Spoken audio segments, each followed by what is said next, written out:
Roll call, please. Councilmember Enander, Here. Vice Mayor Pepper, Here. Councilmember Bruins, Present. Councilmember Flagger, Here. Mayor Lee Ing. Present. At this time, I'd like to ask that we stand for the pledge.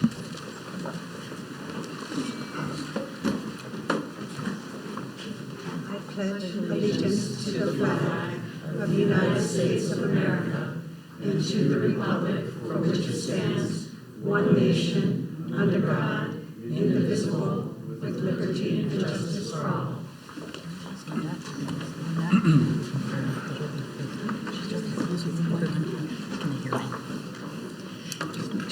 Before I proceed, I want to make sure everyone can hear me. Is that okay? Excellent. Okay.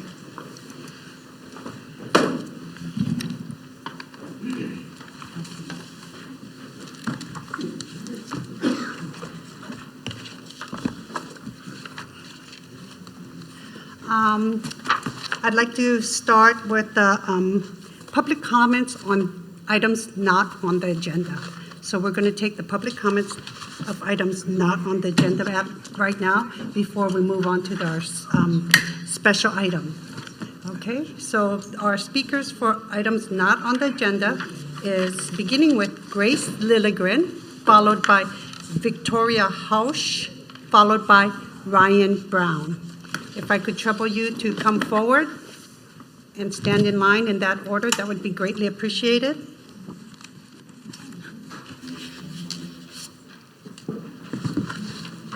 Good evening, council members. Thank you. My name is Grace Lilligren, and I'm a senior at Los Altos High School. Most of you probably know me as a former commissioner on the Parks and Recreation Commission, but tonight I'm here to represent Los Altos High School. And due to our recent construction at Los Altos High, 30 parking spots from the student parking lot have been removed this year, leaving only 200 available spots for a current population of over 670 driving-age students. As a result, many students are now required to drive all the way to the back of the school in order to find parking, whether that's before school, after a free period, or at the end of lunch. Almost all other things going on in their lives, students do not have to stress about parking. They should not have to worry about having an available spot or being late to class simply because of their inability to find parking. Starting next fall due to construction, an additional 30 to 40 staff parking spots will be removed on the east driveway. This pushes more staff into the main Los Altos High School parking lot, effectively reducing student parking spaces to 150 spots for the 2019-2020 school year. We have already implemented a priority green system brought forth by the Green Team that encourages students within a certain radius of the school to use other forms of transportation, such as biking or walking. This allows us to give parking permits for the students that require it most while encouraging more sustainable transportation methods in the process. However, with the decreasing number of student spots in the parking lot and the increasing student population, there is a greater need for parking around the school. Recently, ASB, or our Associated Student Body, sent out a petition for more parking around the school, and we are currently at around 200 signatures, and that number has continued to grow. Parking has become a major issue not only for students but staff as well, and we hope that you'll be able to help us find effective solutions to the issue that we face. Thank you. Thank you, Grace. Victoria Hausch. Good evening. My name is Victoria Hausch. I am the Los Altos High School Associated Student Body President. I'm a senior at Los Altos High School, and I will also be speaking on the issue of parking. So given the current parking situation, LHS ASB has worked closely with school administration to brainstorm a variety of different solutions to this issue. Since expanding the student parking lot, such as a parking structure, is not plausible, we are working with admin to try and find a more effective solution. So as of now, many of the surrounding streets are marked with no parking signs between the hours of 8 and 3. And also the streets in the back, so Los Niños, Panchita, Casita, Distal Drive, etc. So we would like to ask to remove some of the no parking zones to allow more students to be able to park closer to school instead of having to park a couple blocks away where there are no parking signs. So also along Alicia, Valencia, Sunkist, North Gordon, and Merritt Road are all also blocked off. So within at least 2 streets of the high school all have no parking signs. So during school hours. So we would like to find a solution with the surrounding neighbors in order to have some sort of leeway with those parking hours and those restrictions upon parking, especially because it impacts the students. In fact, just as we do with the student parking lot, we can also make parking along designated streets permitted parking as well. So we are asking that this be taken into consideration and possibly implemented or just tested with maybe 1 or 2 streets to see if that is a viable solution for our students. If such a policy is successful, we are hoping to keep it for a single school year and have it renewed every year after that, and depending on how long the construction at Los Altos High School continues. Thank you. Thank you. The next speaker will be Ryan Brown, followed by Oliver Yu, followed by Phoebe Bressick. Good evening. I'm Ryan Brown. I grew up in Los Altos. I attended Almond, Egan, and Los Altos High. I credit the Los Altos community with a wonderful childhood and for getting me ready to be where I am today.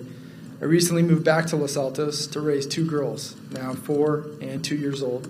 As I'm sure you are aware, the Los Altos School District is at a pivotal crossroads. Exhausted from years of battling the Bullis Charter School, the Los Altos School District is in favor of giving Los Altos' junior high site to the Bullis Charter School, pushing Egan Junior High into the Mountain View shopping district across El Camino. As I am uncomfortable having my kids bike through heavy traffic into a shopping district to attend junior high, the proposed agreement will force parents like myself away from the Los Altos public schools and toward the Bullis Charter School, further exacerbating the public schools predicament. I recognize it's not this council's responsibility to impact the proposed agreement, and I acknowledge that I don't possess nearly the complete historical context of your previous dealings with the Los Altos School District.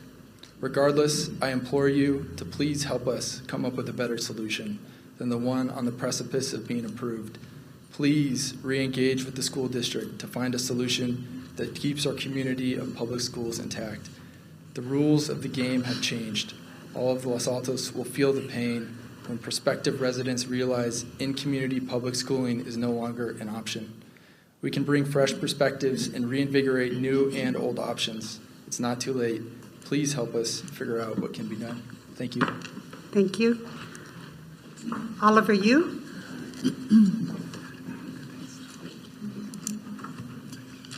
Hello, I'm Oliver Yu. I'm also from Los Altos High School. I'm currently the ASB Secretary as well as the MVLA Student Board Representative. And today I want to be talking about the parking issue as well. So another solution that we propose in order to increase parking around the school is to repaint the parking spots along Jardin Avenue so that they're angled parking spots and no longer parallel parking.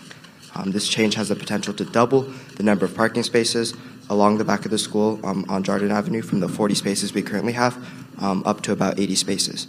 Having another 40 spots along the back of the school could essentially make up for the lost parking due to construction.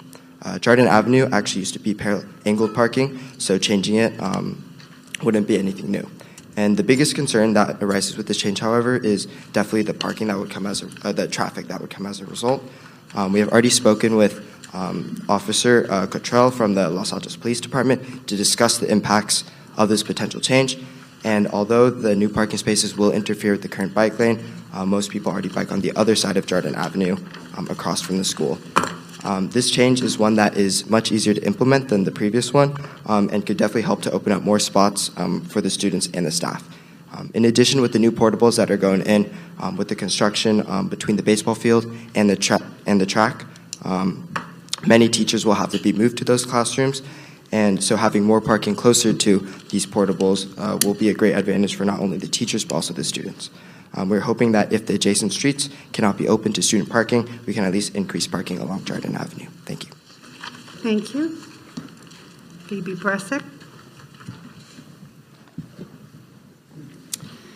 In 1954, Joseph Welch brought the beginning of the end to the McCarthy hearings with a question, "Have you no sense of decency?" I say the same thing to Jerry and Ted Sorensen. It's appalling to me that City Council has to defend the essence of the Los Altos Village against a proposed 5-story building at the entrance to our historic downtown. In my 16 years of service over 2 decades on planning commissions and design committees in some form, the Main Street development has come, let me say, several times instead of a specific number, for review as non-compliant 3-story building with 2-story was the norm. That is to say, in my recollection, none of the applications was fully code compliant and/or in accord with Los Altos town values as described by the Downtown Design Guidelines. But many projects of similar scale have been approved in the downtown. A design application here could have been approved if the project showed respect for the importance of the site to the heart of the downtown by incorporating direction from planning staff and commissions. Whatever gets built here will be here for a very long time. I say shame to you, Jerry and Ted. You are Los Altos residents. To quote Spike Lee, do the right thing for the town, not just yourselves. Thank you, Ms. Bresic. Now, before we move on to this next special item, which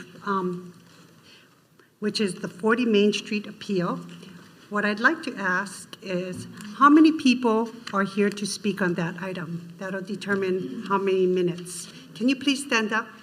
So have you turned in your cards? Yes. Okay.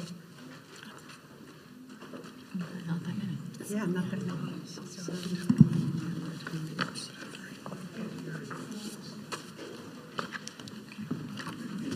Thank you. Okay, before we go on, I'm just going to sort of lay out what the process will be so we are all clear on what we're going to do. I'm going to let our City Attorney, Chris Diaz, speak for a minute, and then following his explanation regarding our council's obligations and the appeal procedure, I'm going to allow the staff to present after him, which will be 10 minutes for the staff. Then council will explain whether they've had any ex parte communications or outside communications after the staff presents for 10 minutes. After we've gone through that, I'm going to allow the appellant, to present for 10 minutes. After the appellant speaks for 10 minutes, then I'll take public comments. After the public comments are given, then I'll let the appellant speak again for 5 minutes to rebut anything that he may want to comment on.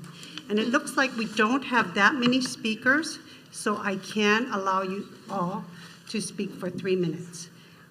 So at this time, I guess I should formally open the public hearing. No, not yet. Not at this time, Mayor. Okay, thank But you. we're just pulling up a PowerPoint that we'll get to in a Okay. second. After staff.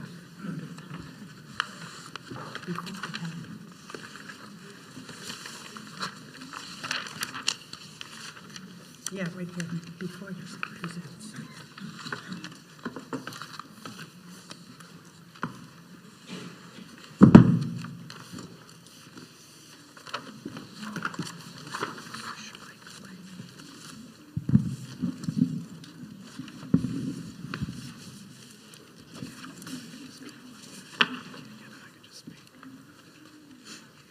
All right, Mayor, we may be having some technical difficulties with the PowerPoint, but I will be brief. This is really just to provide an overview for the council as well as the public as to what the process will be tonight. Just a quick overview, I want to discuss the question on the appeal that's before the council. I also want to discuss the procedure and then also the council's due process obligations tonight. So the question on appeal is, does the proposed project qualify for SB 35? You will hear a lot of public comment tonight. But what you are not deciding as a council is you're not deciding the merits of the project. In other words, you're not deciding whether to approve or deny this project, but rather you're answering the simple question that staff determined back in November, which is, does this project qualify for SB 35? Does it get the benefit of the statute under SB 35? I want to remind the council that this appeal hearing is de novo, which means that new information can come to you during this process, but you are able to basically hear the decision fresh and anew. Touching a little bit on due process, want to remind the council that in your role tonight, you are acting in a quasi-judicial role and an appellate role to basically determine an issue, which means you need to stay impartial up until the close of the public hearing.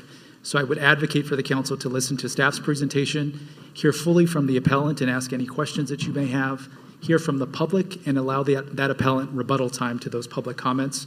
But then once we close that public hearing, we will ask you for direction and ultimate decision on the appeal. I would also just remind the council, as the mayor has done, to make ex parte disclosures. If there's any information that you're basing your decision on tonight that is not in the record, that's in the packet before you, then you'd want to note that for the appellant so that they can respond to that information. And then just rehashing, I think, what the mayor laid out, the procedure tonight is, again, staff will present first, up to 10 minutes. Council is free to ask questions of staff or legal counsel, but we would not want council to state any opinions at this point. Then making ex parte disclosures. Then we'll open the public hearing. We'll hear from the appellant, take public comment, allow rebuttal time, close that public hearing, and we'll bring it back to the council for deliberation and direction. But with that, I will turn to staff to go ahead and start the presentation, and then from there, we'll continue on in the process. But thank you.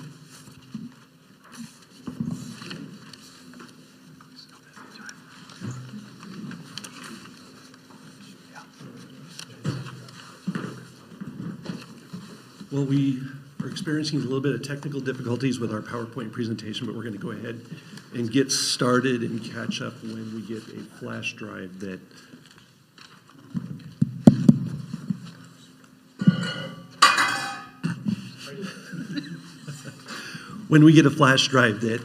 provides the PowerPoint presentation. We'll catch up with our oral presentation.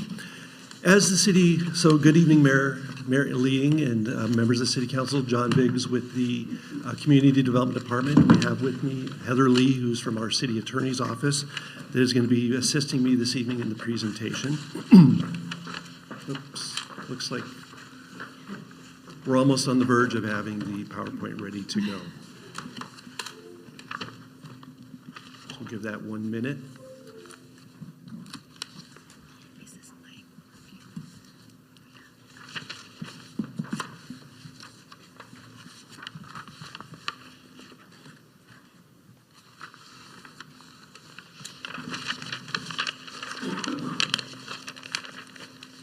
John, while you're waiting, could you do me a favor? Could you speak into the mic and let's verify that the audience can hear you? How is that? Is that better? Everybody can hear me in the audience? Much better. I got Much better? All right. So we getting thumbs up to move forward. All right. Thank you. So again, I'll introduce myself, John Biggs with the city's Community Development Department. Good evening, Mayor Lee Ng and members of City Council. We have for you a presentation this evening on staff's determination regarding a proposed project at 40 Main Street. Council is considering this evening an appeal of staff's determination that the project that was submitted back in November of 2018 does not qualify for streamlined permit processing under SB 35. This is not a hearing on the merits of the project, but it is whether or not the project does comply with SB 35 and is subject to those permitted streamlining. Staff's reason for denial of the SB 35 request was that the project exceeds objective 35% density bonus increase standards. The project does not comply with objective standards for parking areas. Development does not comply with 2/3 residential requirement. The project conflicts with objective standards of the downtown design guidelines, and the base density for the project has not been demonstrated. In addition to those reasons for denying the SB 35 request, we've also requested the applicant a number of things that we deemed the application to be incomplete, so we needed additional information so that we could further our evaluation of the project. Talking real quickly about some existing site conditions, it's an interior lot at 40 Main. It's 6,950 square feet. It's generally improved with a one-story office building on the site that has about 2,127 square feet of existing space. And there is driveway access to the site from Main Street and from Public Parking Plaza number 10, which is at the back of the site. The proposed project that was submitted back in November was a 5-story mixed-use building with 2 underground levels of parking. The project has office space on the first level. There are 15 residential units on floors 2 through 5. 2 of the 15 residential units in the proposed project are proposed as being affordable units to low-income households. The rooftop deck, or the height of the building, is at 56 feet 6 inches. The highest point of the building is 66 feet 4 inches, and that's measured to the top of the parapet walls that form the gables on the outside edges of the building. 2 levels of underground parking are accessed by a vehicle lift system that is accessed from parking plaza number 10. And there's a total of 18 parking spaces along with elevator systems, storage areas, and turnaround areas for vehicles on those lower 2 levels. Talking a little bit now about SB 35, the permit streamlining process. This is a state law that was enacted back in 2000, or became effective back in 2018, and it provides for streamlined permitting of projects that meet certain criteria that is at the state level and at the city level. For some of the state standards, a project must be at an infill location where 75% of the surrounding properties are developed, must have a general plan and zoning designation that allow for residential uses. At least 2/3 of the development need to be dedicated to housing. And interestingly, the SB 35 requirements do disallow a city's provision for requiring that a project like this receive a conditional use permit. A local jurisdiction must determine whether the project is eligible for SB 35 within 60 days of the application being submitted, and then it needs to determine the complete overview and review of the project within 90 days of the application of submittal. The review and oversight of the project is ministerial, and it's for compliance. That review is for compliance with objective design and development standards, such as zoning code standards. The project includes a number of requests for density bonus units, concessions, incentives, waivers from our site development standards, and a request that the project avail itself of SB 35 parking requirements. The request in terms of a density bonus is for 7 additional market rate units. This is in addition to the assumed base density on the part of the applicant of 8 units for a total of 15 units on the site. 2 of those proposed 15 units are proposed for affordable housing units, low-income housing. These are the BMR units. There's a concession/waiver for an additional 26 feet, 6 inches over the maximum height limit of 30 feet in this zone district. So it's 56 feet, 6 inches to the top of the roof deck. Parapets and other structures extend up to 66 feet 4 inches on this building, so there's also an exception for the overall height of the building. There's also a request that rooftop structures, where we limit them to 4% in our zoning regulations, exceed that by 0.4%, so the request is 4.4% coverage on the rooftop. And then they also seek to avail themselves of the 1 parking space per residential unit per SB 35. Now I'll go through the reasons why we denied the density bonus request. The first is that the project exceeds the 35% density bonus increase, which is provided for not only in local code, but state code. A little issue there. The base project assumes 8 residential units, 2 of which are BMR or low-income units. The density bonus regulations that I mentioned grant a 35% increase over the base unit count. So if the base were 8 units, this would be an increase of 3 units. The applicant is requesting an additional 7 market rate units. So when you add the 7 to the base, assumed base of 8 units, there's a total of 15 units on the site. That equates to almost an 88% density bonus increase, significantly higher than the 35% density bonus increase that is permitted per our zoning regulations and state regulations.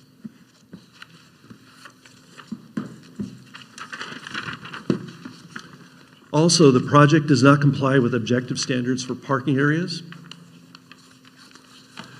Our municipal code at section 1474-200N requires that off-street parking areas comply with the standards that are listed in Parking Standard Exhibit A. Exhibit A provides no standards or allowances for a vehicle lift system. As I mentioned earlier, access to the 2 lower levels of parking is by that vehicle lift system. That standard provides details for ramps that provide access to the parking. The width of the lift opening is at 9 feet, less than a required opening for vehicle access to parking areas by Exhibit A. And the clearances provided in the proposed drawings do not provide an 8-foot 2-inch clearance that is required by our building code. Just to show you and the public an idea, or give you an idea of what Exhibit A contains, you can see that it does provide details for a ramp system. A ramp system has a maximum grade of 20% with some transition areas between the various levels. There's no standards in Exhibit A for the vehicle lift system. You can see here, this is the proposed access location to the lower levels of parking. The opening that goes from the grade level to the 2 levels of subgrade parking shows an opening of 9 feet. That's not in compliance with the other standards for parking access in Exhibit A. And then if you look at a cross-section through the building where it shows the location of the lift, I have that clouded here in red, it shows a 7-foot 10-inch height area or distance where the access to the parking lift is located. For an accessible lift, the distance there would need to be 8 feet 2 inches, and that provides access to accessible parking spaces on the 2 lower levels, or 2 levels of subgrade parking. Development does not comply with the 2/3 residential requirement of SB 35. 2/3 of the development square footage must be for residential.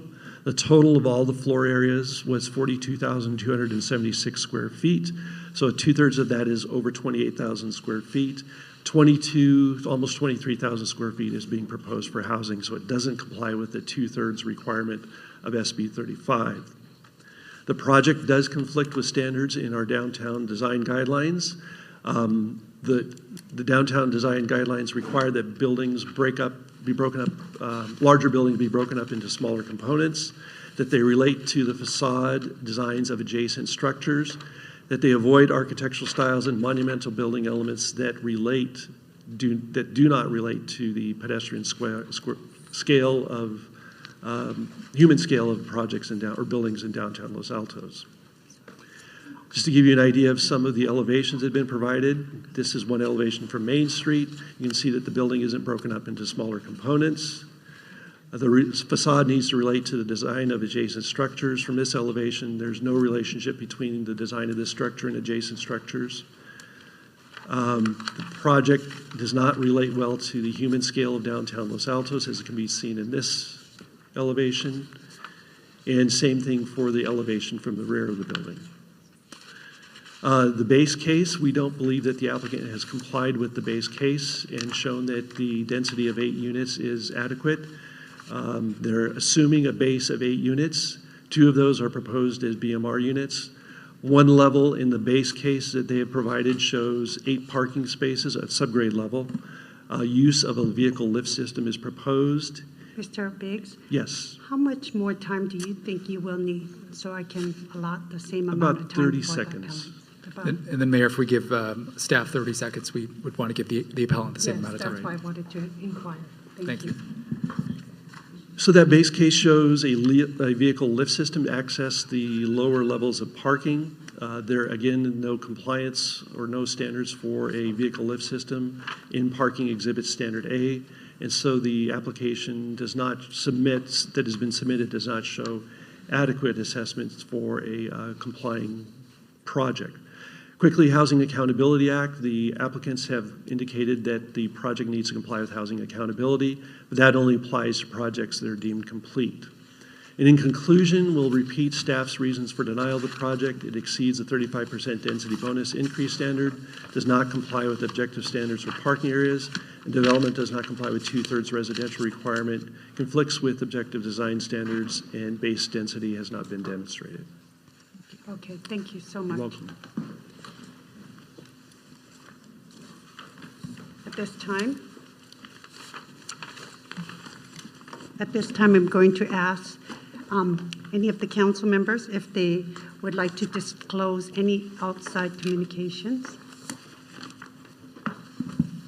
Okay, I'll start. Thank you, Mayor.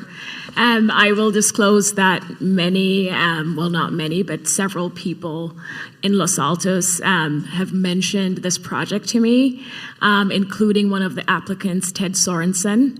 And I think the conversation with Mr. Sorensen took place in January when the applicants were getting ready to respond to the city's December letter.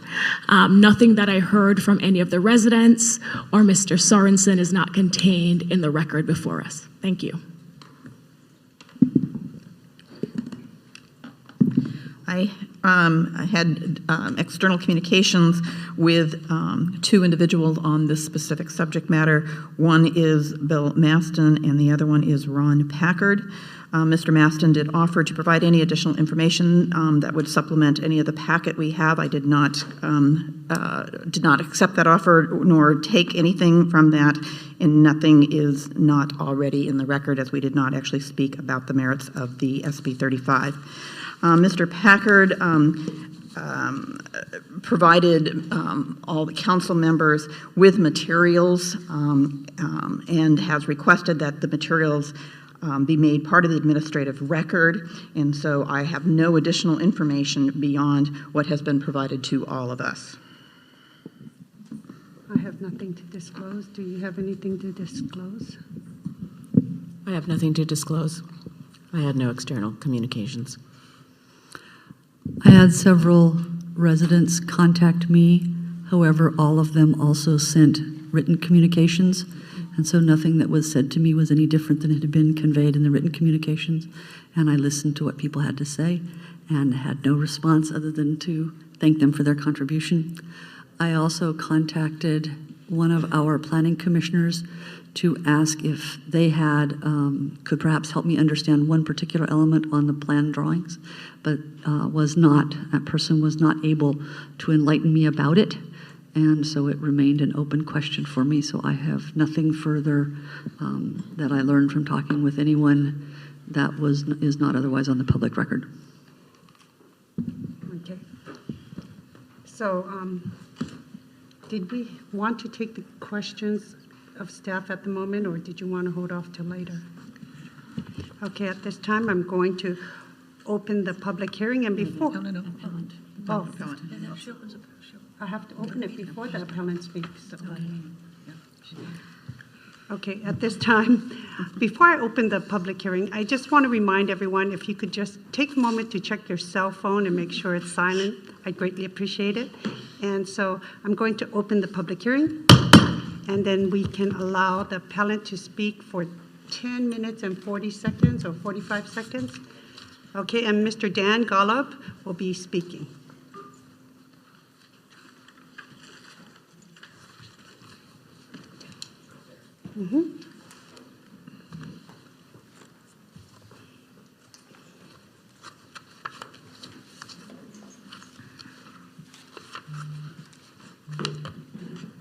I appreciate the extra 45 seconds. It won't make up for the lack of a PowerPoint. I do not have a PowerPoint here today.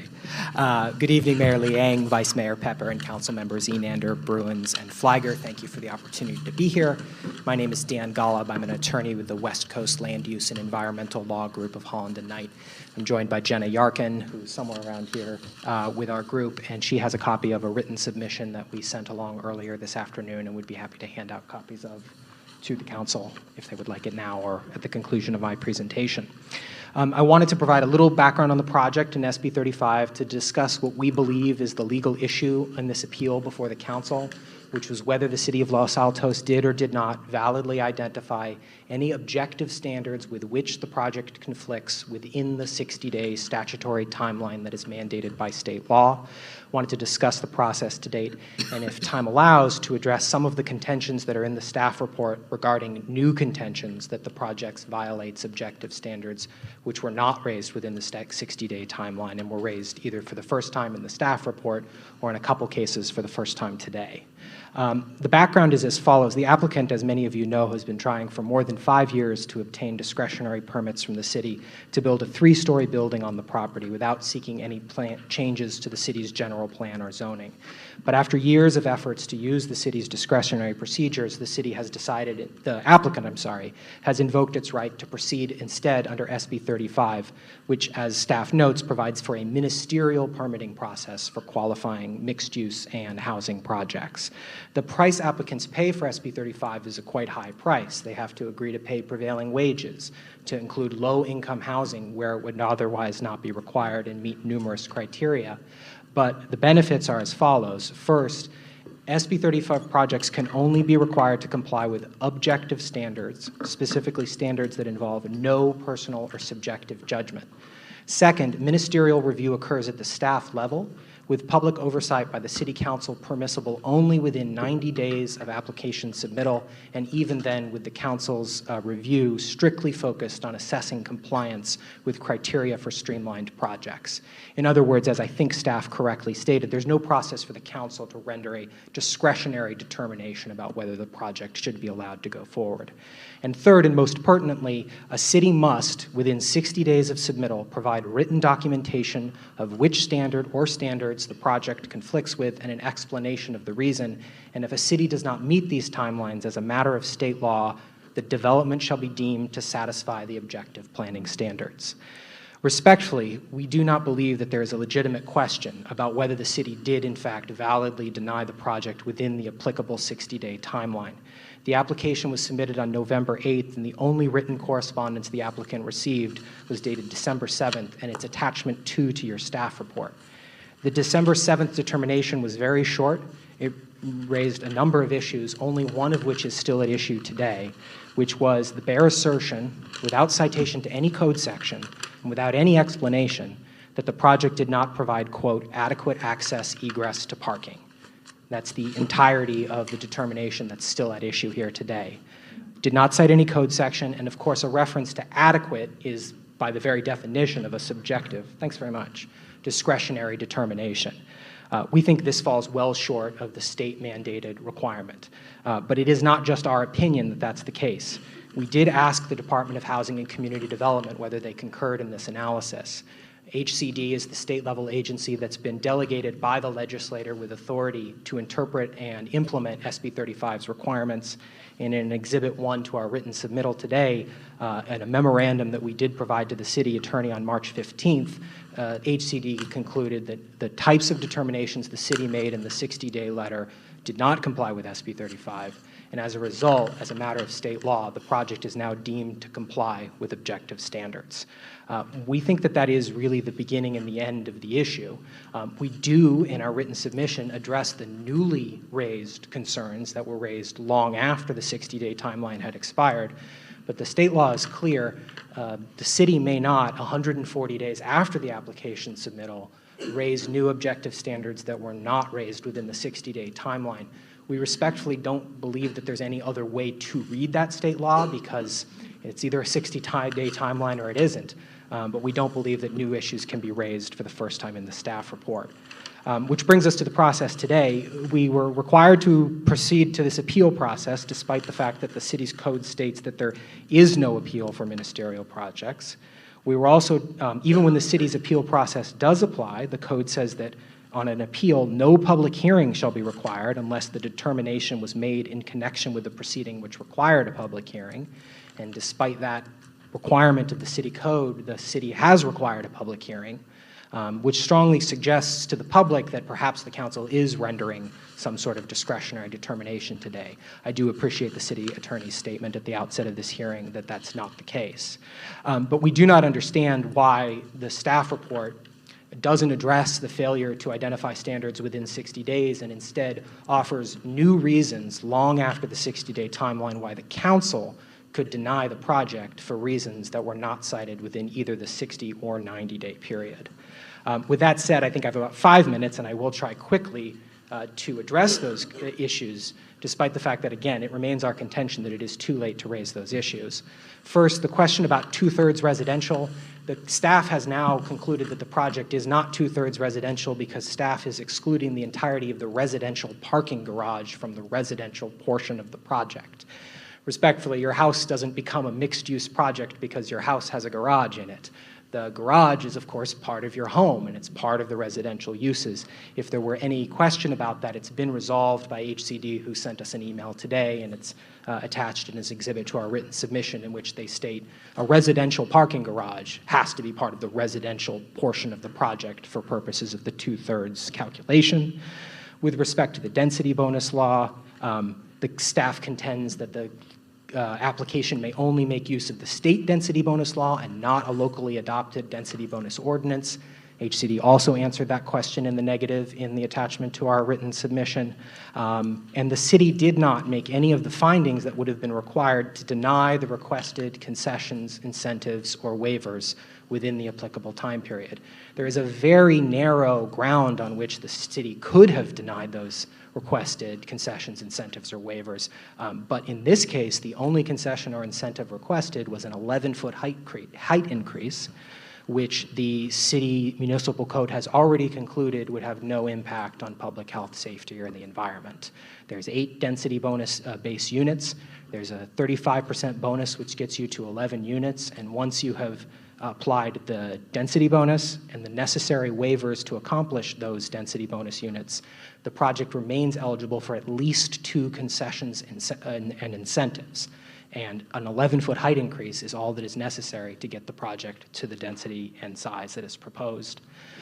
With respect to parking standards, the staff contends that there's a standard, not in the code itself, but in that drawing, which is contained in Parking Standards Exhibit A, which staff contends prohibits a vehicle lift system for being used as part of the project. Respectfully, in the 4880 El Camino Real project, the city concluded that a project that had a vehicle lift system, in fact, complied with all zoning codes. There is nothing in that drawing that prohibits a lift system. There's a drawing of a ramp. And if you have a ramp, you, of course, must comply with the grade requirements.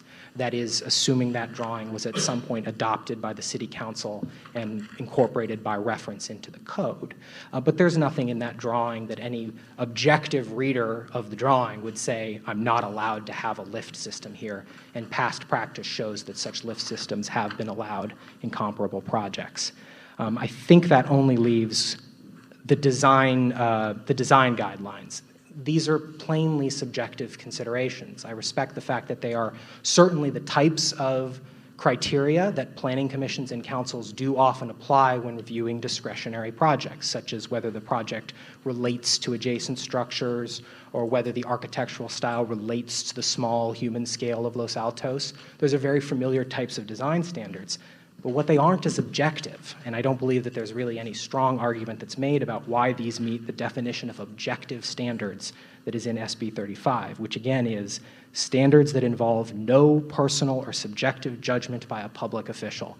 I just don't believe the determination about whether something relates well to the neighboring building could, under any reasonable interpretation, be considered an objective standard.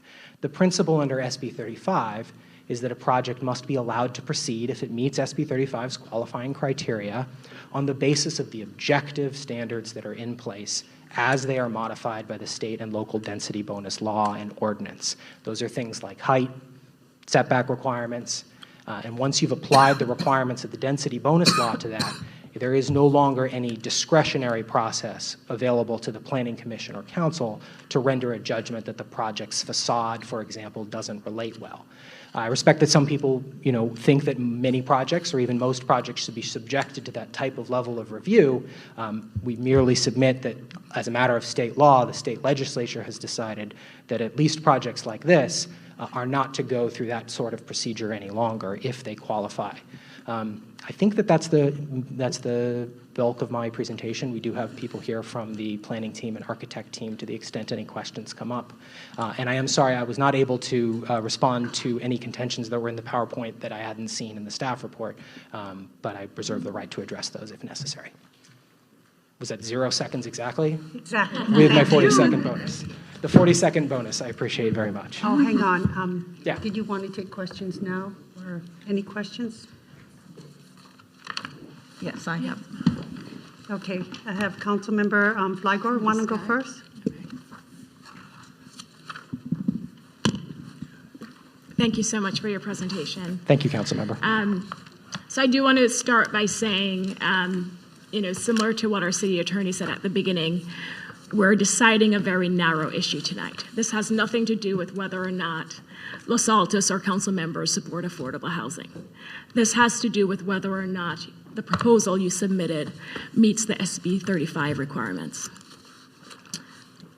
Do you have a copy of the December 7th, 2018 letter that the city sent to 40 Main Street addressed to Ted Sorensen in front of you? Not right in front of me, but I believe it's Exhibit 2 in the staff report. Once you have it in front of you, let me know, please. Sure.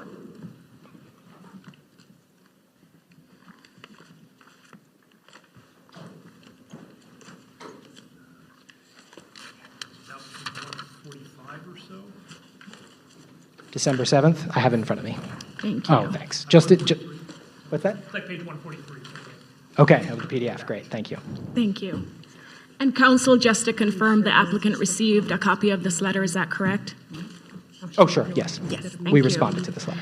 And looking at the first page of the December 7th letter with the subject line 40 Main Street, the application numbers determination, and the second bullet on that page where it reads, per Government Code Section 65913.4A5, the development, excluding any density bonus units, concessions, incentives, or waivers, is inconsistent with the city's objective zoning standards.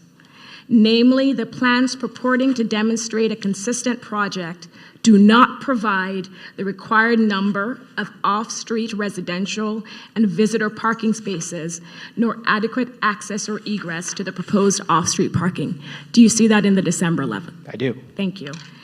And then turning to the second page of that letter, in the last paragraph, do you see where it reads, if you elect to pursue other approval permit avenues for the project, which is the application you submitted, which is the subject of this notice, the applications, fees, deposits, studies, and information contained in the attached notice of incomplete application are required to continue an evaluation of the project. Do you see that in the December 7th letter? I do. And did the applicant also receive the attached notice of incomplete application also dated November 7th, 2018? I did. We did.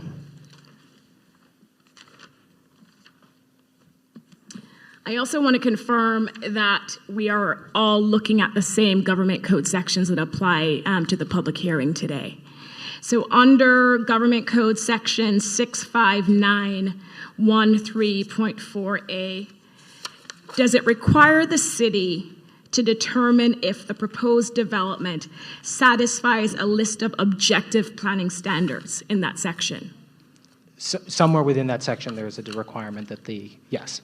And to quote what you said during your presentation, the city's role is to assess whether or not the application satisfies these standards. Is that correct? Correct. Thank you.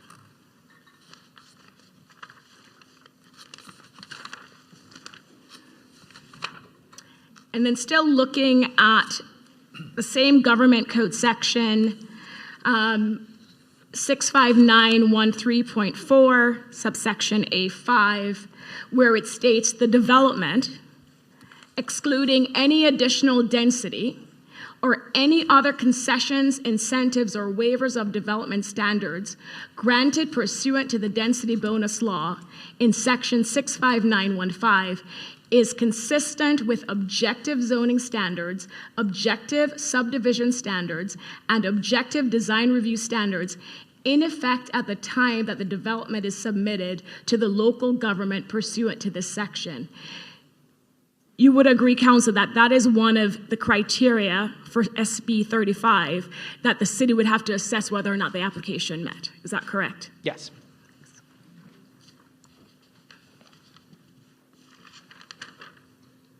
And we just confirmed that you received the December 7th, 2018 letter that specified the fact that the application needed to meet the objective zoning standards, and it named specifically the fact that city staff had determined it had not met certain parking requirements. Is that correct? Well, I think it's best to say exactly what the letter said. What the letter said was, not to leave everyone in suspense. I can read it for you. Okay, and no. you can confirm if it's correct.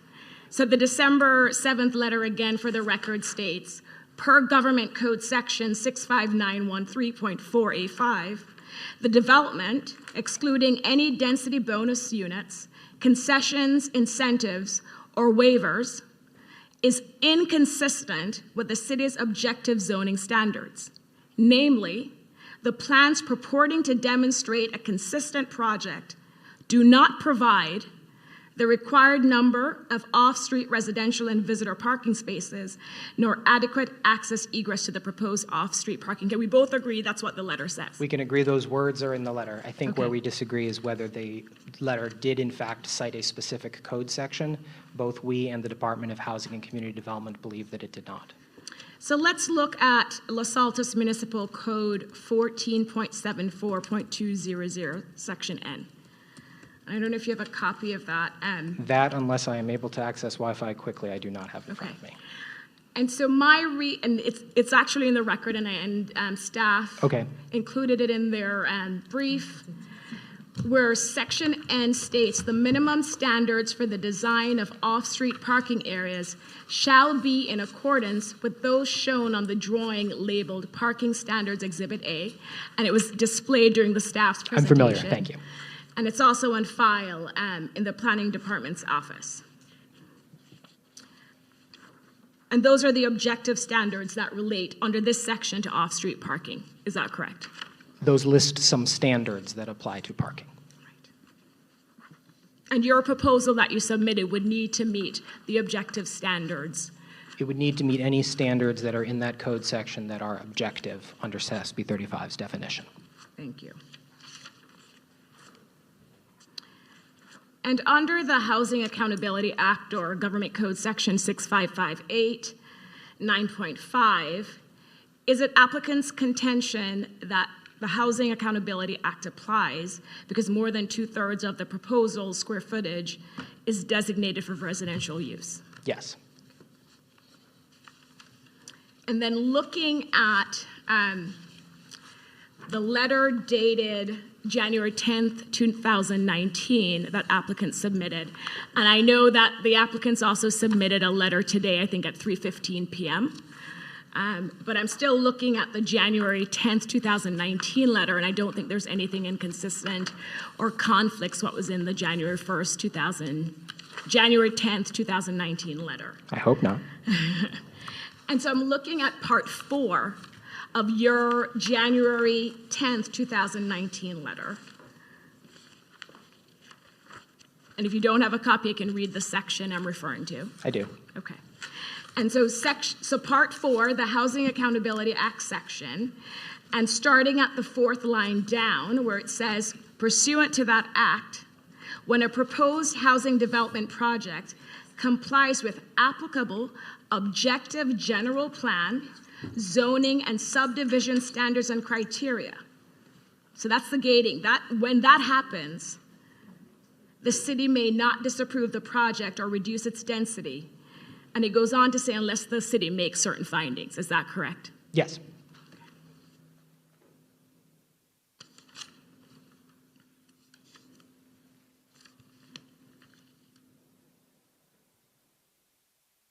Mayor, can I ask the staff one question? Or do you want me to hold my question for staff? Just one clarifying question. Okay, go ahead.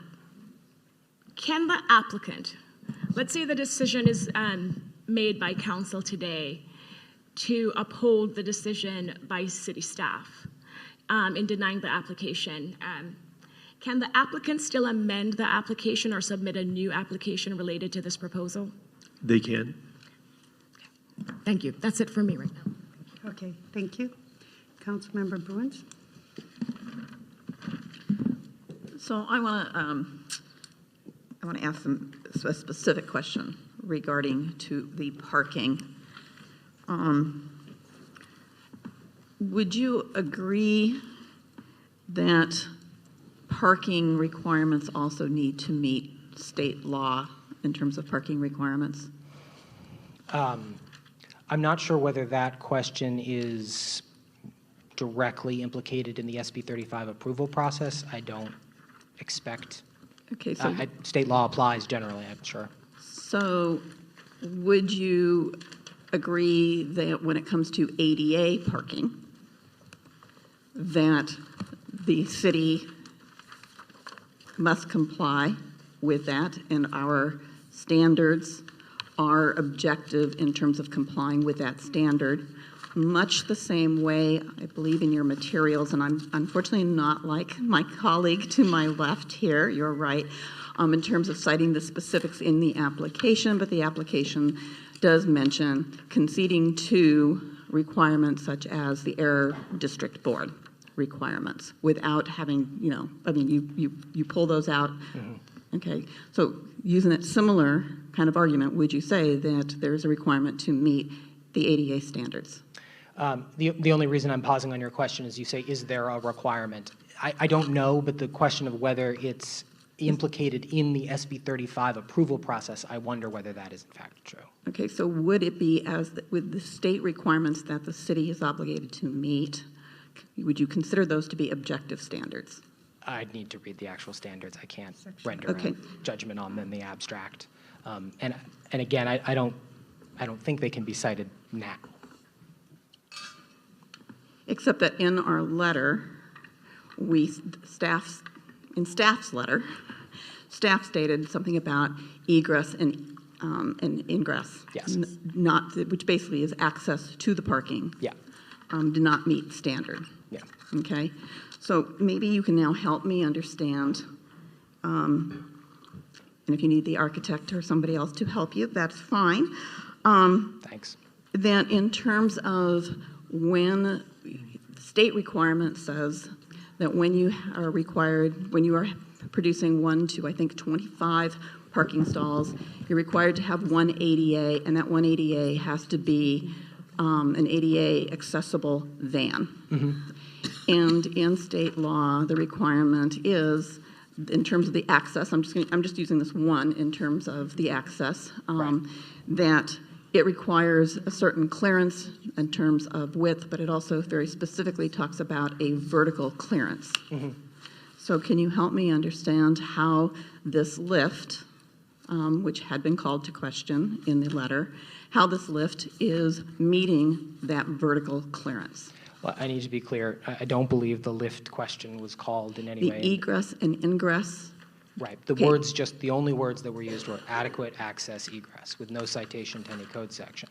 If there had been a citation to a specific code section or a state level regulation that's incorporated by reference, of course, we would have gone back and tried to address it if we could, and if we had to concede that we didn't meet a standard, of course, we have to give up and go home.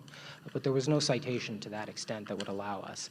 I'll scramble to get an architect to address whether there is a standard and whether we tried to meet it. The other point I will make is that very often these types of issues are worked out at the plan check process long after a discretionary entitlement has been issued. And they can and often are addressed to the satisfaction of fire officials and building officials at that level of the process. The fact that there may be a requirement and that we may have to meet it at some point does not necessarily mean it falls within the very specific level of objective zoning standards that are in the Los Altos Municipal Code. And again, I don't think it goes to the issue of whether those were cited with specificity to us within the 60-day timeline. Okay, so would you humor me and help me understand how you'd meet the ADA? I'm just going to stay with one example. Sure. With the ADA. Could you? I cannot, because to the best of my knowledge, I don't believe that's ever been raised until today, the specific clearance on ADA. I don't even, and forgive me if I'm wrong, I thought I read the staff report carefully. I don't believe I read that in the staff report. But I can see. I should say, we'll address these contentions because we want to be responsive to questions. None of this changes our conclusion about whether they were cited with sufficient specificity to allow us the opportunity to respond within the timeline.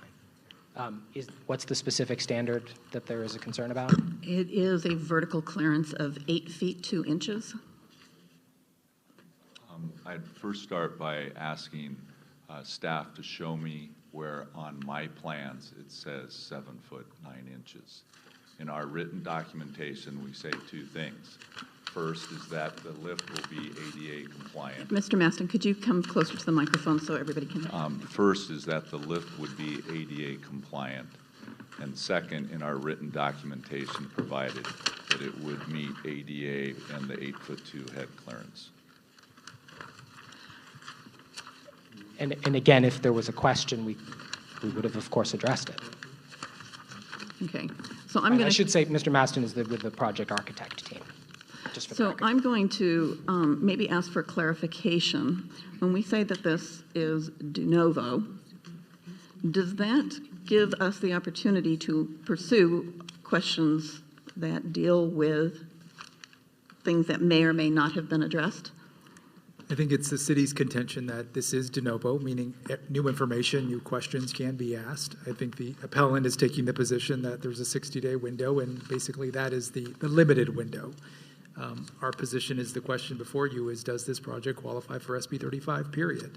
And I think the de novo process does allow for new information, new questions to be asked. And with council members' permission, just to button that up, I think that is our disagreement. I'll just note that the procedure that calls for the appeal to be de novo, that's a provision of the Los Altos Municipal Code, which provides that appeals are generally de novo, and in general that might be true. But the section I'm citing is, of course, a state statutory requirement, which states that only issues that are raised within the 60-day period are applicable. So, okay, so let me ask my next question then. Is staff deemed the project incomplete, meaning that my understanding, staff can correct me if I'm wrong, that based on the information that you gave, that the applicant provided, it was insufficient for us to be able to go, it was insufficient for staff to be able to assess the project's ability to meet all the objective standards. I believe there was a request for additional information. Was that provided to staff? This is, again, an issue in which, candidly, I think we need to acknowledge that staff and the applicant have a disagreement of opinion. We don't believe that anything in the December 7th letter states that there is additional information that is necessary to conclude whether the project complies with SB 35's determinations.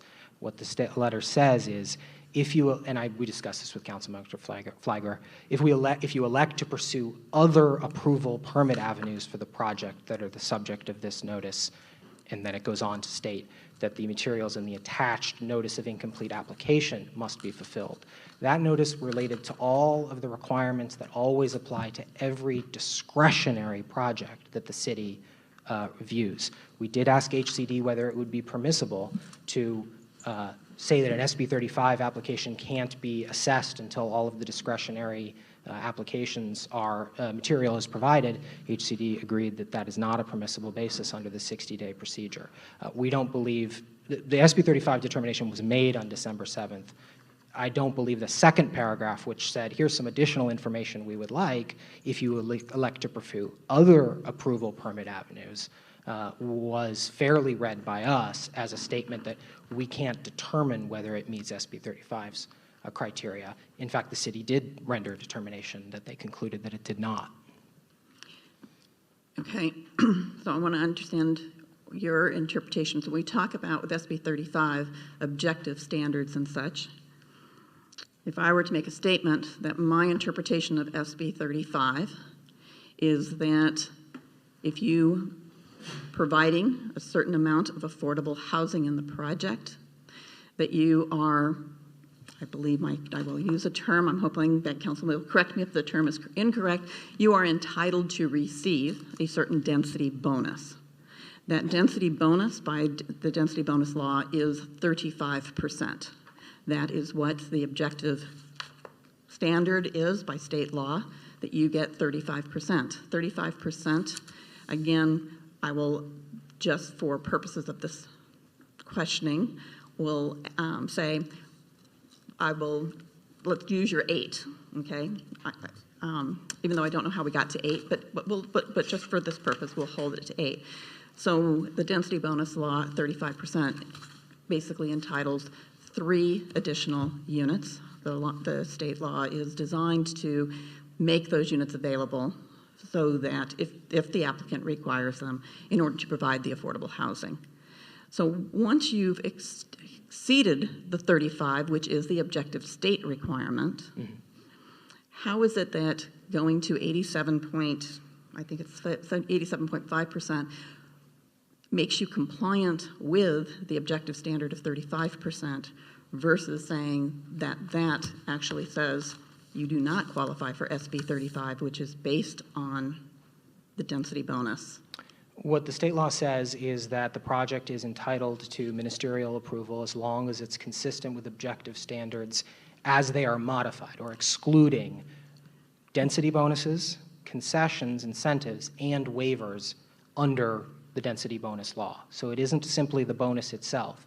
The state density bonus law and the Los Altos density bonus ordinance provide for a bonus of density. 35% is the maximum under the state law, the maximum available under the state law, though greater is permissible. So there's the density bonus.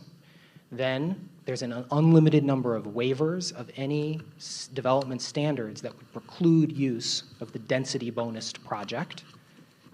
And then, once you have achieved a project that makes use of the additional bonus density and waived any development standards that would preclude use of that density, an applicant is then entitled to a certain number of concessions or incentives, which are in addition to that.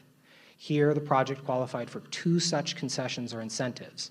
There's only one more necessary that gets us to our project, which is the 11-foot height increase. That's an on-menu concession or incentive. The city has granted it in the past and already determined in its municipal code that there is no public health or safety impacts of such a concession or incentive. We still had one to spare. We think we're entitled to 2 concessions and incentives. We didn't ask for 2 11-foot increases.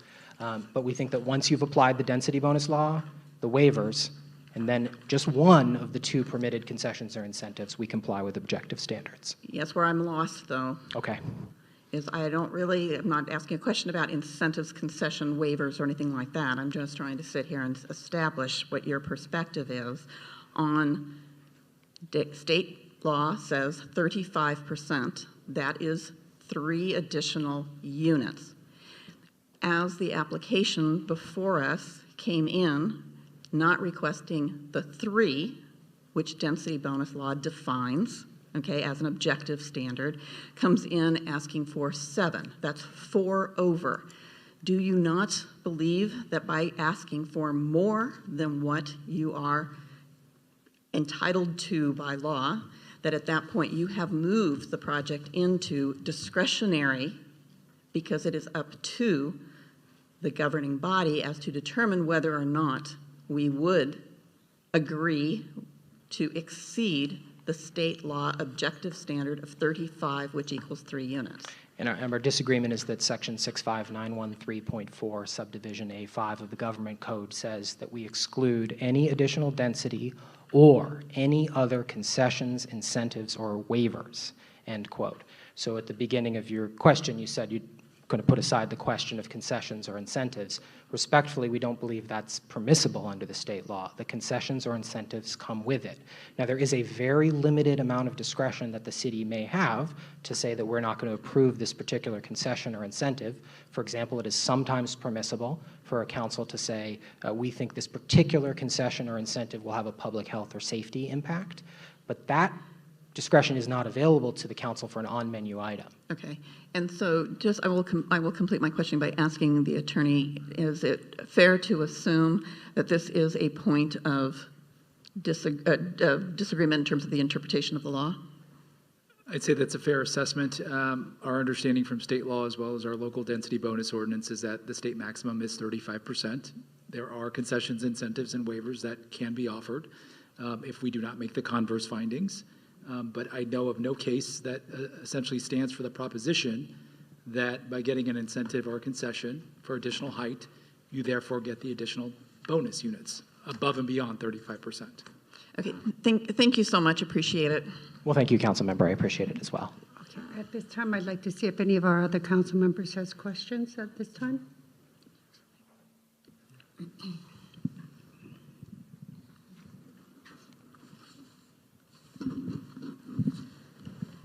Yeah, my question was similar to Councilmember Bruin's question about the 35%. And the other thing, in the letter that you sent today, you state on page 3, in exchange, applicants do not get access to any greater density, height, or scale than they are otherwise entitled to under applicable state and local laws. So again, when you wrote that in your letter, I was again confused why you were thinking that you were entitled to the 87.5% density bonus, in addition to which, in your application, not only did you ask for the 11-foot on-menu item, but you also said because you were asking that the density bonus then also allowed you the 5th floor. So it's not clear to me that that is allowed, that the density bonus allows you to pick one of the on-menu items or something else, but not both that and asking for another floor. So can you explain that, please? Yes, it's similar to the conversation. Again, it didn't feel like it fit an objective standard. Well, that's part of the puzzle, which if there is a question about whether a concession or incentive is available through SB 35, if it weren't for the specific language in the statute that says it's in, then maybe we would have an interesting conversation, which is how can you be entitled to a concession or an incentive? Isn't there some discretion in the council to decide whether to grant it?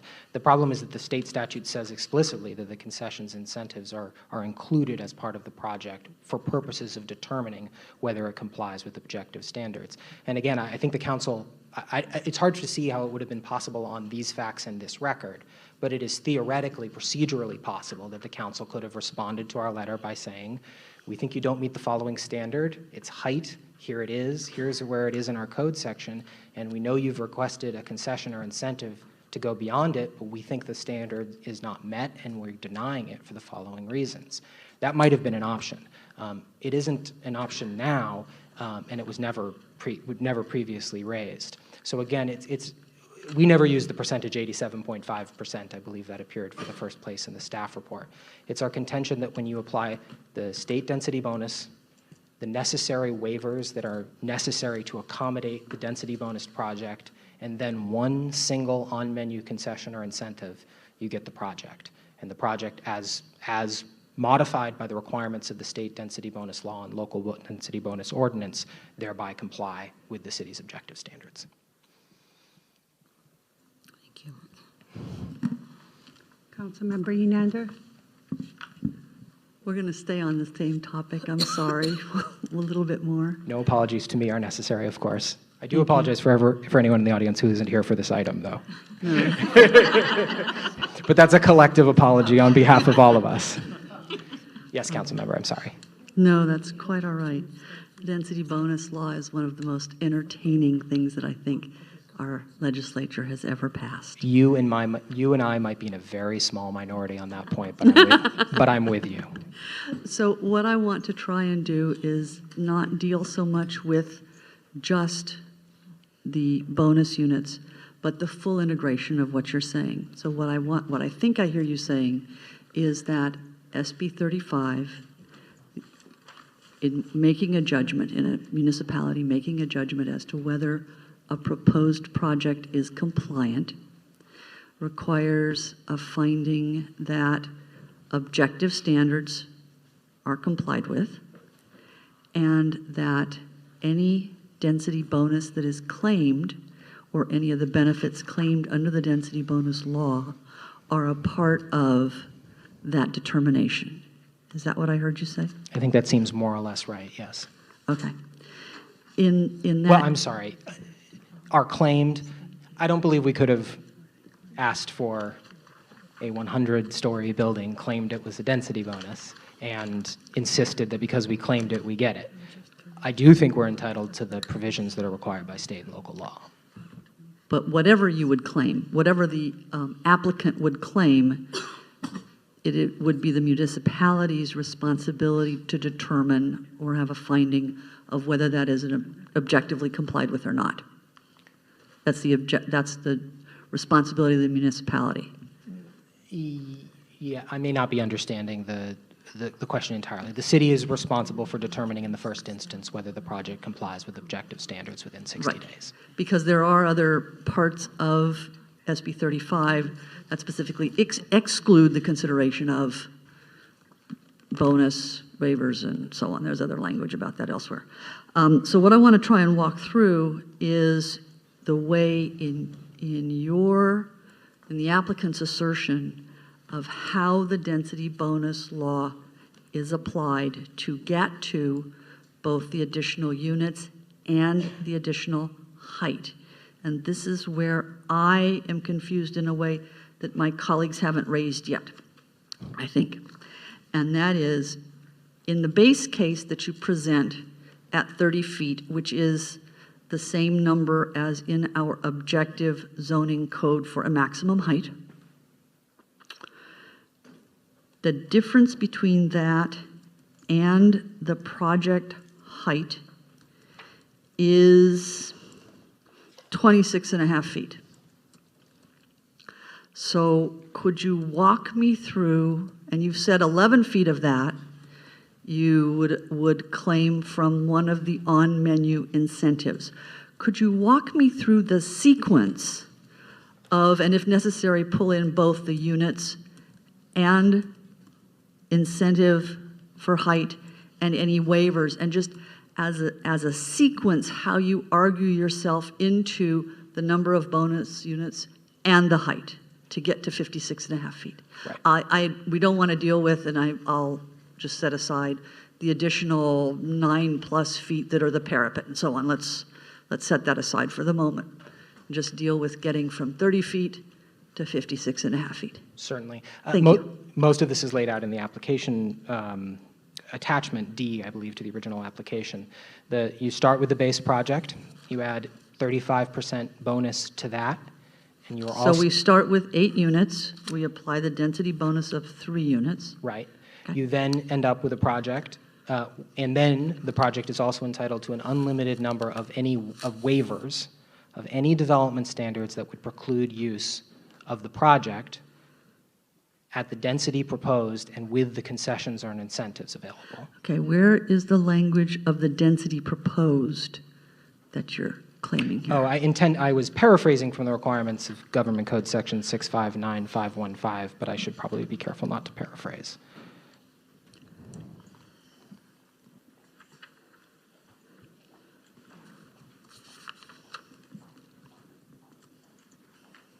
Which I'm now trying to pull up, I'm sorry. That's quite all right. So your first step is to apply the density bonus. Your next step is to apply waivers. Your next step is to apply... a single concession incentive of 11 feet of height. An incentive. And then you finally apply... Are we done? Well, there are 2 remaining concessions and incentives that are available to further provide additional concessions to the project in addition to the density bonus and all of the waivers. Right. So there's 2 left. One of them gets you an 11-foot height increase. If you wanted to say another one's available, and it could be provided as well. So what you're saying is you get the 3 units, you do your waivers, somehow those waivers include some height, because otherwise, if you add the incentive at the end with 11 feet, you still have to get to 56.5 feet. Right, and if you can't accommodate the density bonus units without waiving the height, you have to waive the height. That's the waiver provision. And you're saying you're leaving one incentive on the table, basically? We're leaving one on the table. Okay.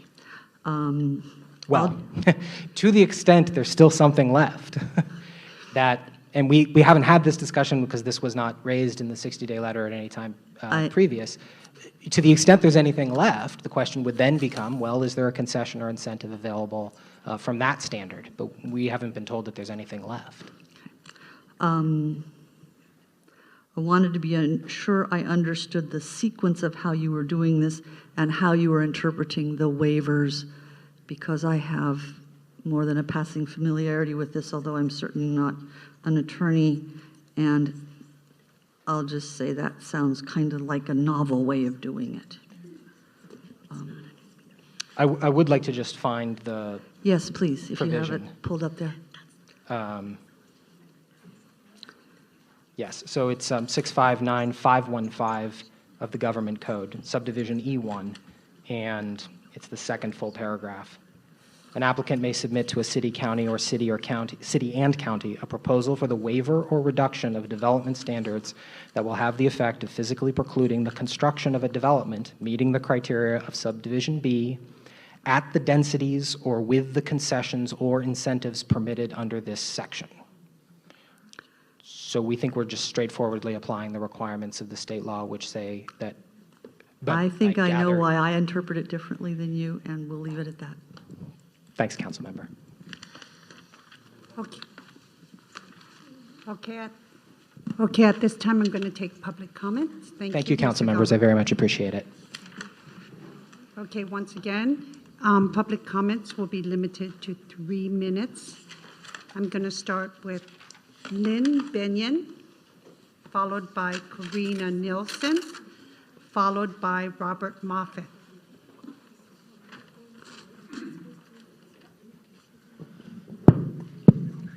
Thank you. 36-year resident of Los Altos, 5 children graduated from Los Altos High School. This is a wonderful place to raise a family. Thank you as a city council for taking the subjective issues into appropriate account in maintaining the wonderful, uncrowded, good place to live and raise a family here.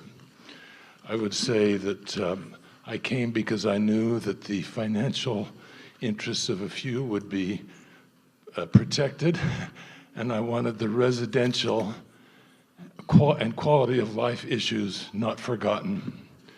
There are certainly quantitative aspects to the quality of life, such as how long it takes you at 4:30 p.m. to get from one end to the other of San Antonio Road, how hard it is to find parking in the downtown already, the fact that we are in a tidal wave of overbuilding all around us throughout the entire Bay Area that is going to make it worse from a quality of life and slow down your ability to move around in traffic and find a parking place.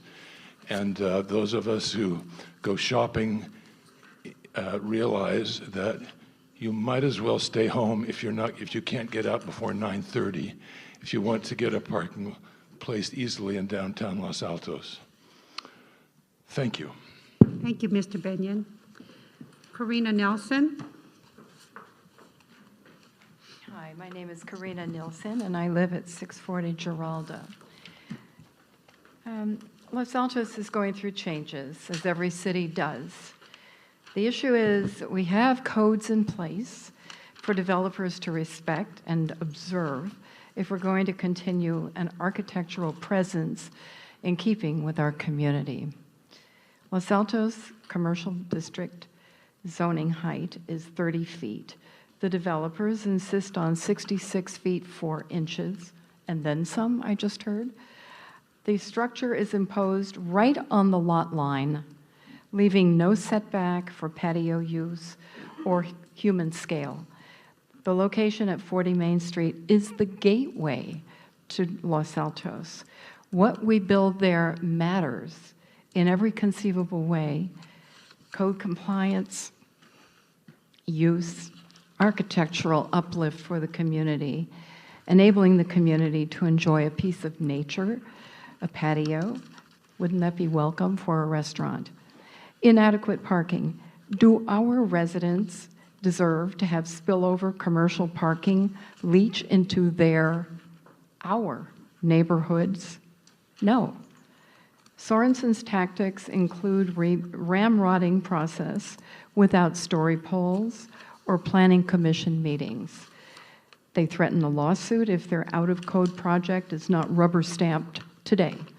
I am informed that this threat is bogus, based on false facts, misapplication of the law. A false fact has another name, doesn't it? City staff rejected the project, but Sorensens have appealed. Continue to reject the project. Stand firm. do not allow a developer to ramrod structures through the approval process without adhering to the planning process and conforming to code, height, parking, as well as architectural harmony. Thank you. Thank you so much. Next speaker, Mr. Robert Moffett.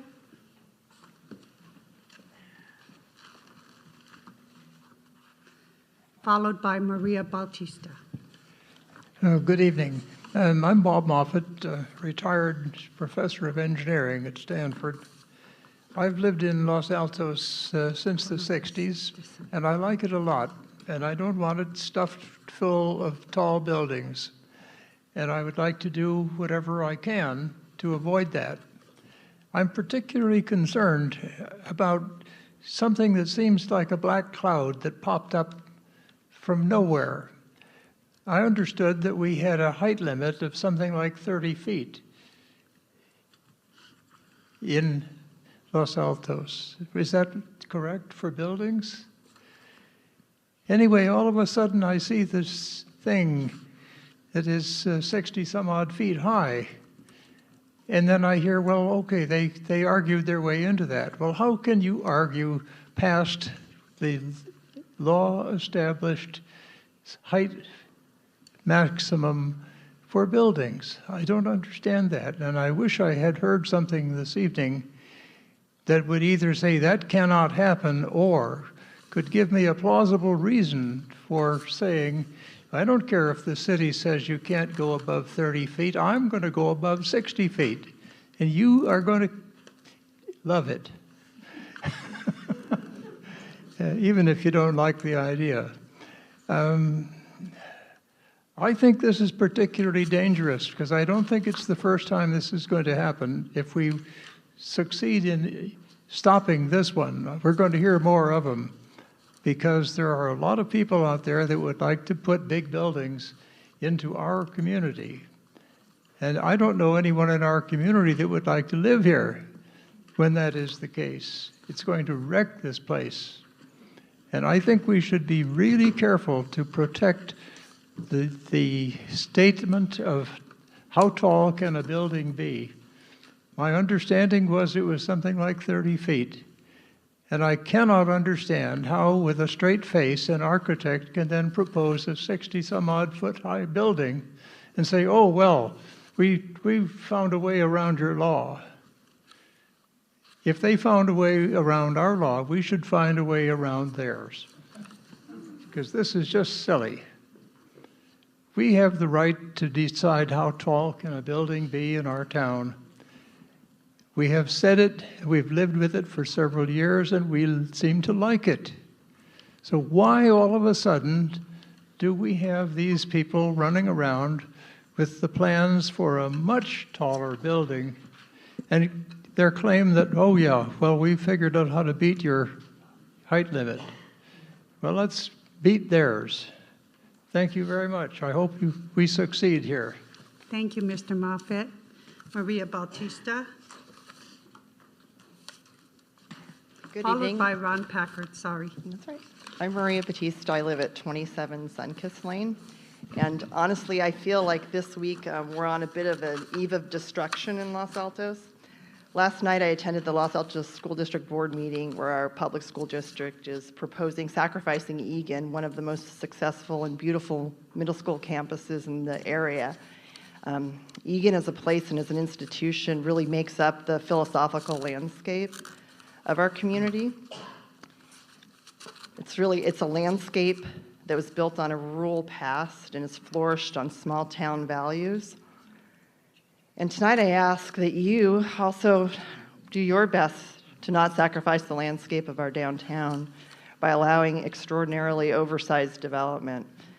Last night I was most moved by many of the newcomers, the young families in Los Altos who are voicing their reasons for choosing this as a place to live and to raise their families. And they described a place that is a quaint and very unique oasis in the midst of the very fast-moving and rapidly developing Silicon Valley. And tonight, I just urge you to continue to preserve and protect what we have here, our very human-scale downtown. And also, frankly, I'm surprised by the Sorensens proposal. I understand, I do not know the Sorensens, but I hear that they're longtime Los Altans who have lived here and raised their kids here and worked in Christmas tree lots. And I would hope that they would consider that the ruin, really, that their horrendous building would wreak on our downtown landscape for nothing more than what one can conclude is greed. I think in a place like Los Altos, I would hope as a community together we could do better than this. And I think to myself, wouldn't it be more fun if they were putting forth a building that we could all get excited about? So I just hope we can all do the right thing. Thank you. Thank you. Mr. Ron Packard, followed by John Baer. Thank you. I would like to make just a couple points. One is that it's been argued that the car elevator is not required, but the zoning code itself specifically says that it is to comply with Exhibit A. And Exhibit A says it's a ramp of not less than 20%.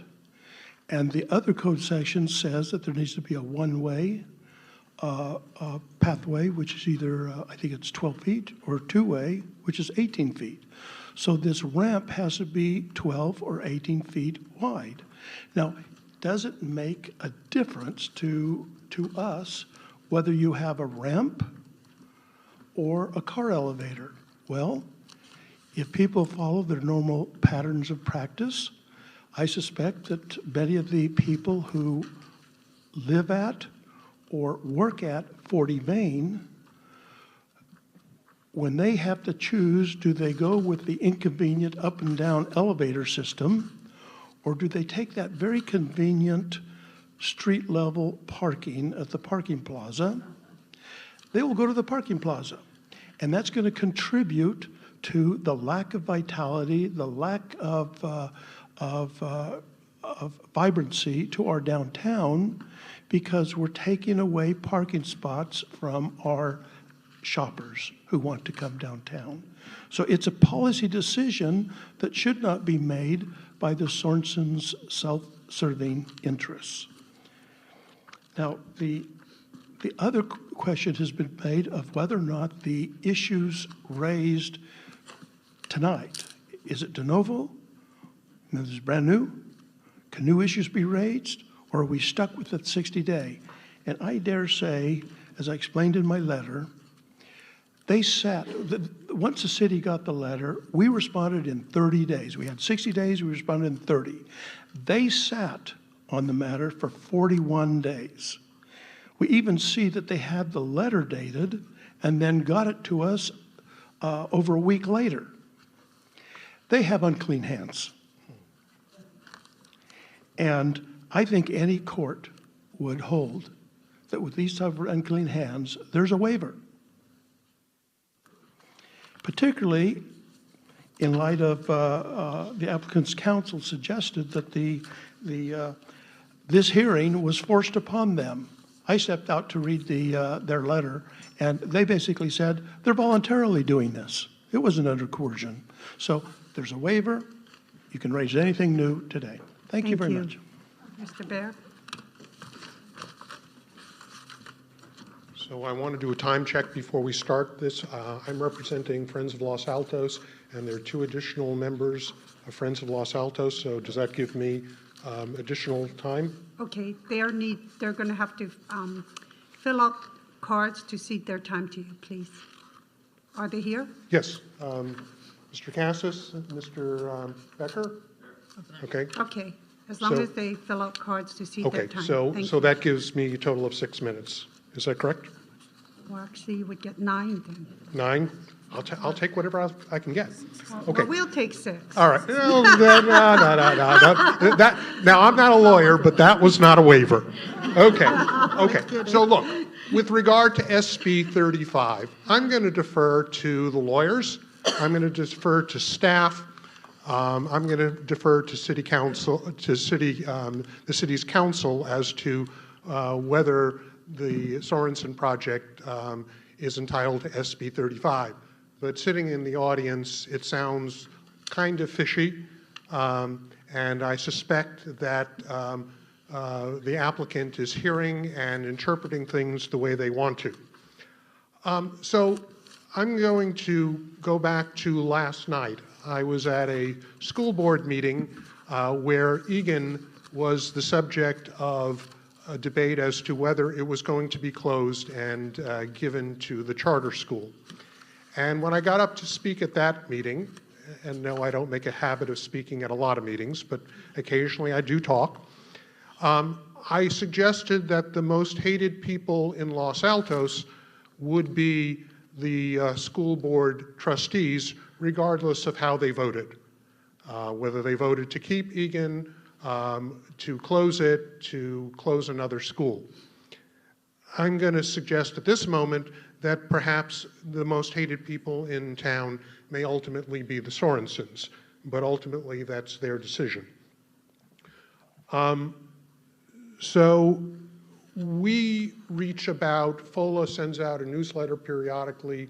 We have over 6,000 people who read our newsletter and respond. And we occasionally get comments. We've never gotten as many comments as we got from the article we wrote about 40 Main Street. And instead of talking about how I feel about the project, I want to talk about how some of the residents feel. Absolutely not. What can community members do to help stop this atrocity? There's a difference between wanting to create larger 5-story buildings to improve and modernize downtown Los Altos and simply trying to propose outrageous plans and manipulate the PTC into complying with previous proposals. WTF is wrong with these people? Tell them to go to another city. Wow, this is pretty awful. I think it would be horrible to build it on Main Street, and I build multifamily housing for a living. You know that generally I'm pro-development, but this is utterly ridiculous. Thank you. I spent 9 years on the Planning Commission, and like my fellow commissioner, Ms. Bresic, I don't remember how many times the Sorensens came before Planning Commission with proposals that were not complete, that were not code compliant, that somehow asked for things that were unreasonable, that were unacceptable, that really didn't meet the community standards, objective standards, as well as design review guidelines. This is just a continuation of the same old story. We hear all the time that they are victims, that they have been treated unfairly, and I would suggest to you that if their proposal goes through, that this community and the residents of this community will be the real victims, the victims of a fancy lawyer who's trying to interpret the law to their benefit, and victims of applicants who only see their own financial gain and not the values of the community in which they live. Thank you very much. Oh, you beat your 6 minutes. Thank you. You didn't have to use it all. Okay. At this time, Mr. Golub, if you would like to speak again, you have 5 minutes.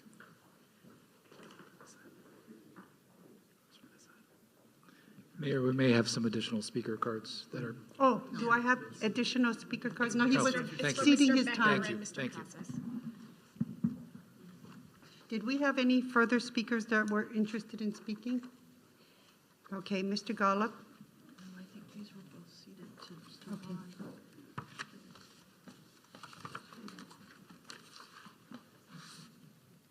Five minutes. I'm going to tell my wife that someone called me fancy today. I'm not sure it was a compliment. To be honest, I actually don't have that much to say, and so I'm not going to take my full 5 minutes. The point I did want to make is there's a contention that, there's an understandable contention that's been raised. There's been a contention that's been raised that what we are pushing is some extremely aggressive interpretation of SB 35, or that it's well outside the range of reasonable opinions. The only thing I wanted to leave you with is that Exhibits 1 and 5 to the submission that we submitted today are letters from the Department of Housing and Community Development. We don't think we're distorting their words. We asked them, can you, long after the 60-day period, without citing any specific code section, come up with reasons to deny the project and be found to be compliant with state law? And it's HCD's determination that that's not permissible. We could have gotten the wrong answer from them, and then we would have been in a lot of trouble by asking the question. We asked the question because we felt fairly confident that our legal interpretation was on reasonably solid grounds. And while I understand that state agencies aren't always incredibly popular, in this case, they have been delegated with specific statutory responsibility to interpret and implement the requirements of SB 35.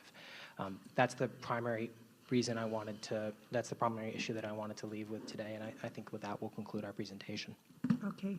We have council members and the vice mayor would still have questions, so could you please remain? Vice Mayor Pepper? Actually, these are questions for city staff. Referring to the December 7th letter that was sent to the applicant. Mayor, if I may, just before we move on, are there going to be additional questions for the appellant, or is it solely for staff at this point? I believe one more for the appellant. No, I It's don't know if it's going to be. It's unclear. staff Okay. first. Depends on the answer said. Perhaps I could just stop hovering over Mr. Biggs in this imposing fashion, however, and just sit down and be in the area Okay. if you need a question from me. Yeah. So actually, two letters were sent to the applicant on November 8th. One was the letter regarding specifically making the determination that it was not subject to the provisions of SB 35, and then a subsequent letter detailing all of the additional items that were incomplete. And so it seems to me that those kind of go together, that that you stated some specific things about the parking, but then there were a lot of other questions, particularly about the density bonus and how that was calculated. So I'm just wondering if you can run me through your thinking on that. Sure. And You are the attorney that's sitting. They were delivered together for a purpose. One was that we determined at that time, based on what we understood about the project and the information we had at hand. Closer. I think you need Microphone to be is closer. really weird. Based on the project, the information that we had on hand, that it didn't comply with SB 35, and there was a significant amount of additional information that we needed in order to continue our evaluation of the project, especially when it came to the density bonus requirements and parking access and egress. We not only asked for information about parking access and egress, we asked for details from an engineer regarding circulation for the parking levels, public parking plaza 10, and so forth. So we wanted to, like we do with a lot of applications, we wanted to make sure that we had all the information that we could use to properly evaluate the project and determine the next appropriate path for permits or approvals. Okay, thank you. And then also in that letter,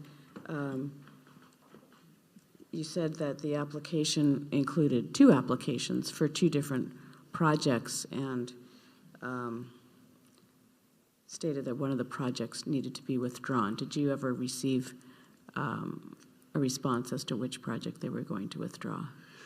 We did not get a response that they were willing to withdraw one of the two applications. They did provide note that they would suspend processing the office building application.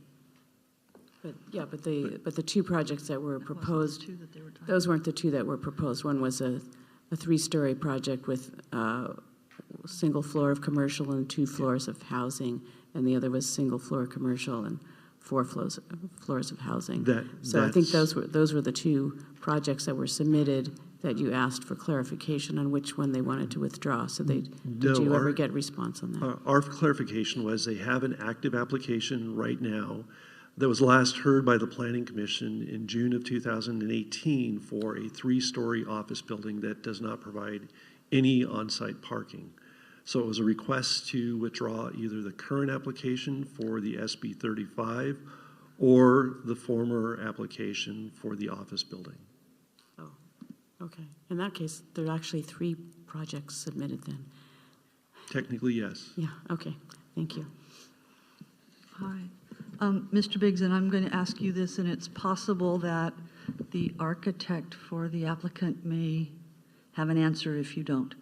In our zoning code, we require that in this zone, the first floor of a office or mixed-use building be 12 feet. When I looked at the plans, it was impossible for me to figure out whether there would in fact be able to be 12 feet clear space in that first floor, owing to what appeared to be, I don't know if they are trusses, if they are beams, if they are architectural features. I don't think they're architectural features because that part of the plans, the sections look like they are structural. It's hard for me to figure out how we would get 12 feet clear space on that first floor. And since a finding that this building in its base case as it was presented by the applicant depends on meeting to meet the 30 feet maximum height that's required in that zone before we apply all the other density bonus laws and so on. It requires that 12 feet. Were you able, based on what was submitted to you, to make an affirmative finding that that building would be compliant with that section of the code? Well, you raise a good question because the drawings that were submitted show that the distance between the bottom of the second floor and the finished floor of the first level is 12 feet.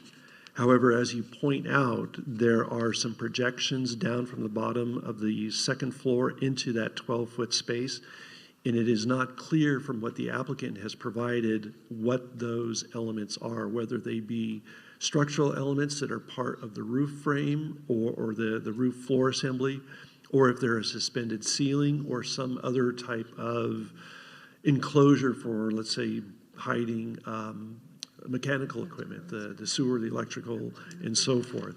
So it's not clear, now that you bring it up, whether or not they meet that 12-foot interior ceiling height minimum. Okay. Thank you very much. Okay. No further questions. I'd like to close the public hearing, or the appeal, sorry. Could I request that staff place on the screen the slide for staff's reasons for denial, please?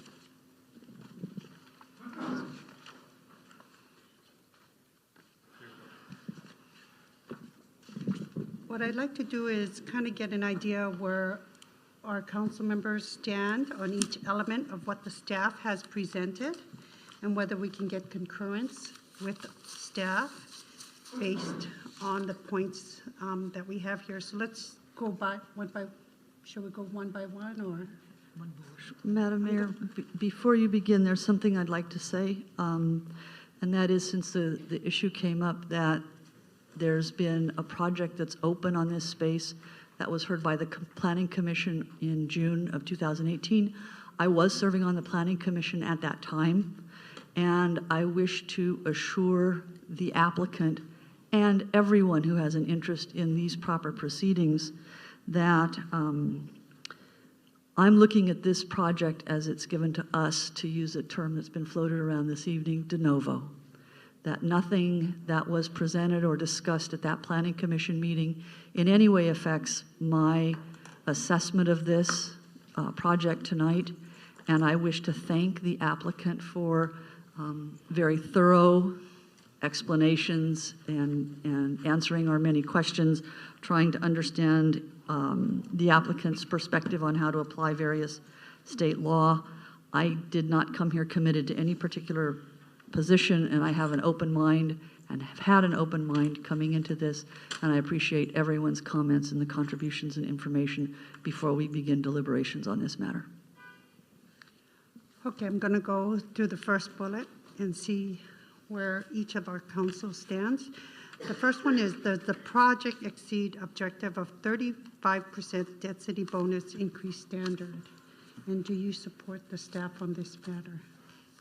So should I just... So Mayor, can I share with the other council members how I'm inclined and the reasons why I'm leaning a certain way, which will include some of the reasons why staff denied the application, as opposed to going through each one, because I may want to add something based on what we heard today. So we... You can't hear me. Sorry. Yeah. Right. Why don't we just get a general indication on each bullet, and then each council member can state their position. If you want to add something after. Yeah, after. So let's take the first bullet, and do you want to, shall I go through John and have Ro, or just take everybody? Do we have a majority? Do we have a majority? I would support that. You? Yes. I do. Do you, Councilmember Flygore? Yes. Okay. Second bullet, project does not comply with objective standards for parking areas. Do we have majority on this? Yes. Yes. Okay. Development does not comply with 2/3 residential requirement. Everybody? Yes. Yes. Okay. Next bullet, project conflicts with objective standards of downtown design guidelines. Okay. And base density does not demonstrate it. Was not demonstrated. Okay. So it seems like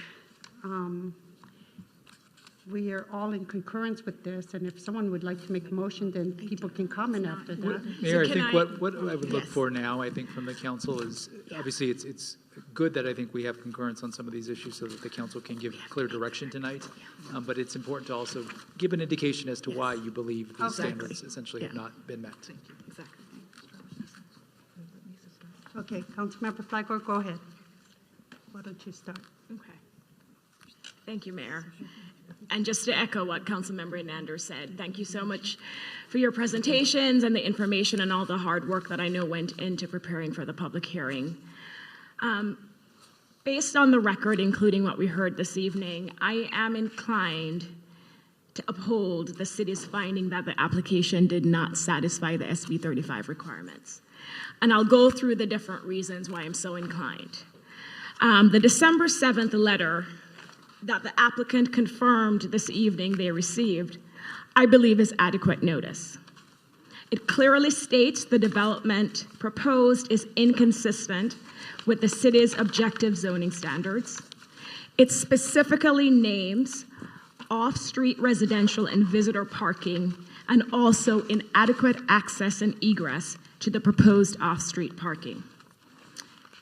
The December 7th letter also clearly states that the application was incomplete, and as the applicant admitted this evening, the city's role is to assess and determine whether or not the application meets the requirements of SB 35. And because the application was incomplete, which was stated in the December 7th letter, the city was not able to make that determination and therefore denied the application. Also, as Councilmember Pepper just pointed out, that December 7th letter also mentioned the fact that there were two different applications related to this site submitted to the city, and asked the applicant to withdraw one of the two so we could properly evaluate the one that should be before the city. And apparently the option was to suspend as opposed to fully withdraw one of the applications. Another reason why the evidence before us and in the record demonstrates that the December 7th letter was adequate notice.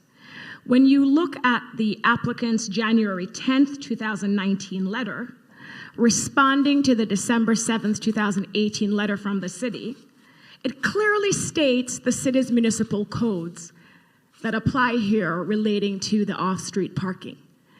So they had sufficient notice in order to respond, and in Section 2A of their own letter, they were able to cite the codes that they claimed they complied with, demonstrating here again that they did understand and had sufficient notice in the December 7th letter why their application did not comply with the objective zoning standards. Also, because the project application was incomplete, the city, for example, could not confirm, and again, I will not read from the code section, but it was not able to confirm that the application met the different standards set forth in the applicable government code sections. The application submitted also, based on the evidence in the record and presented this evening, did not meet the objective standards set forth in Los Altos Municipal Code, section 14.74.200, as the city stated in its December 7th, 2018 letter. I also don't believe the applicant has demonstrated either this evening or in the record that the Housing Accountability Act is triggered here, because as the applicant admitted, in order for that to happen, they have to demonstrate that it meets certain objective standards. The applicant also mentioned an opinion by the HCD, and I would ask council to disregard the HCD's opinion. I don't think city staff had an opportunity to submit any additional information for the state agency to really make an evaluation of whether or not the record was complete. Also, the HCD is tasked with implementing these laws, and I think the applicant tried to say also interpret. It's also not clear from today's hearing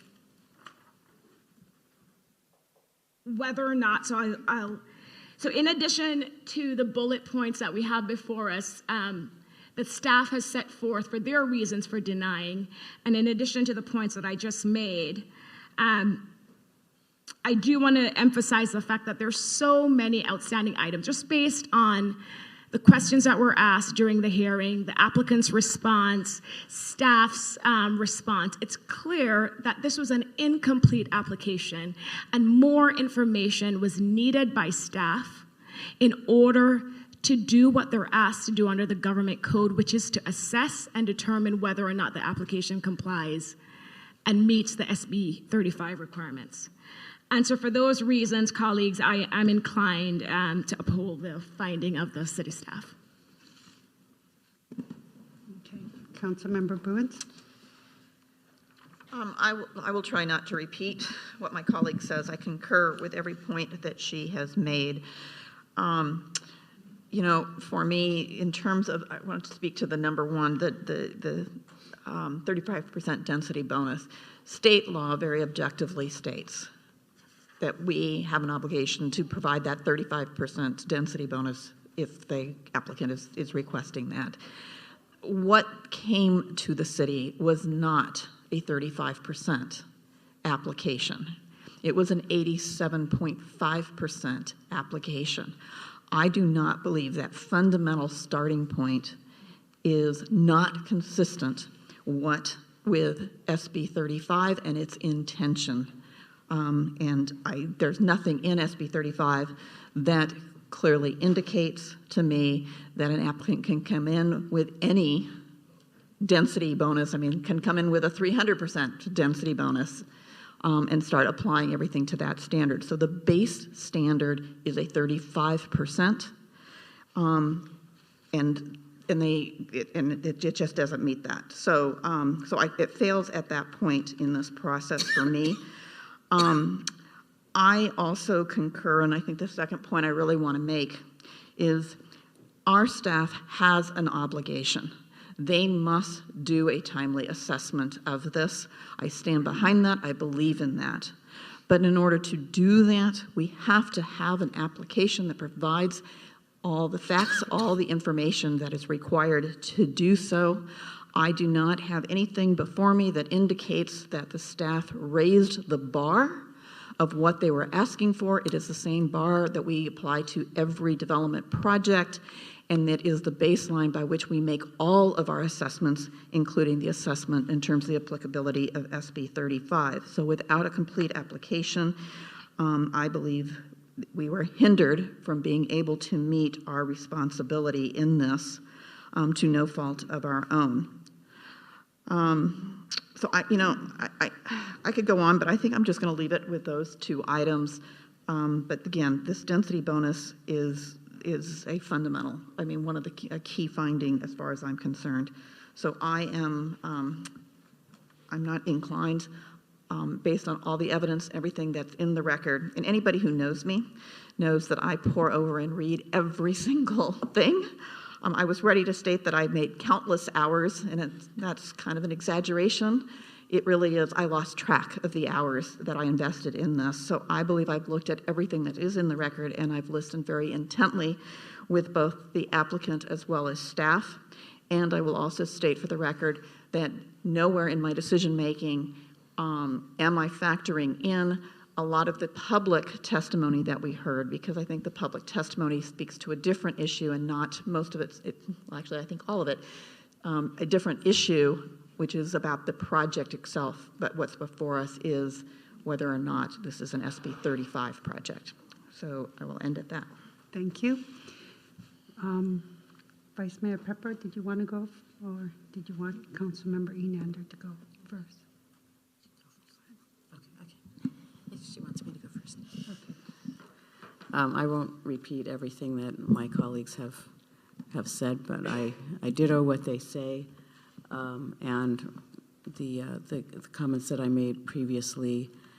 I appreciate the applicant's efforts and the coming here tonight and defending what they have done. However, I do believe that our staff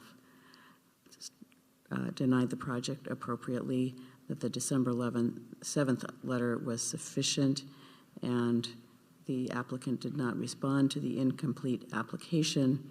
If the applicant felt it met SB 35, then the incomplete items would have been submitted within the 60 days from their original application, and that was not done.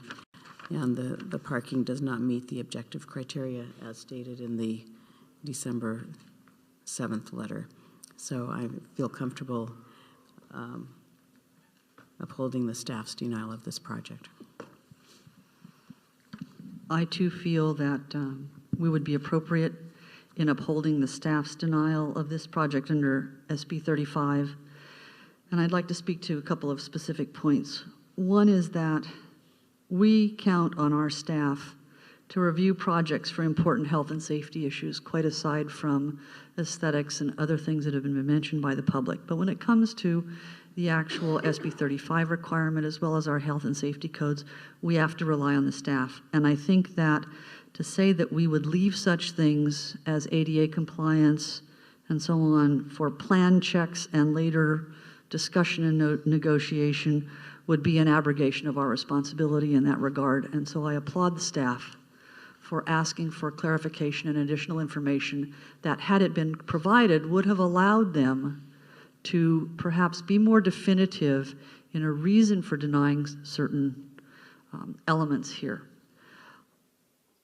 I basically do not find the applicant's discussion and argument with respect to the additional density bonus and the way that they achieve the height to be persuasive. And because of the number of units claimed, and because I don't think that that is frankly legitimate, you really can't do an assessment of whether the square footage objectively and by right constitutes the two-thirds residential requirement. So I just don't think the staff was in a position to even be able to say, yes, it does, and therefore they have to say, no, it doesn't. With respect to the base density not being demonstrated, I think that this first floor issue is very important, and that, again, without information and a good set of plans from the applicant and clarity, we aren't in a position to say whether this could have met the code requirement that we have with respect to the first floor. So for those reasons, in addition to the ones that were raised by my colleagues, I believe we should direct the staff to prepare findings and a resolution to uphold the staff denial under SB 35. I think all my council members have covered all the points that I would have.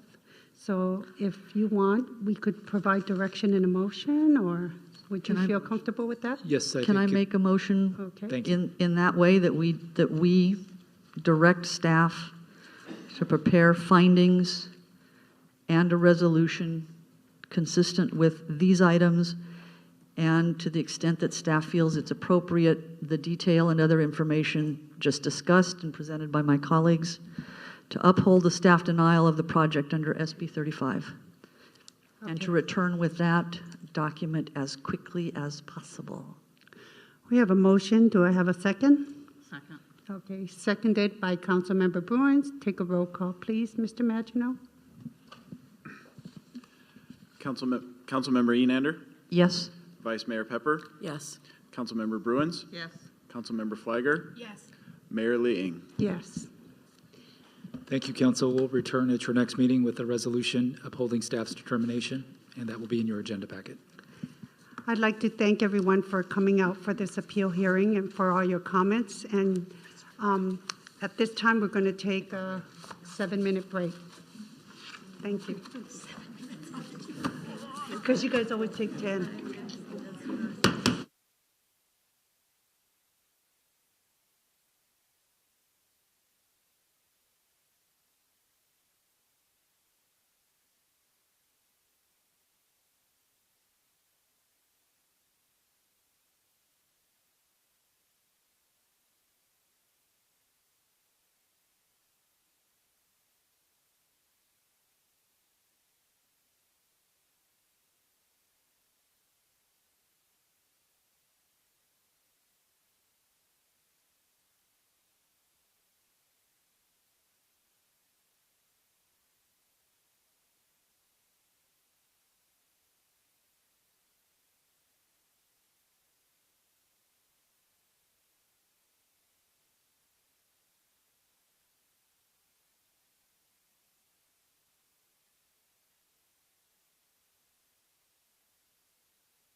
Yeah, I know, I gotta make sure. Okay, I do want to state that we met at closed session and council has nothing to report. And at this time, I'd like to go over changes to the order of the agenda. Did any council member have a request? Otherwise, I do. I would like to move item number 6 before item number 5. So if that's acceptable, I'd like to do that. Okay. Yes. So at this time, we'll move on to consent calendar.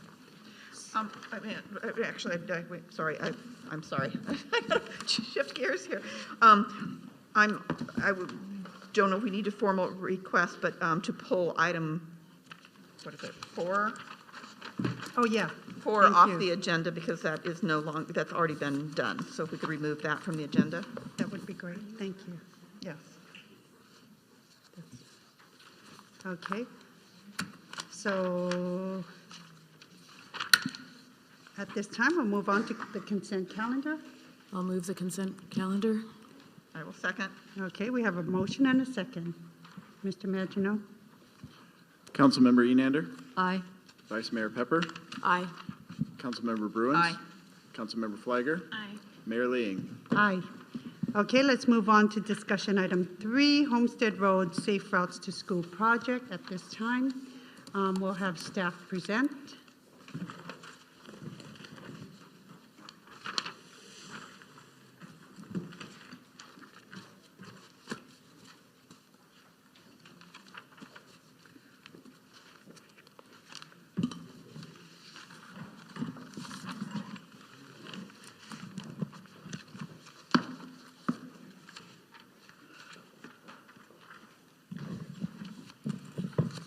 Good evening, Mayor Leanne and members of the City Council. My name is Aida Furman. I'm the Interim Engineering Services Director. Here with me is Jaime Rodriguez, our traffic consultant from Traffic Patterns. Tonight, we're going to present to you the Homestead Road Safe Routes to School Planning Phase Project.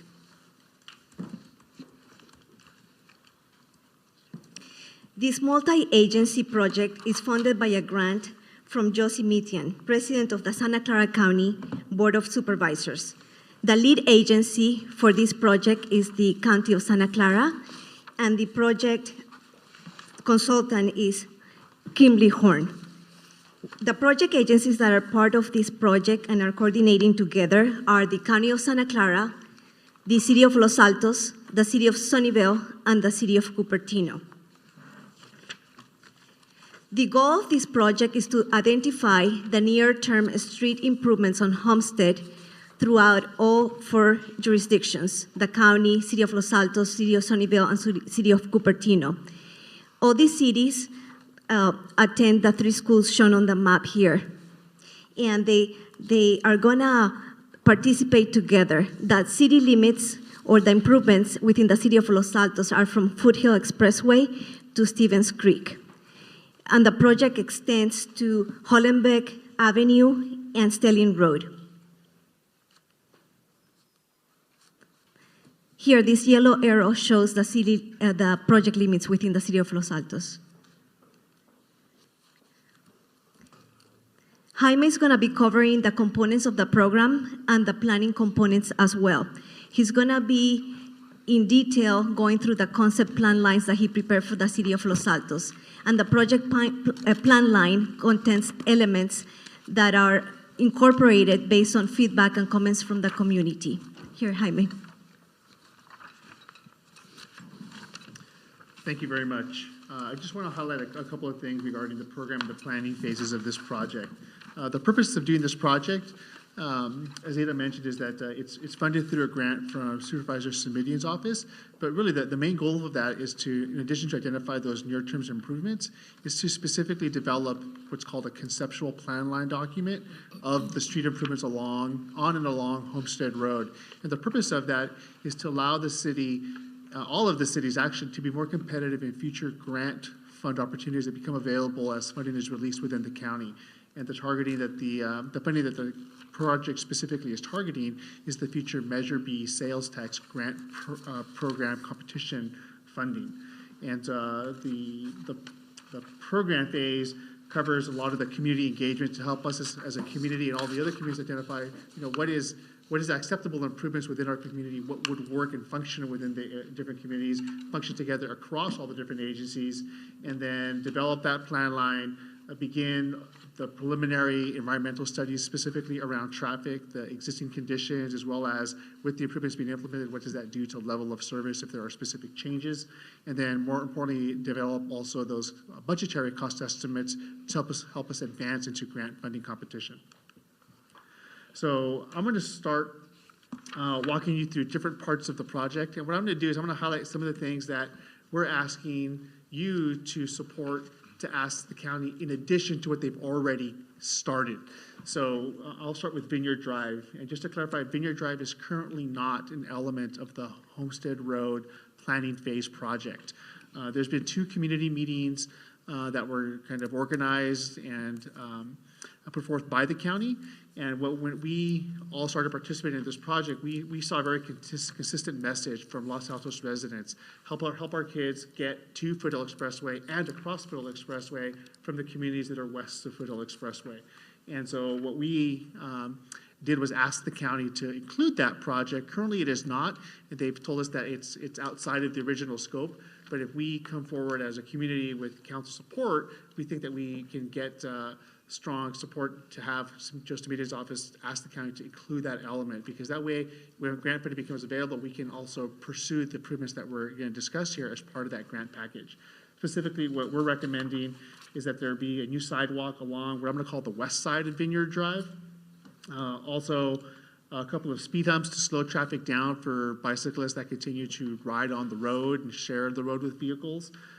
Consider, with additional study, a new multi-way stop down at Vineyard and Deodora to kind of set the stage of a slower paced street right when you enter that kind of section of roadway towards Foothill Expressway. And also, a lot of specific improvements at Foothill Expressway itself. Now, I do want to make a quick note that the County of Santa Clara is pursuing a separate project through the Measure B program that includes improvements along Foothill Expressway between I-280 and Vineyard Homestead Road. And so we've started some of the conceptual plan line work for the county to help kind of set up the stage for future improvements later.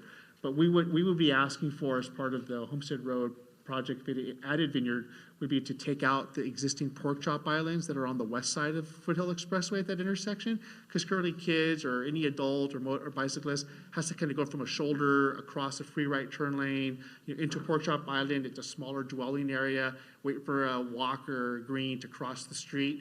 And getting rid of those pork chop islands provides more landing area and dwelling space for pedestrians and bicyclists to use until they get a movement across the street, across Foothill Expressway. So that's what the concept of that would look like. And I'm going to move you on to the next section. This is what I understand the community refers to as the Golden Triangle, the area where Grant Road meets Foothill Expressway and Homestead Road. And what we drew here are conceptual plan line elements that fed into the county's concept drawing. And so we're very consistent in a lot of areas, but there are specific things that we want added to the county's plan line that are a result of community input from the second community meeting. And those elements currently include widening of Grant Road. Currently, the bike lane that is coming southbound from the north towards Homestead Road ends about 150 feet to the north, and the widening would allow that bike lane to get extended all the way through to Homestead Road. That's currently outside of the county's current project. We think that's a really good element to add back in. The current project for the county removes the bike lane on the northbound direction of Homestead Road, Grant Road, and proposes to put in a multi-use path that's similar to the pathway that is currently on the north side of Homestead Road across Trader Joe's, and extend that to the north. But the county's design ends at the crosswalk at Grant Road. We're proposing that they take that further north to the next intersection at Chris Drive. That way there's a continuous path for kids to be on off of the roadway up at least to that first intersection. That in combination with the widening on the other side of the street gives a continuous bike lane at least in one direction, and puts kids in the other direction back home after school in a dedicated multi-use path, grade separated from traffic. We also recommend the use of green textured pavement treatments to highlight to motorists where they should be watching for bicyclists. Also guide bicyclists to be on the roadway. And this drawing doesn't specifically show it, but we would also suggest some of those green skips that you see, also guiding bicyclists into a dedicated left turn slot that would get them to that multi-use trail that we just talked about also. So those aren't shown, but we think it's a great idea. We've had a lot of community input requesting things like that. We also would recommend some type of a pedestrian activated flashing beacon that pedestrians could use to make sure that when they're crossing towards the development on the other side, that motorists have more awareness and kind of more visual cue that someone's getting ready to cross the street. Where? That's the right turn coming from what would be the future auxiliary lane on the second project. Currently at El Sereno, traffic that's coming towards Foothill Expressway, if someone's turning into the gas station, the Chevron, they turn from the same lane of traffic that's going towards Foothill. Our suggestion is actually to put in a very short left turn pocket. It's about 25 to 30 feet, holds at least one car, two that are stacking. But it gets them out of the way of the cars that are trying to get towards Foothill Expressway. One car turning to left really creates a queue that goes up towards Trader Joe's, and that makes the traffic signal at Foothill Expressway less efficient because there's a large gap in traffic, and the signal gaps out from green to yellow to red because they think there's nobody approaching, but the matter of fact is that they're queued up behind the gas station traffic. So a short left turn pocket would help make that more efficient at Foothill. Lastly, we showed a lot of these, green textured improvements, but the county of Santa Clara does not have a policy that allows them to put green texture treatments anywhere in the county. And we really pushed them hard, specifically here on Los Altos, that we think that they need to advance a policy very fast to try and do that, because I really feel personally they've fallen behind the rest of the region at the county, because everybody else, every other county across the Bay Area does these types of treatments. And just because they don't have a policy, that's not a blanket excuse to not put those treatments in anywhere in any city. They're authorized to do that by state policy. They can definitely do it in the county, but if they need a policy to do it, they need to advance that fast. Can I ask you a question? Sure. Go back to that drawing, please. So where is Trader Joe's in this picture? Actually, that's the next intersection, so it's kind of like in the middle there. Okay. Trader Joe's here here to the left. So that's the intersection to the left of the screen. That's the Trader Joe's driveway. Okay. So if we can just go back to the previous picture, though. So the orange line, the extend the multi-use trail to Chris Drive, that's the orange. Is that right? I'm sorry, can you repeat the question? I'm just trying to make sure I understand this drawing. The thing that's labeled extend multi-use trail to Christ Drive, Yes. That's the orange stripe there on the north side or top side of Grant Road. Mm-hmm. So that trail, once you get to El Sereno, is there a trail from there on, or does that? There is an existing trail that goes from El Sereno east towards Sunnyvale, Cupertino. Okay, so that's where that trail starts? That's where the trail starts today. Okay, 'cause I can't really see that on this picture. Okay, so the orange part is what you're suggesting be added to the trail that's already there. That's correct. Okay, thank you. I have a question on, if we can turn back. Currently, the eastbound lane going towards Sunnyvale from Foothill, is it a one-car lane or a two-car lane? It's one. Okay, so it'll still remain a one-car lane? Yes. Okay, thank you. And currently today, it's rather wide in front of Chevron. That was Mhm. one of the reasons why we had the space to recommend that little short pocket towards Chevron could be added without any impact. Okay. And that was actually, I was going to hold my question until the end, but that was actually one of my questions, just to confirm there was enough room to add that additional lane to turn into Chevron. It doesn't appear that way to me, but I'm happy to hear that you think there's enough room there, which wouldn't sacrifice the width of the other lanes. That's right. Curving around to get to Foothill. That's right. So along the Homestead Road between the Trader Joe's traffic signal and what is called Fallen Leaf Drive, there aren't too many changes except for the addition of what we call a buffered bike lane. So the width of the lanes along Homestead Road are about 14 feet today in that section. So all we would do is actually take a couple of feet of that in each direction to stripe a buffer so that bicyclists have a little bit more of a visual cue between traffic and motorized traffic and bicycles themselves. Now, the Homestead improvements do also recommend a new traffic signal at Fallen Leaf Drive, and what we did, the city staff, is draw a concept of what that signal layout would potentially look like. And so we want to show that to you here today. But we also wanted to throw out for your consideration that right now there's a pedestrian-activated flashing beacon, but we get a lot of community concern that they think that flashing beacon isn't visual enough for traffic when they're coming westbound from Sunnyvale into Los Altos, because you're kind of going uphill. And so one of the things that we're recommending is to put in a third pole now, not wait for this project. You know, if you like that suggestion, you could direct us to do that now, and we could try to put that in within the next several months before the school season starts again next fall. And staff, do you have a picture of what that flashing beacon pole would look like? I didn't bring one. I with would me. love to see that. Yeah. Okay. Okay. So with that, those are the focus recommendations within Los Altos. If you're interested in seeing some of the other suggested improvements along the rest of the corridor through Sunnyvale and Cupertino, we have those and can kind of guide you through those at a higher level, but we focus in this presentation for you and the community within the Los Altos focused improvements. So just to go back to the page where it's Homestead Road, so when you said you make the bike path on the right side, it's going to be solid green, right? Will it be solid green like we have in the Golden Triangle, that type of?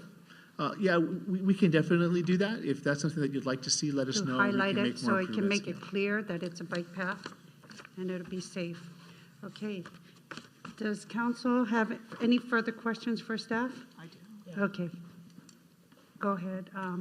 Vice Mayor Pepper? Okay.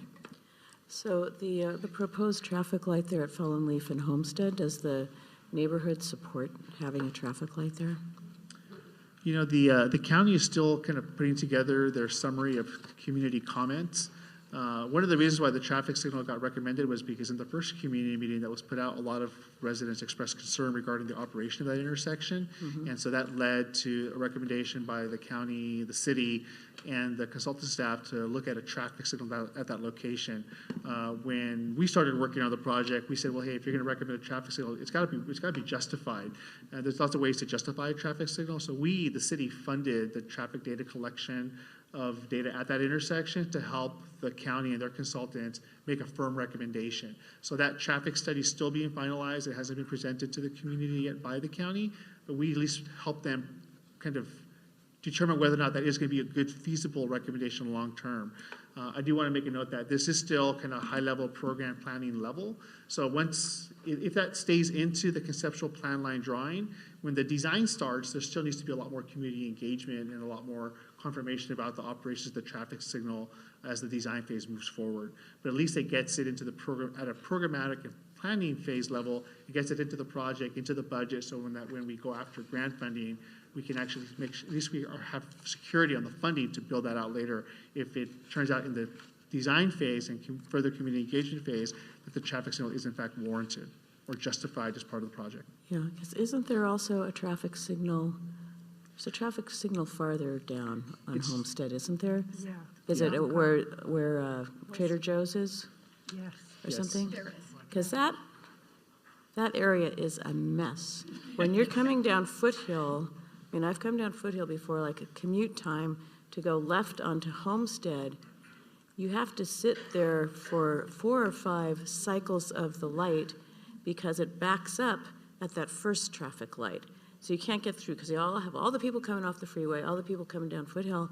And to put another traffic light there at Fallen Leaf, I think is just going to, I really question whether that's a good idea. Because once you get past that light, then the traffic moves. But if you have another light there at Fallen Leaf, it seems like it's just going to exacerbate that possibility. So I mean, I don't live in this neighborhood. I don't go there often, and I now know never to go there between like 4 and 7 p.m. But, but I'll count on the neighborhood to speak up as to what they think is appropriate there, but I think we need to really be careful about what's going on there because the traffic's really bad. And I know you're looking at safe routes to school, but it's not safe for kids to bike when there's all those cars there and they're antsy and they're pissed off. And I finally got through the light and I'm going to go as fast as I can. It's not a safe situation for the bikers. Yeah. Thank you, Vice Mayor. If I could just provide a quick response back. That's a very similar comment that we heard from a lot of people at the second community meeting where the traffic signal was officially recommended at for the first time back in February. And one of the challenges with the operation of the existing Trader Joe's traffic signal and the Foothill traffic signal is that there's currently not what we call an interconnect, a method for the traffic signal at Trader Joe's to talk to the traffic signal at the Foothill Expressway. So you're sitting through several cycles because the signals aren't really working together today. And part of this project is making sure that if the the Homestead Fallen Leaf Drive traffic signal does in fact get built, that there does have to be a physical interconnect cable that links both the new signal at Fallen Leaf with the traffic signal at Trader Joe's back to the county so that the county can operate that consistently by time of day and make sure that things are working in sync together to get green. We are also looking now, knowing that the Trader Joe's signal is not operating optimally, trying to find a way to bring that online quickly through cellular so that there's a better connection back to the county. We're doing that separate from this project. Okay, Councilmember Bruins. So I'm going to stay on the Homestead segment here. So in terms of the traffic light, I mean, there's two things. One is within a half a mile, there would be 5 traffic signals. So I guess does it meet warrants to actually put in 5 in a half-mile segment, and the half-mile segment going from the off-ramp of 85, southbound 85, all the way to Foothill Expressway. So I would just caution whether or not that really makes sense. And then if we are going to do this, I think it has to be a requirement in terms of this syncing because I concur with Councilmember Pepper. Without that, it's not going to be optimal. And then the other thing I want to caution in terms of that traffic light is when we do these public meetings and such, that sometimes, and what could be the case here, is a lot of the concern and such that prompted a lot of this are people who are actually starting from the on this side of the expressway, but up toward Grant Road, and trying to get their kids to traverse, and particularly that you referred to it as the golden triangle. I'm sure the residents probably refer to it as the cursed triangle. So I think it's important as we're looking at making this type, and again, with a traffic signal, I think it raises to a level of significance that we really do need to make sure we're going to be trying to do when the appropriate time, okay? Because this is, you kind of have to go through this step by step, but we would reach out to the neighbors that live more in this area who actually, in order to get in and out of their homes and getting off to work and all, actually traverse this more frequently. So I'd like to go back to your slide. Let's go all the way back to Vineyard.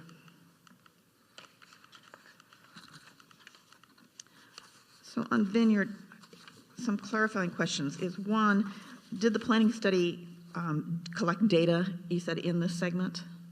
Or not? We did collect traffic data. This is part of the data that we collected and gave to the county. Okay. So we collected speed volume and volume data along Vineyard Drive. Okay.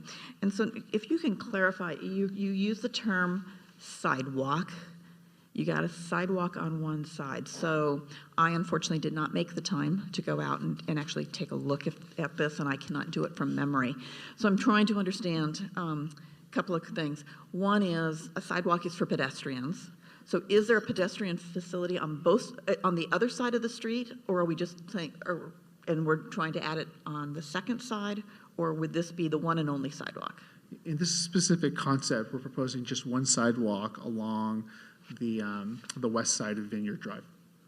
Okay, so there is no sidewalk on the east side. There's not one proposed as part of this Okay, concept. and then the next question is, are the bicycle facilities on the same segment sufficient as is? Because I don't see any recommendation in terms of making any modifications to the bicycle facility. So are there actually bike lanes on this, or? So there's a striped shoulder. I don't believe it's assigned and striped as an actual bike lane. It's just striped as a shoulder.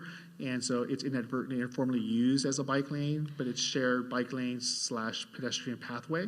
In this specific concept, southbound coming from Foothill back towards Deodora, there'd be a striped sidewalk and probably some sharrows on the roadway for sharing space with a bicyclist and a vehicle. And that's one of the reasons why we recommended the speed humps, to make sure that the vehicle speeds stay low through that area. So is it an actual, when I hear sidewalk, I hear a This would be raised, or this would be a raised sidewalk, Okay. yes. So again, without going out there, I just would ask that, we look at this in terms of if we're going to be building a raised sidewalk and all, is a raised sidewalk the right tool here when you look at the bicycle as well as the pedestrian versus a class 1 pathway, sufficient width, et cetera, to make it safe for both the bicycle and the pedestrian? So that would be the only thing that I would say is, can we look at making sure that the bike facilities are also adequate? And then the last one on this is, you show the green paint up there, but given that this is a curb, okay, what you're showing this when you move to you have the solid green. As you know, there's the use of the hashed, which you show in the other ones. Does it make sense to? Is there some way to indicate this so it's not after you whip around the curve that you actually kind of, as a vehicle, have warning that there's a green? So the length of that green and the appropriateness of that green, because it is such a curve. And I know you're taking out the pork chops and such, but you're flying before you get to that point, potentially. So anyway, that would be my only other comment, is whether or not we need to extend the green as well. I think similar to the comment we were showing at the triangle, the little black skips that you see there leading to that solid green, those can be green. And so, yes, we could definitely do that. Yeah, because I'm talking about coming. Right, Okay. through the curb, right. Okay, now your triangle slide. I don't know if I can say the word golden to describe this one. So, question here, you talked about the flashing beacon down there, but I was trying to figure out if we're moving forward with that, a bicycle left turn lane, that's kind of a novel idea, et cetera. Is there any consideration as whether or not, once you're in that turn pocket, whether or not, again, some sort of flashing light warning vehicles that bicycles are going across there makes sense? Or, because this is really designed for the children. This is not where it's the adults who are doing their weekend rides or their rides to work, et cetera. They're going to stay in the bicycle lane. So is there some other thing to try and help make that a successful crossing for youth on bicycles? So I think part of the challenge with that specific right turn that you're discussing, the one where we are calling out the pedestrian activated flashing beacon, is that we're trying to come up with a concept that works with what is there today. But this is specifically the section of roadway on Foothill Expressway, again, between Homestead down to 280, where the county plans to actually widen out Homestead Road. And so we're trying to come up with a concept that fits that today, but we already know there's already a different project separate from this that hasn't started its design phase yet. Mm-hmm. So I think all these concepts that we're showing, like on the vineyard slide, getting rid of the pork chops on the west side of Foothill, starting to get rid of some of the pork chops on the east side, they will all come together with that separate project that the county is leading, which could actually remove that crossing altogether. And so we just don't know if that's the case. The flashing beacon was just an attempt to at least provide some additional awareness to motorists that pedestrians are crossing the street. Can we activate that with a bicycle movement? We can definitely work with the county to make sure that they think that that's a concern of ours and that we would want them to investigate that. We could definitely pass along the concern. Okay, and then I'm just going to go ahead and make my comment right now in terms of, I do support the idea of putting the median flashing beacon sooner rather than later. that is because of that incline and particularly late in the afternoon. At Fallen Leaf you're referring to. Yeah, just the to one at clarify for Fallen the Leaf. audience. And then I want to say thank you for the, I think you said pushing. I don't think you said nudging, but I will say pushing on the county in terms of the use of the green paint. And I think this is a great opportunity in terms of timing to do this. And then just my colleagues, by putting these things into this and all, it also will be there as part of the county expressway program as well, which then raises its visibility as we look at the design. Because as we know, we've already have that partial design for Foothill Expressway between San Antonio and El Monte. And so this will put it on the radar so it can be put in kind of more paid attention to up front rather than us trying to chase from behind. Thank you. You've answered my questions. Councilmember Flygore, did you have questions? Thank you. And thank you, staff, for putting together this report. I thought it was well done and easy to follow. So I'll just go through under your discussion analysis section the different proposals. On the Vineyard Drive sidewalk and traffic calming improvements, just confirming that this is actually not part of the Homestead project. I heard that we submitted data and we did our own collection and submitted it to the county. But that intersection and the proposal there wasn't included in the Homestead County project. That's correct, and the complete staff report includes a comment letter that we would actually ask to be signed by the mayor to get forwarded to the county. That letter formally asks, as a policy action of the council, that the county include Vineyard Drive.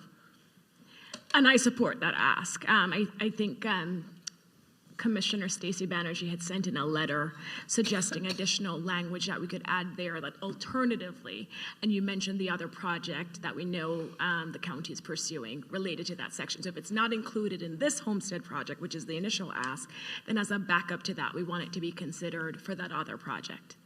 So you don't want to do that. You want this in this project because if you put it on the Foothill widening project, the county's going to ask us to pay for it. Yeah. If they're going to ask us to pay for it 100%. You want it with this project so we get a grant to pay 80% of it. Thank you. So don't include it. Don't include it on the other project. And then I don't think we have this on the map because I don't think it was included in the Homestead project, but when you cross Foothill, so coming from the west side of Foothill Expressway and crossing over to Grant and where it intersects with Homestead, is that portion included in the Homestead project? So after the kids, for example, cross Foothill from the west side, is there a bike lane that starts right there at that intersection of Foothill Expressway and where it curves around before you pass the Chevron and you go down Homestead?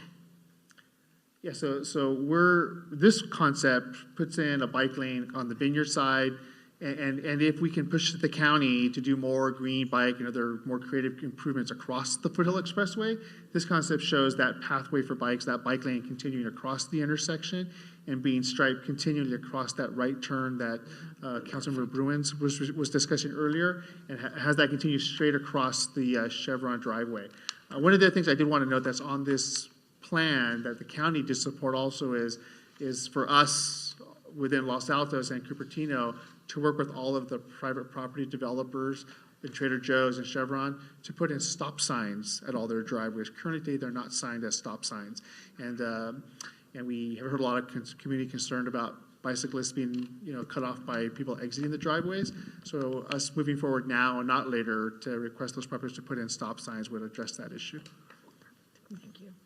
And then the next bullet with the Homestead Road and Grant Road Triangle improvements. Is the proposal there that we would get rid of that existing Grant Road bike lane and that would be sufficient to widen Grant Road, or would other improvements be necessary to get what we need there? So we'd want to widen on the west side. I'm just going to leave this first bullet up. We want to widen on the west side, and that's so that we can continue the bike lane that currently stops to the north and push it all the way through to Grant Road. But we'd be losing the bike lane on the other direction, going north, and right. That's a discussion that's gone back and forth a lot.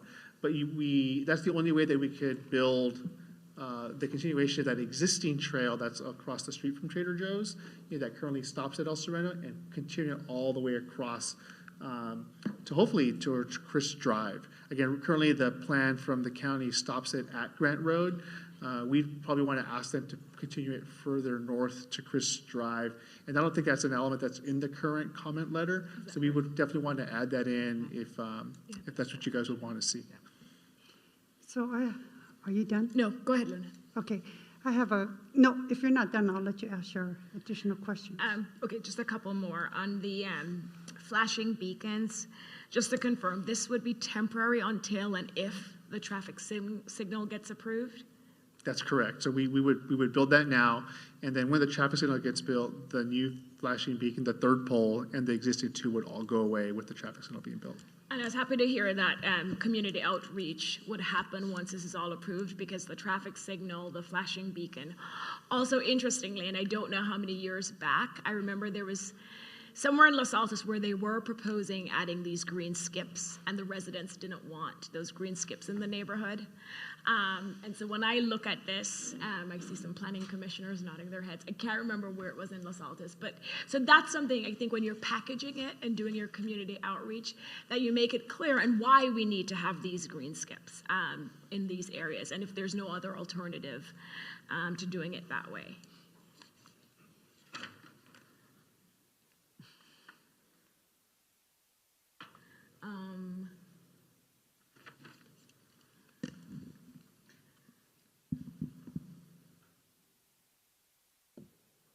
That's it for now. Thank you. Thank you. Okay, I had a couple more questions. So just as Vice Mayor Pepper talked about the light and the concern, and you talked about the coordination with the one at Trader Joe's and Foothill, how about the ones going west, I guess, towards Barranca? And is there going to be coordination with the one by West Valley? So I think you mean going east towards east. Sunnyvale and Cupertino. Sorry. Yeah, so those traffic signals are operated and maintained by different agencies, and they use different traffic signal control equipment.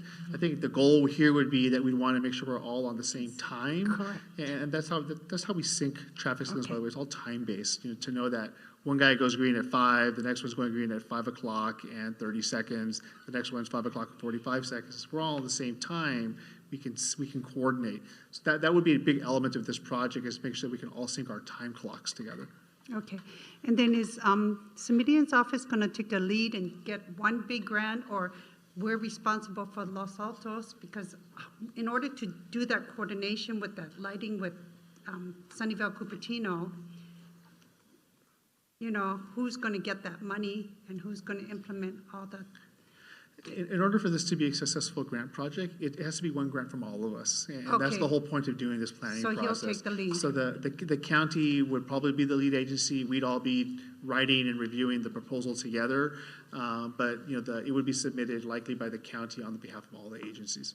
Okay, and then what is our timeline? We're looking at completion of all this 2021? Yeah, I wish I could answer that question. I think the goal is to finish this planning phase and then have our conceptual plan line and budgetary estimates done before summer. But then we don't know when the funding from this Measure B grant program is going to be released yet. We just know it's sometime within the next 12 months after that, from what we've been being told. So we would want to chase it as soon as it's released. Wonderful, thank you. Okay, no further questions. I have 3 comments from the public. I have Stacy Banerjee, Patricia Steele, and Nanette Jackson. Okay. So Nanette Jackson will be speaking first. Yes. Okay. Hi, council members, Los Altos residents, and audience members. My name is Nanette Jackson. I'm the Safe Routes to School lead for Cupertino Middle School. I'm on the Homestead Heights Safe Routes to School team, and I'm also a Los Altos resident, parent of 2 kids. So I attended the second community meeting for the county project Homestead, and I gathered more parent feedback after that meeting, and we created a 6-page document actually and sent it to the county.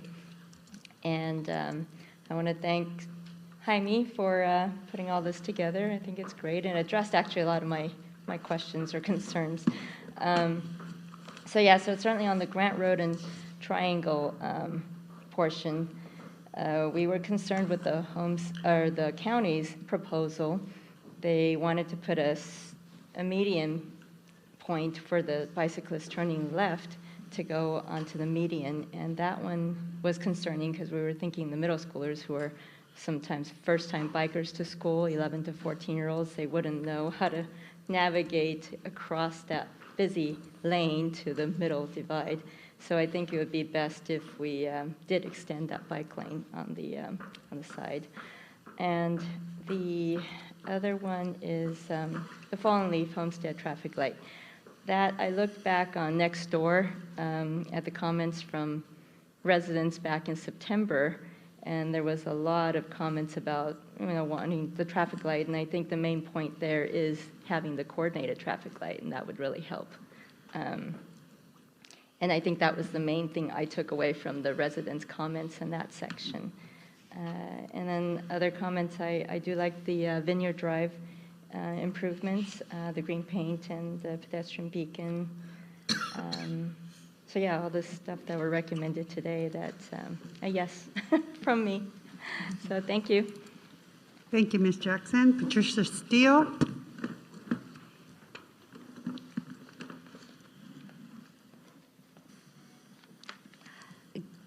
Good evening, council members and audience. Thank you for hearing me. I have a little more skin in the game, as 2 years ago, my daughter was struck by a vehicle on Grant and Christ and sustained a traumatic head injury, for which it has taken her nearly 2 years to recover, and she's about 90% there. However, it has been 2 years since her accident. I just feel that, and I would implore you to try to get, and I don't know how you do this, but to get the county to make this a priority. As I'm sure many of you are parents, you get a phone call from the police, the Los Altos police, telling you your child isn't sent to El Camino, they're sent to Stanford Trauma Center. And how terrifying that is. But the thing is, an accident like this doesn't just affect me. It's not just about my child. The victims are more like a web. The person who struck my child, and the anxiety and the stress and the trauma that it caused this individual, and subsequently her family, and of course the social media involvement that got in there. That got nasty. When we don't have these roots for our children, it doesn't just affect the single or individual family. It affects our whole community. So I truly appreciate you making this a priority to our city. I would like to add, I love the idea of the beacon at what they call the Golden Triangle. I call it the Bermuda Triangle. Moreover, what we have also found is that I believe I was corrected and that was explained to me that these are crosswalk humps or raised crosswalks. I call them slow the heck down bumps. They are really effective. And maybe we could, or you could consider implementing that in my the Bermuda Triangle. It is very effective, as well as with the beacons. I love the beacons. And lastly, please consider in all this some funding for training for all the bike riders. It's really confusing, all this. They don't know which way to go. And my time's up, so thank you very much for your time. Thank you, Ms. Steele. Stacy Banerjee. So good evening, thank you. And Jaime, if you don't mind pulling up the Bermuda Triangle slide. Thank you. So I just want to say thanks, everyone, for the attention you've paid to this project. I'm actually here tonight as a resident and a parent of a student at Cupertino Middle School, not as a Complete Streets Commissioner. And I thank not everyone who is here tonight, but I especially thank Patricia for stepping forward and sharing her story publicly. It does affect our entire community. And if you look at this slide right here, I'm going to drill in on this one. I think there's lots of great stuff in this project. It took parents a couple years to yell and shout and scream and advocate and do what we wanted to get this project to where it is today, but it's moving along now, and we want you to continue to prioritize it, continue to move it along. I'm concerned you haven't addressed one spot. Lots of other good stuff, but one spot, and it's right there. Patricia's daughter was on the Grant Road bike lane, and because of the Bermuda Triangle, you can't go straight over to Trader Joe's, and you can't get through that crosswalk, darted across the middle of the road there between Christ and Homestead or El Sereno. A lot of kids cut across the road because they want to avoid that intersection. A lot of kids never come over, they just stay on the wrong side. I think the pathway extension there is great. The question is, number one, where should the kids get on the pathway? Should they come up to the triangle, or should they get on at Christ or wherever you've extended to? If they're coming up to that triangle, you have them cutting across the traffic with, like, this is crazy traffic. I've heard some of you've been there, and some of you aren't planning to go over there again, but we have to go there every day, multiple times. Yeah. Hang on. Mr. Rodriguez, could you point out all the things that would be added? Because you're saying that the one concern she's saying that is not addressing, right there, it's going to highlight the path to the left turn. And I think that's the one you're talking about, correct? So there is nothing highlighted to the left turn. There's a pocket in the middle of the road that's green. No, he's saying he's adding it. Are you adding that? Yes. Oh, great. So then you're hearing my feedback. Yes, I love he's that. adding it. So it's still a little nervous, but if there's a green path added across to that pocket, that's good. That's He's number adding one. it. Number two, once the kids get in that pocket, that oncoming traffic is coming at them, and they're not expecting people there. And they're not expecting kids on bikes riding there. Maybe a pedestrian, maybe not. And what happens is when you're on Homestead Road and you're coming around that curve, you get a red light, and maybe you're an SUV, you're on that curve, but a car can still fit through, and a car doesn't have visibility to that crosswalk as they're fitting through, and they're gonna go straight ahead, and I'm scared you're gonna take out a kid right there, right after that pocket, before you get to the pathway. And I don't want to see a kid taken out. So that's my concern. I've told you my concern. I'm happy to hear staff's answer to that. And I've heard some people say raised crosswalks. I see some people say flashing lights. I hear maybe a crossing guard. But this, what's in the drawing, I don't feel is enough. That's all. And I hope we can hear that feedback and do a little bit more. Lots of other good stuff. Thank you for that. So staff, could you just respond to that point? Do you think what's proposed is sufficient to address Ms. Banerjee's concern, or do you think we need to go back to the drawing board and maybe look at it closer? I think what's shown here is a good starting point for moving forward with the wrapping up of the planning process. That doesn't mean this is what's going to get built. There's still going to be a lot more community engagement. There's going to be a lot more design phase. Part of the trick about this Golden Triangle area is that it's multi-agency. It's Los Altos and it's Foothill Expressway.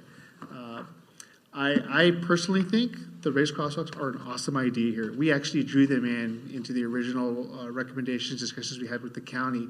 But the county, again, doesn't have as big of a forward-thinking policy on bicycle and pedestrian handling through some of these intersections.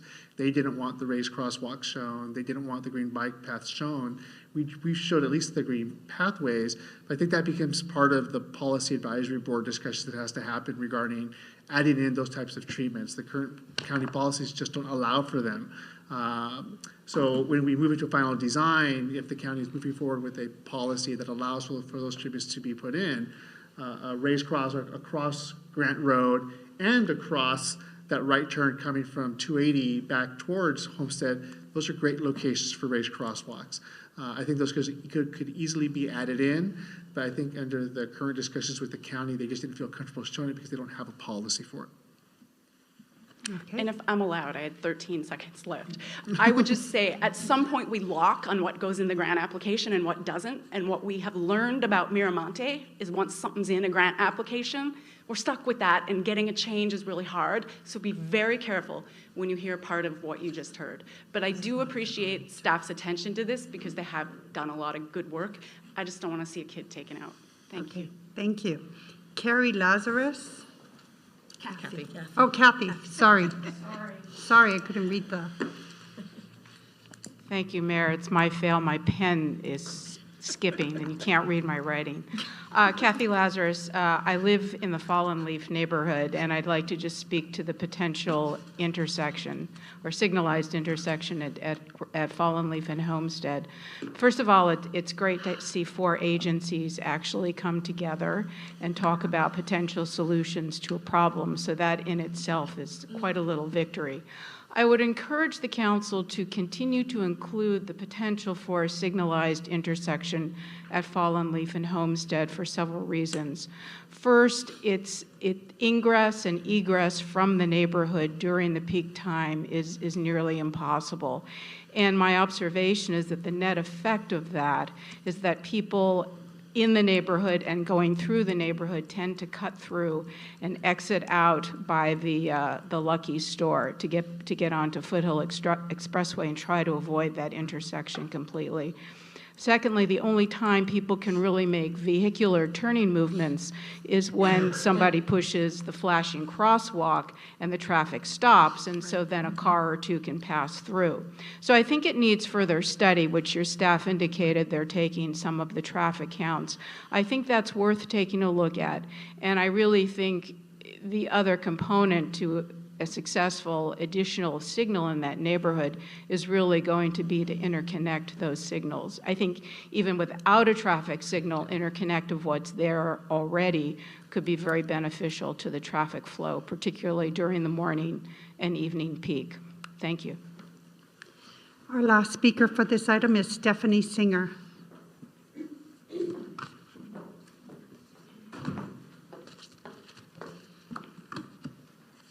Hi, I want to speak to the issue of the fallen leaf signal. Not only do the neighbors in that area, I don't live in that area, I live above Foothill, closer to Montclair, but in that area on the rainy days when I'm trying to drive my children to school, to Homestead and CMS, nobody can get across that intersection. And you have to remember that it's not just left turn egress access to Homestead from Fallen Leaf, it's also access to Homestead and then 280 and Foothill going the other direction for an entire apartment complex and an equally sizable condominium complex. And that's on the side of the road that the current bike lane is on. Our children, if placed on that side of Homestead in a bike lane, will be competing with ingress and egress 5 to 7 ingress and egress points. At the gas station, there are 2.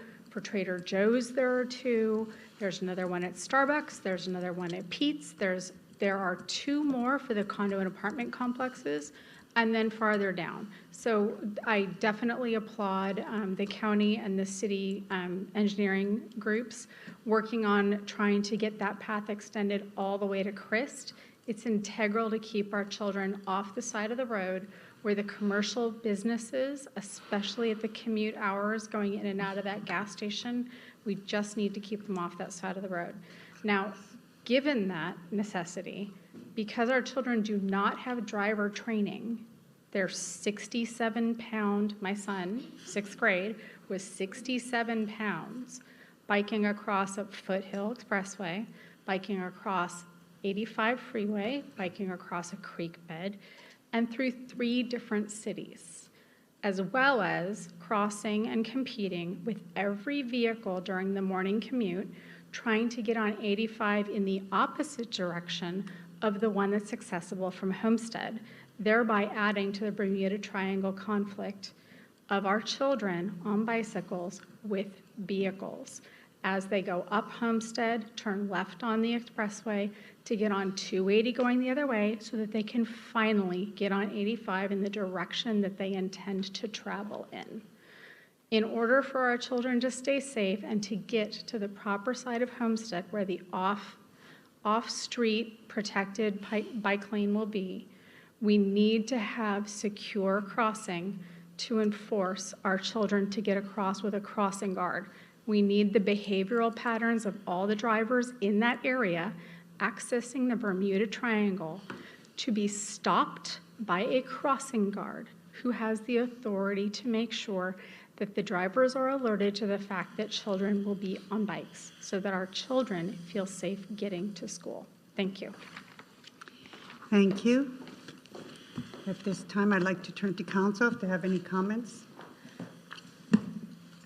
Can I ask a clarifying question? Okay. In terms, if we can go back to the triangle.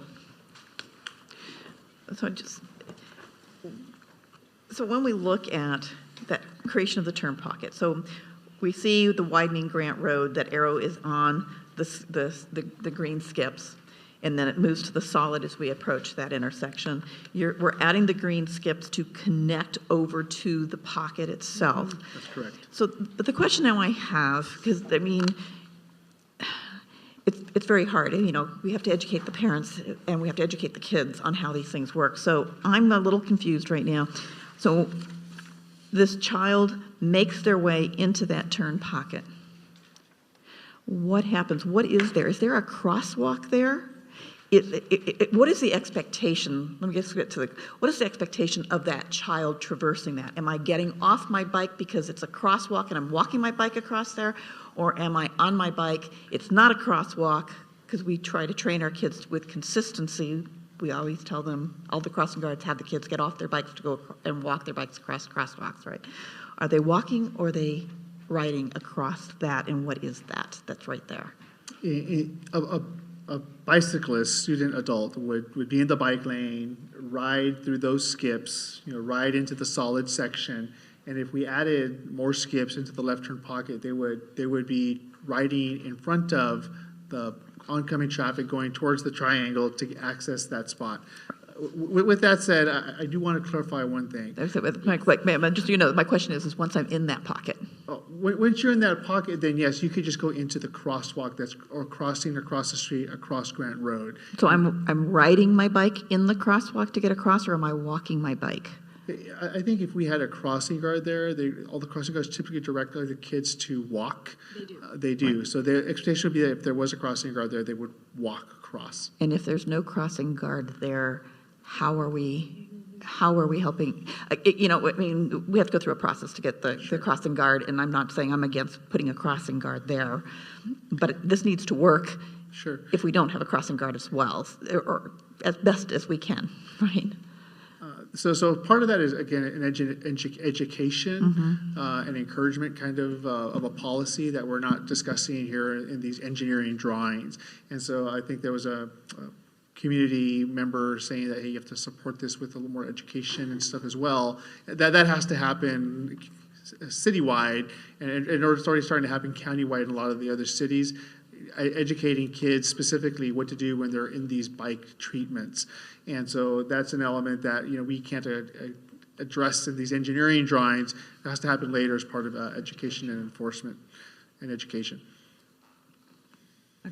Okay, we're here to receive the update, and I want to thank Mr. Rodriguez and Ms. Fairman for the wonderful job you've done. And may I? Any comment on the letter? Oh, yeah. Do we have any further comments on the letter? Did you get the letter from the marked up letter from Stacy Banerjee? I did. We did. Okay. So I'd But ask then that we're not adding everything she wanted. right. So I would ask that that staff give consideration to those things. I'm not sure. Yeah, we're not adding everything. So. Especially the section that Councilmember Bruins just talked about, how they cross. Very important. Okay. I just want to echo what Councilmember Bruin said. You guys are fantastic. Thank you. And I'd like to thank also, if there's anyone here from Supervisor Simitian's office, I don't know that we have anyone here or not, but if they're watching the tape, thank you, because when I first learned about the circumstances in this area, and I do not live in the area, so I wasn't fully aware of it.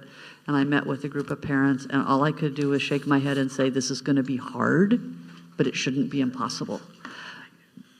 It has turned out to be hard, but it looks like it's not going to be impossible. And I think all of us are thrilled with the progress we've made, and I especially applaud your forward thinking on things like pushing the county to perhaps, maybe the way you put it, adapt their policies to allow some of the kinds of features that you've talked about, and that we also deal with the coordination, very important, the coordination of the lights and the installation of the stop signs in the retail area, on the ingress, in the driveways, all of those things. We're really talking about as close to a comprehensive design as we can, and I just thank you so much on behalf of the city and the residents and the kids, because nobody should go through what that mom went through again. I want to thank you for the wonderful work you're doing. Thank you. And let's, So my understanding is this thing on? I don't even know if it's on. Yes, it's on. It's on? Okay. Is that we will take a look at that draft letter, make Right. any edits necessary based upon the discussion from the council tonight, and then we'll send it on in. And don't give up on the things you want. Okay, we have a study session to move on to. Thank you. Thank you. Thank you for your firm position. Stay with it. Okay, let's move on to agenda item number 6, Housing Accountability Act. Or 4. Oh, no, 4's gone, that's right. Thank you. Oh, wow. Okay. Not housing accountability. Oh, that's what you're calling it.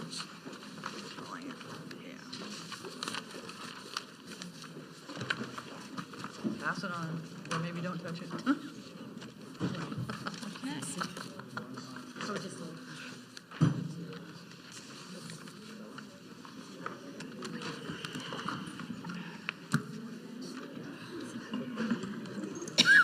Oh, good. Okay, let's hear from staff.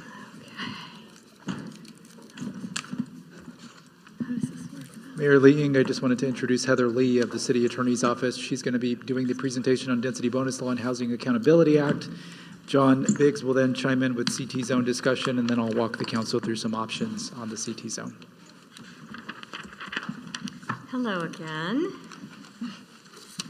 So I'm going to give an overview of the density bonus law. Am I not speaking into the mic? Closer? Am I speaking into? There it is. Okay. No one ever tells me to speak up. It's very rare, so I appreciate that. And so I'm going to give an overview of the density bonus law and the Housing Accountability Act. And then, as Chris said, then we're going to have a segue into John's presentation. I think you already have some general familiarity with this, as even tonight. So this will be, hopefully, maybe we'll fill in some gaps and certainly give you an opportunity to ask questions or stop me at any point if you want to have me clarify anything. So the state density bonus law is codified in the government code. It here.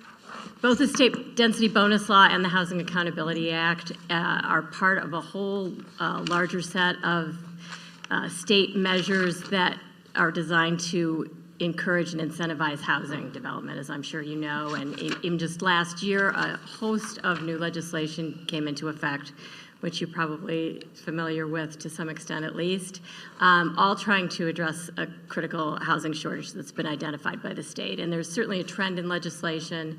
These laws are part of that larger body of law where the state is really trying to not only incentivize, but really ratchet back a lot of the discretion that local agencies have in housing in order to make sure that housing actually does get developed and to curb the authority of local jurisdictions to deny housing projects or to reduce the density of housing projects. So these laws are part of that larger scheme and should be understood in that context. So the background of the state density bonus law is codified in the government code, as I said. It was enacted in 1979 to incentivize production of affordable housing. It's been amended a lot since that time. It continues to be amended. There are new amendments that are part of. There are over 200 housing bills going through, in the legislature in some form or another right now. So it may change, at any day. Well, it certainly will change at some point. So stay tuned. But this is where we are today. How the density bonus law works. Developers agree to produce qualifying projects, which include affordable housing typically, in exchange for up to four things: a bonus in the density that the project is allowed to have, regulatory concessions or incentives, waivers of development standards, reductions in parking requirements, and those four things I'll talk about more. In exchange for those things, the city gets affordable housing within its boundaries, or it might get another qualifying project. Sometimes there are land exchanges or things like that, but the idea is to incentivize housing in the city. And these are restricted projects so that there's a guarantee that the affordability will remain for a certain period of time. So the City of Los Altos has an ordinance that implements the state law, as I'm sure you know. The Los Altos Density Bonus Ordinance was adopted in 2017. It's codified in the Municipal Code at Section 1428040. It assists the city to carry out its housing element programs, and it's also something that the state Housing Community Development Department will look at as a way of assessing the intent of Los Altos for compliance with meeting its regional housing needs allocation as well. So it's an important component of our overall strategy to meet housing goals. How it works: a qualifying development is entitled of right to a density bonus. I'll go over what projects are qualifying in a minute. The city ordinance specifies how we implement compliance with the state statute. The state statute always controls, but we have adopted locally a method for refining that.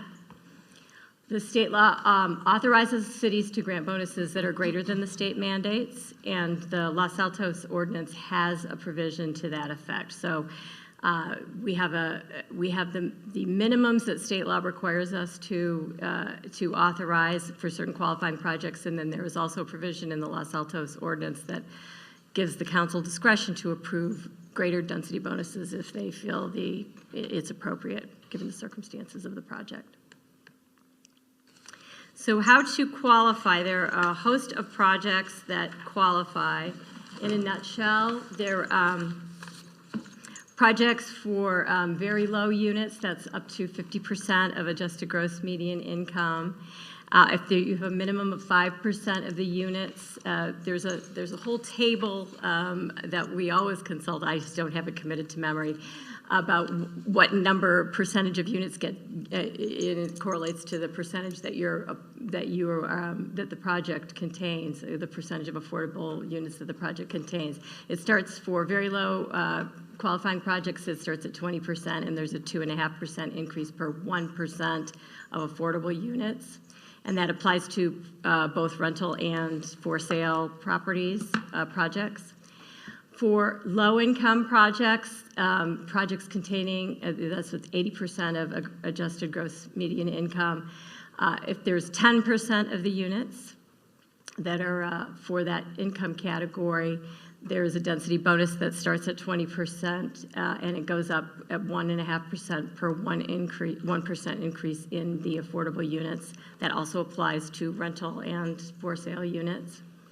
For projects providing moderate affordable housing affordable to moderate income households, which is 80 to 120% of adjusted gross, did I say adjusted gross median, whatever that, AMI, that a minimum of 10% of the units need to be provided to qualify for the bonus.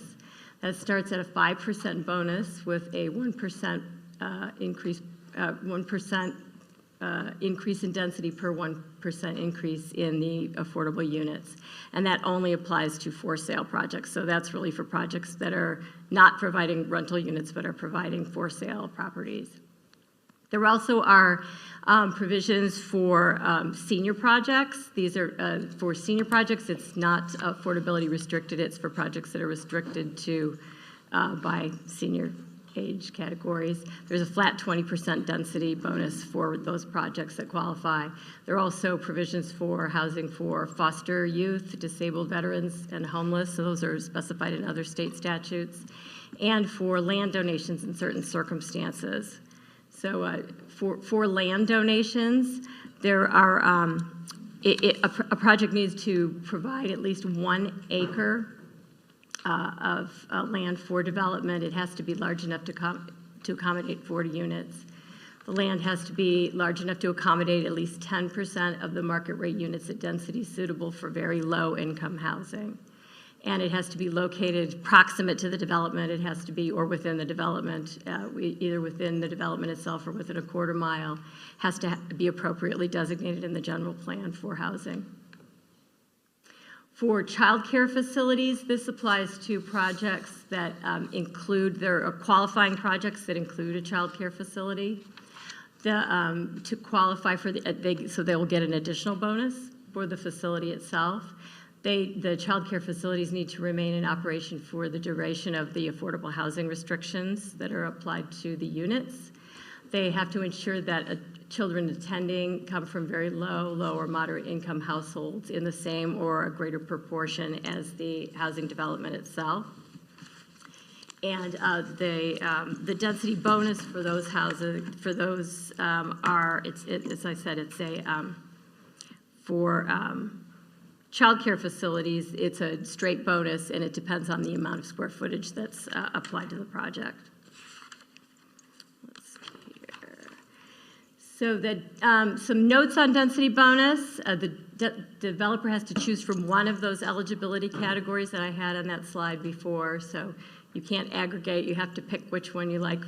Typically, developers choose the one that will give them the best benefits, understandably.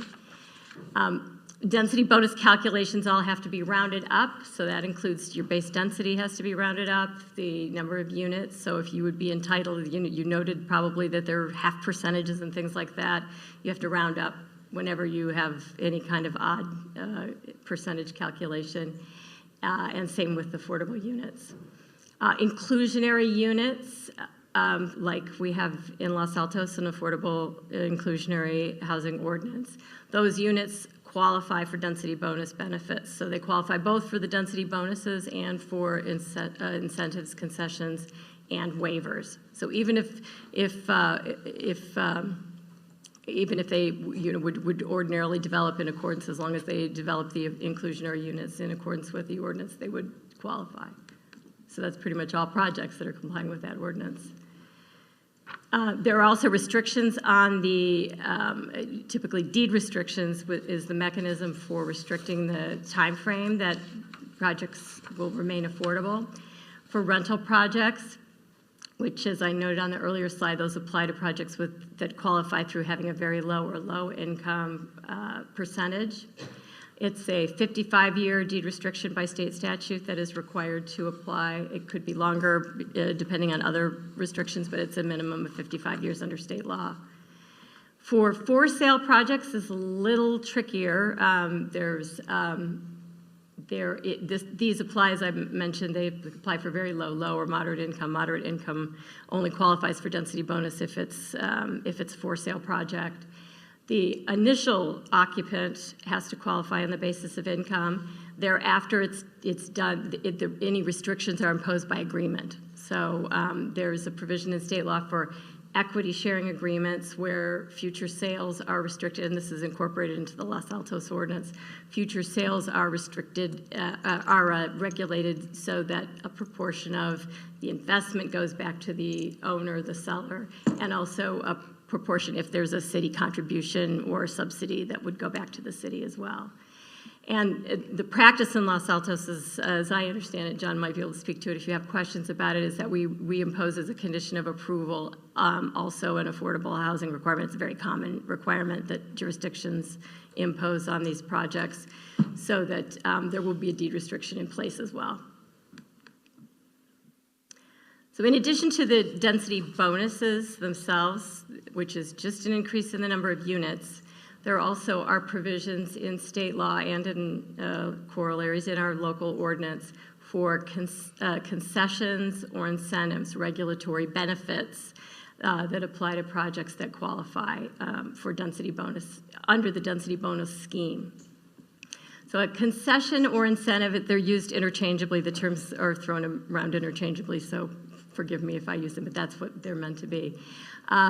It's a reduction in site development standards or a modification of zoning code requirements or architectural design requirements that exceed minimum building standards that would otherwise be required, that result in identifiable and actual cost reductions to provide for affordable housing costs or for rents for the targeted units to be affordable.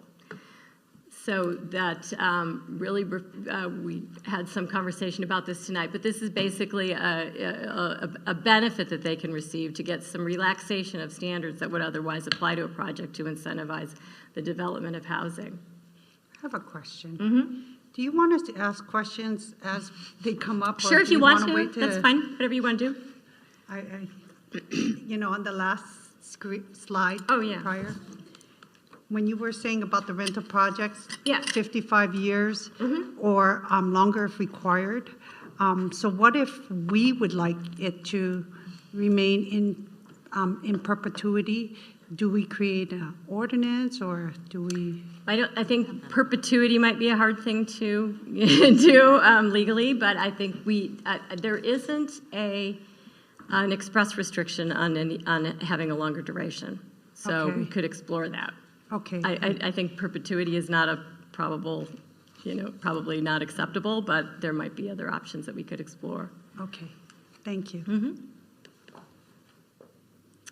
So returning to concessions and incentives, let's see, where was I here? So so I said, I defined here for you, it's a reduction in the site development standards. Let's see. Jan and I think we have the same question. I'm sorry, what? Here. You what? For the microphone? In bullet number 1. Are we on bullet number bullet one, number Jan? one. Yes. Yep. Okay. When we approved our implementing ordinance, which admittedly was only about a little over a year ago. 2017. Yeah, well, getting close to 2 years ago. Yeah. There was not yet much in the way of case law that really got into the question, what does it mean that it results in identifiable and actual cost reductions? Do we have any better clue now than we did 2 years ago as to what that means and how it gets established for purposes of decision-making by the city? We don't really have, particularly good judicial guidance. We don't, no. So I think that we still, I think, have to count on the fact that we have to develop a good record to try to identify, and we have to ask for developers to provide the information necessary to be able to substantiate their basis for asking for incentives if we think there's a question about whether there's costs. So it's legitimate issues. for us to ask the question in for ourselves, is this incentive? So an incentive is not something that's completely by right. No. We can ask, is that really necessary? Yes. In order to affect some cost reductions, et cetera, et cetera, et cetera. Yes, it's legitimate to ask, and we have to be reasonable in our ask, but we can't require them to do extensive studies or anything like that. In fact, the law it was amended to that effect.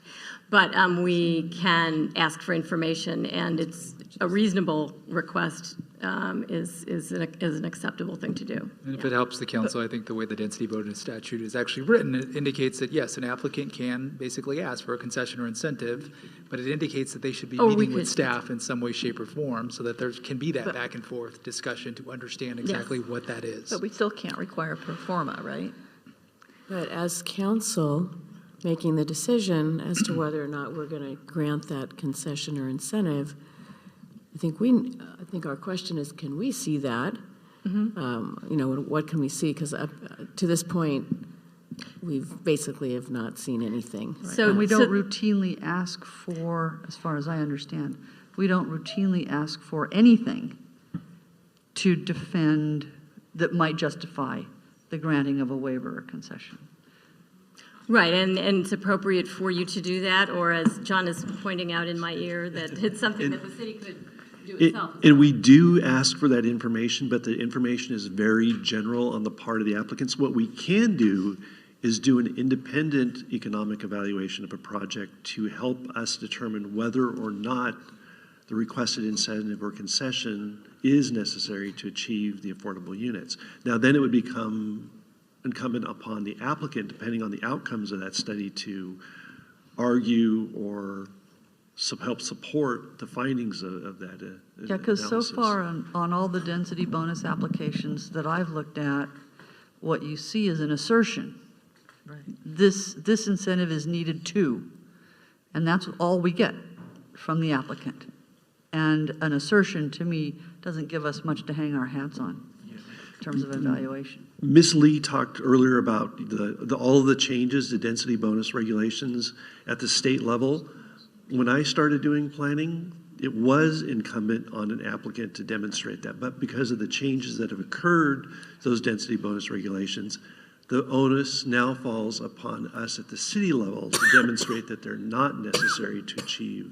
Right, I think affordable the unit. question is, given the current state of law in its broadest sense, and not to be answered right now, but for us to think about is what on a routine basis can we ask for that can become some sort of baseline that we can use?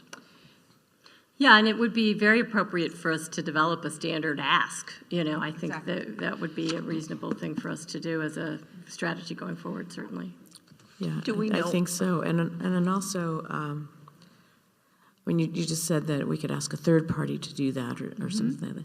So would the applicant pay for that, or does the city have to pay for that? The city.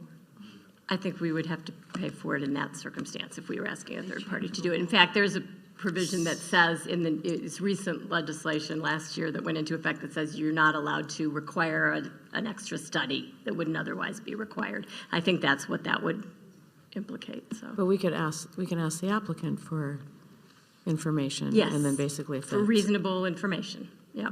Yeah, I think we. Which would yeah. inform certainly any study the city did as well. Yeah. Okay. Yeah. Thanks. Do we know of any cities that have good examples of what they're asking for that they're having success with in getting that?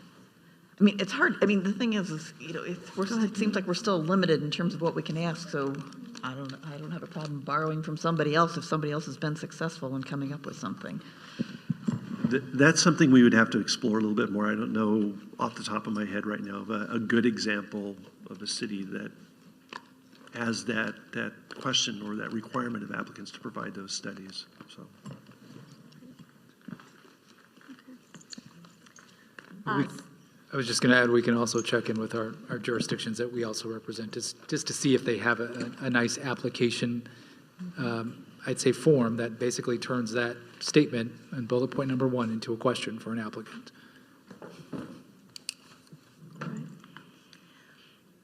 Okay, so returning, we were obviously talking about the cost reductions. The second bullet here is really talking about the idea that we can look at commercial components of mixed-use projects as supporting the development, so that's a concession that could be available to an applicant, and if it would support the financial viability of the affordable housing. Other regulatory incentives or concessions proposed by the developer that result in identifiable cost reductions for the targeted units to be affordable. So it's a similar idea. Again, we're talking about the cost here. And I'm not seeing here where we have the health and safety. Oh, yes, I do. Okay, I wanted to be sure I have that. So I will get to that in a second. So here we have how the law specifies that incentives are calculated. The law basically says that if you do provide a certain percentage of affordable housing, you're entitled to 1, 2, or 3 concessions or regulatory incentives or concessions unless the findings for denial that we were just talking about can be made. This table shows the breakdown here for the senior housing land donation and the housing for foster, transitional foster, youth, disabled. There are no concessions available. For projects comprising 5% of very low, 10% of low, or 10% of moderate, also condo conversions and ones involving the child care facilities, there is one concession. For the condo conversion and the child care facilities, you either get a concession or the density bonus. You don't get both. Whereas when you're talking about the density density bonus projects that are based on percentages of affordability, you can have both the density bonuses and the incentives unless the findings can be made. An applicant is entitled to 2 unless the findings for denial can be made for projects with 10% of very low, 20% of low, or 20% of moderate. And they are entitled to 3 unless the findings can be made for denial for 15% very low, 30% low, or 30% of moderate.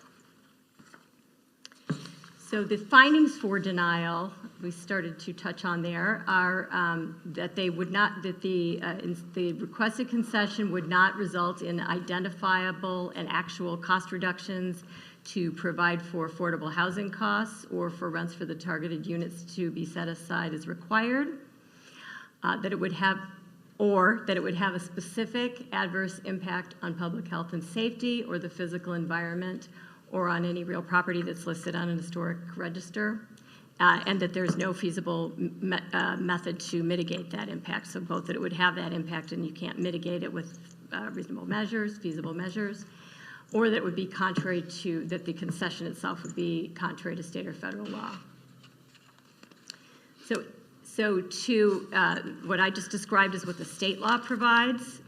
Los Altos' density bonus ordinance has refined that way of looking at the incentives and how you evaluate them to establish a menu of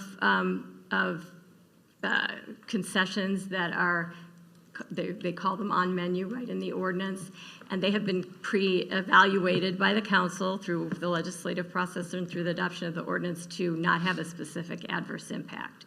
So the findings for denial there typically would be limited to just the health and safety impacts or failure to comply with state or federal law, not to the health and safety finding.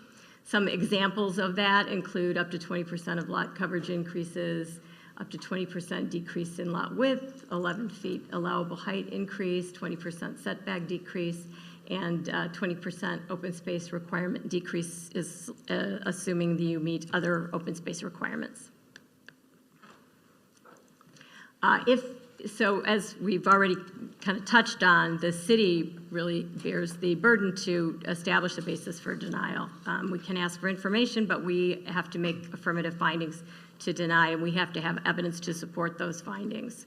So it's incumbent upon us to come up with those. If we deny the request without a reasonable basis, at least according to a court or according to a challenger, the applicant could challenge it. And if the city is ruled against by a court, they may have the requested incentive imposed by a court and also be awarded, reasonable attorney's fees could be awarded against the city. So in addition to the incentives and the density bonuses, there is a third category of benefit that applicants doing projects qualifying for the general density bonus scheme can gain, which is referred to as waivers or reductions of development standards.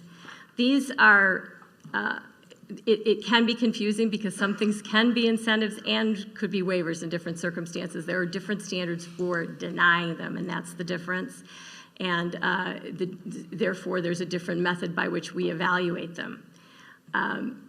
The standard for, as I said, for the incentives really has to do with making it more affordable to do the housing predominantly. That's the primary mechanism for granting incentives or considering the incentives. Waivers or reductions of development standards are provided when a given standard would have the effect of physically precluding the development. So it's a physical constraint. It also could be something that's viewed as an incentive in some circumstances, but it's, as I said, a different evaluation that occurs. So this applies to projects that qualify for density bonuses under other things, and it's in addition to concessions and incentives, and in addition to density bonuses. There are no limits, unlike the incentives, which qualify based on your percentage of affordability. There are no limits to the number of waivers that may be requested. The showing is the physical preclusion of the development there. They have to be given by the city if there's a request. If they must be given unless it would not be necessary to avoid physically precluding the construction, or if it would have a specific adverse impact for which no feasible means to satisfactorily mitigate or avoid the adverse impact on historic properties would occur, or if it would be contrary to state or federal law. Do we have any good examples of this yet? This has been a wacko part of this law. Do we have any good examples? Good examples where someone has, city has successfully denied a waiver based on... Successfully has not been so... That's my question. Yeah, no. Okay. Not successfully, not denial. Actually, there's law that is to the contrary, unfortunately, more favorable for the applicants is the case law that's been. So even there was a Berkeley case that talked about even amenities for a project could qualify for waivers and would be considered physical preclusion if you would deny a waiver that would allow project amenities. So no, it's kind of the contrary. So again, with the waivers, if the city denies, it could be challenged by the applicant if they don't like what we've done. And if a court finds against the city, a court could rule that the requested waiver should be granted and could award attorney's fees for the litigant and costs. So yet another category of benefit for density bonus qualifying projects is reduced parking standards. State law mandates reduced parking requirements for density bonus projects, even in any circumstances, even if they don't request a density bonus or a waiver or incentive. And actually, if I didn't mention this, it's getting late, frankly, I may have mentioned it, but if I didn't mention it, the incentives and waivers can be requested whether or not an applicant requests a density bonus. Those all can be asked for if they fit into one of the qualifying categories. So all of these things can operate just based on a requested basis if they qualify for any of these things. So as the reduced parking is an additional benefit, it doesn't count as an incentive or concession, so you can get an applicant could get incentives and concessions as well as the parking benefits. But they also could, an applicant could request an even lower parking ratio as part of an incentive request. Yes? So where it states state law mandates reduce... Yes. Where it states state law requires or mandates reduced parking requirements for density bonus projects, are those reduced parking requirements referring to Los Altos parking requirements? And so it can be lower than our city parking requirements. So there actually are, as I get to the next slide, I think soon, wait till that slide's not very useful, is it? Oh, I don't know. My printed version shows something on here. So can you elaborate on what that means? Yes, I will. I have it here. I don't know why it's not showing up on the PowerPoint. That's odd. But yes, so the general rule in state law is that if you can require... Yeah, it's not showing up. That's weird. It must be something with when I sent it over here that it didn't show up on the cities. In any event, I will read it to you. So the state rule is that, and it's embodied in the local ordinance as well, it's one on-site space for 0 to 1 bedroom units, 2 spaces for 2 to 3 bedroom units, and 2.5 spaces for projects that have 4 or more bedrooms. So it's based on bedrooms. So yes, it's lower than other standards that might apply in the city, but it's a statewide standard of how many spaces can be, the ceiling on the number of spaces you can require. But it's the state law, and the reason why I'm It's the asking state is law, some yes. local jurisdictions may go above and beyond, and so if you go They may lower- reduce them even more. Exactly. Yes, that's correct. Right, yes. Yeah, the Los Altos ordinance has Directly captured, adopts it. has adopted So the for us, state. it doesn't matter, it's the same law. Actually, I think it is different because I think there is one difference, which I think we may have changed, whether it's on site with these 4-bedroom units, I'm not sure. It's very, very closely. I did 2.5 spaces for 4, yeah. Okay. So in any event, but it's very closely, it's not exceeding the state law. And how many spaces did you say for 2 or 3 bedrooms? 2 to 3 bedrooms is 2 on-site spaces. spaces, yeah. So I apologize, I have hard copies of this, so you can have that little chart. So that is all I have to discuss with you on density bonus, and I will turn to the Housing Accountability Act. You can ask questions, again, anytime if you want to ask questions on density bonus, or we can just go forward. But I will turn to the Housing Accountability Act, which is yet another mechanism by which the state has encouraged development of housing and restricted the city's ability to and discretion over housing projects. The Housing Accountability Act was initially adopted in conjunction with the Permit Streamlining Act, so it was many, many years ago. And it's just been strengthened many times over the years. Last year, they added the legislature added a new statement, which I think reveals the very strong intent, which is that the desire here is to effectively curb the capability of local governments to deny, reduce the density of, or render infeasible housing development. So it's a pretty plain statement of intent that there really is a desire to get cities to produce housing. So as mentioned, it restricts cities' ability to deny, reduce density of, or make infeasible housing developments, and it requires the cities to make findings to justify any of those actions. It applies to all housing developments, not just affordable housing. So unlike density bonus, which is really geared towards affordable, unlike SB 35, which we talked about earlier, which has very specific criteria, including affordability requirements, this applies to all housing development. And it applies to, as housing projects are defined under this law, it applies to mixed-use projects with at least 2/3 of their square footage designated for residential uses. In a nutshell, the Housing Accountability Act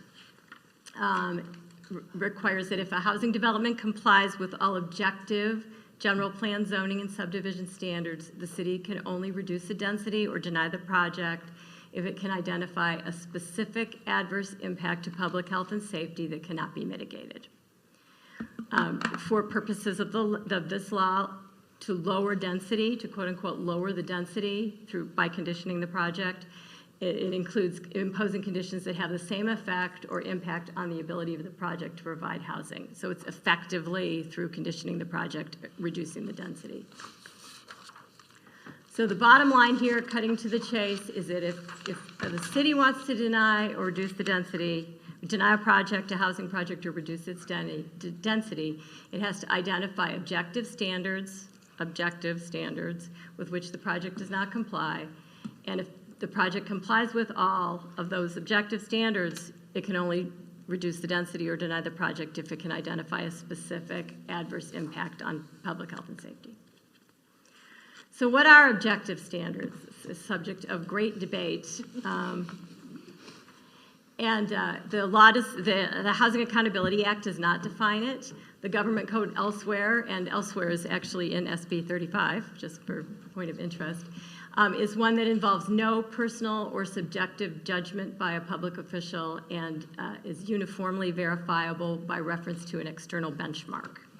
So really no subjective is the bottom line there. There really is not to be any wiggle room if we're going to cite this as a basis for denying the project or reducing its density.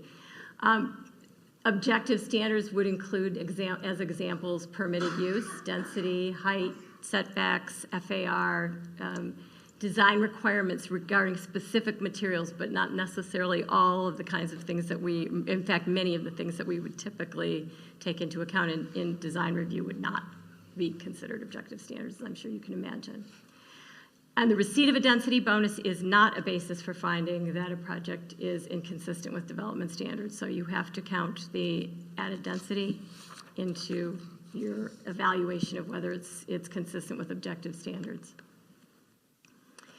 So what is a specific adverse effect that allows a city to determine that a project can be denied or that density should be reduced?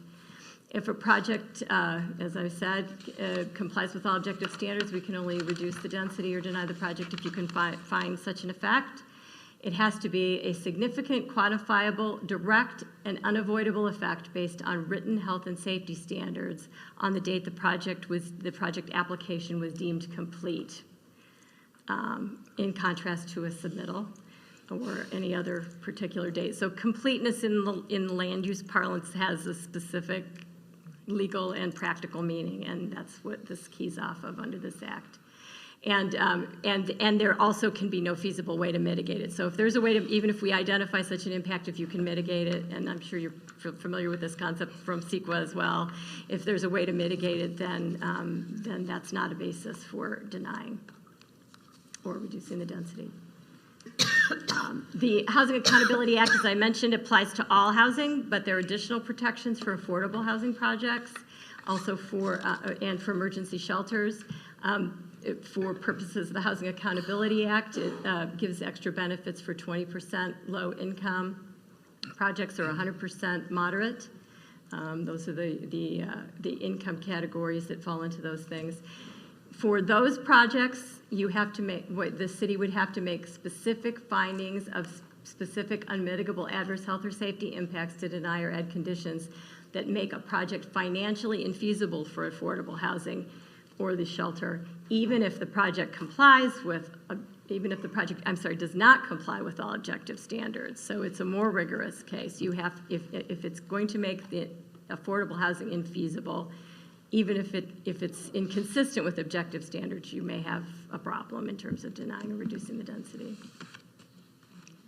So there have been recent changes. This was in the housing package that went into effect last year, housing legislation that are very, very onerous for cities to comply with timing, in terms of timing and processing applications under the Housing Accountability Act.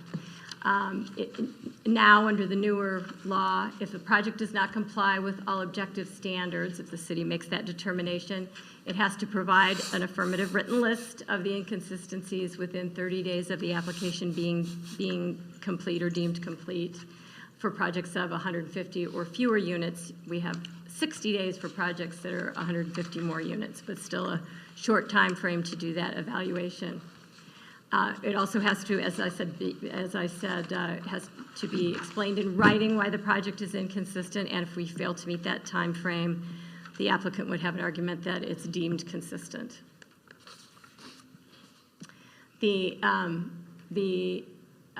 It would also be deemed a project, the application would also be deemed consistent if substantial evidence would allow a reasonable person to conclude that the project is consistent with standards.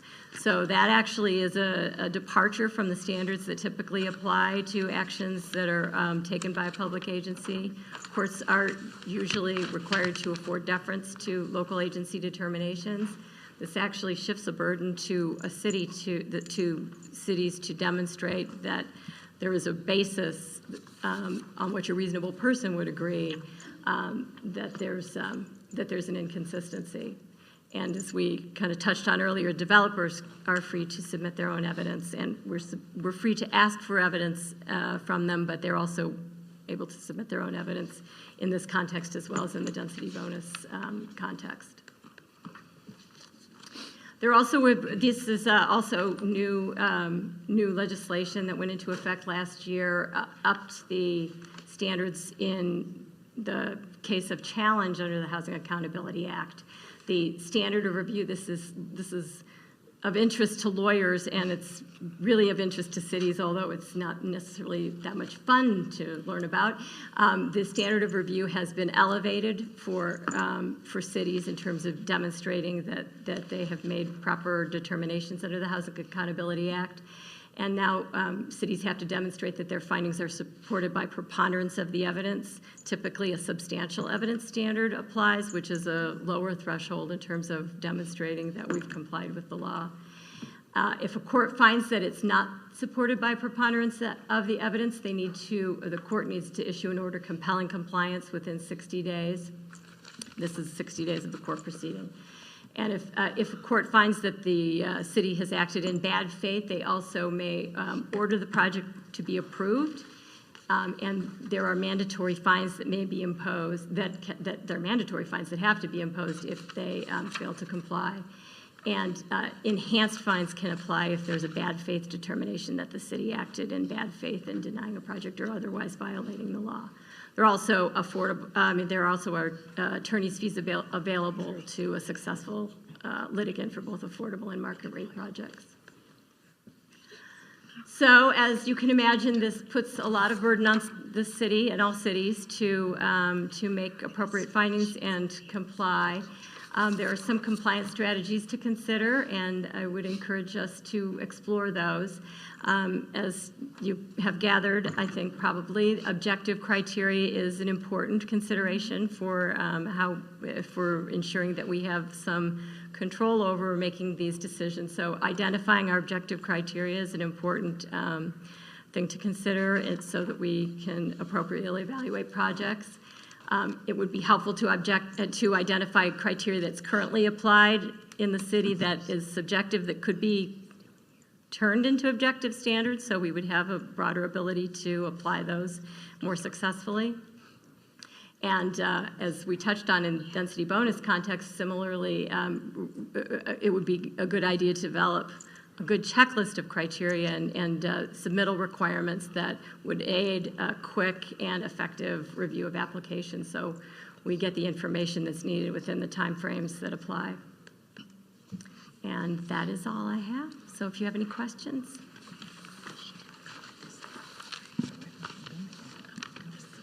Go ahead, Councilmember Enander. No, I have two comments. Thank you, that was outstanding review, not just for us, I'm sure, but for people sitting here and also people who are watching or will watch. There are at least two pieces of legislation proposed right now that would further extend the application of HAA to other circumstances, so the trend is very obvious. And the other thing I'll say is that someone once told me there's no such thing as a bad idea, only an idea whose time has not yet come. And Jan usually says this, but I'm going to save her saying it this time, and that is that the Downtown Buildings Committee recommended objective criteria and checklists, and it's time to do it. Okay. Go ahead. Is that a question? No, I said I was making it. Oh, okay. That's okay. Yeah, some comments too. And I don't know if we're supposed to talk about this now, but it's 11 o'clock, so I'm going to talk about it now because I'm going to go to sleep. I tried to talk fast. No, appreciate the review, and it's always helpful to hear it over and over again because it's so complicated, and so it's definitely sinking in these days.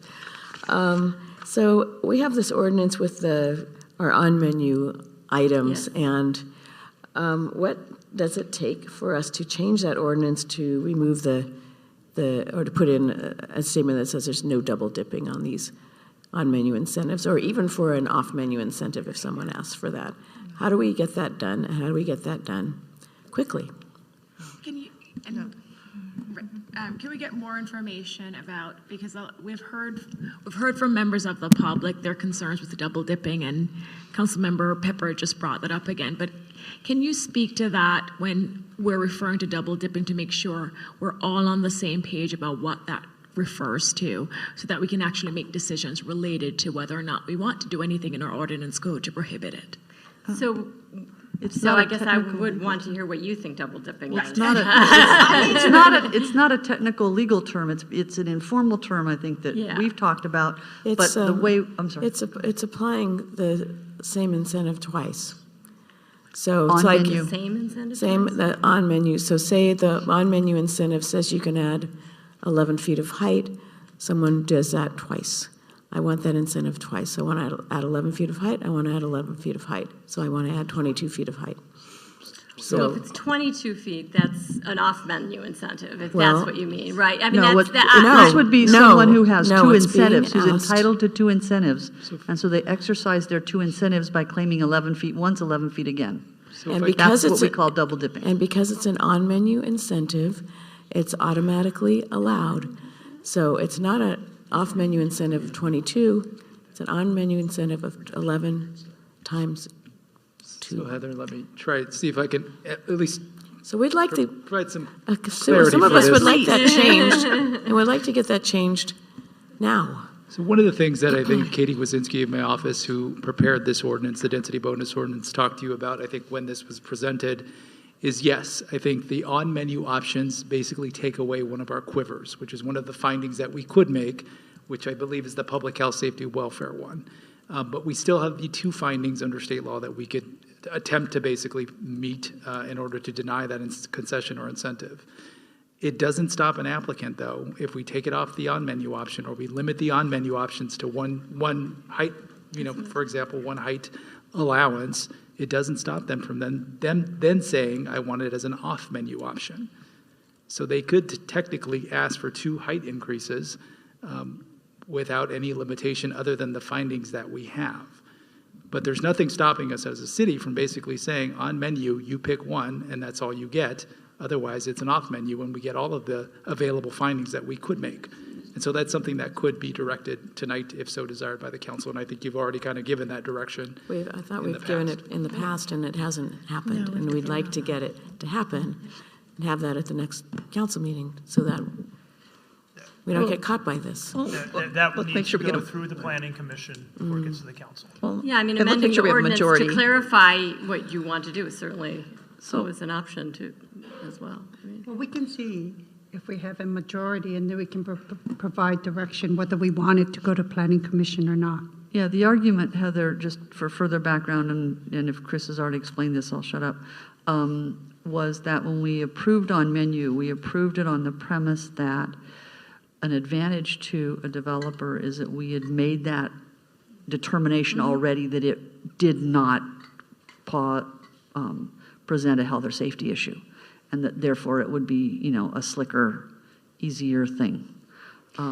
So if the best we can do is to say, you can use it once, you can use any of the on menus once. If you want to use the on menu, an on menu item a second time, it becomes an off menu option.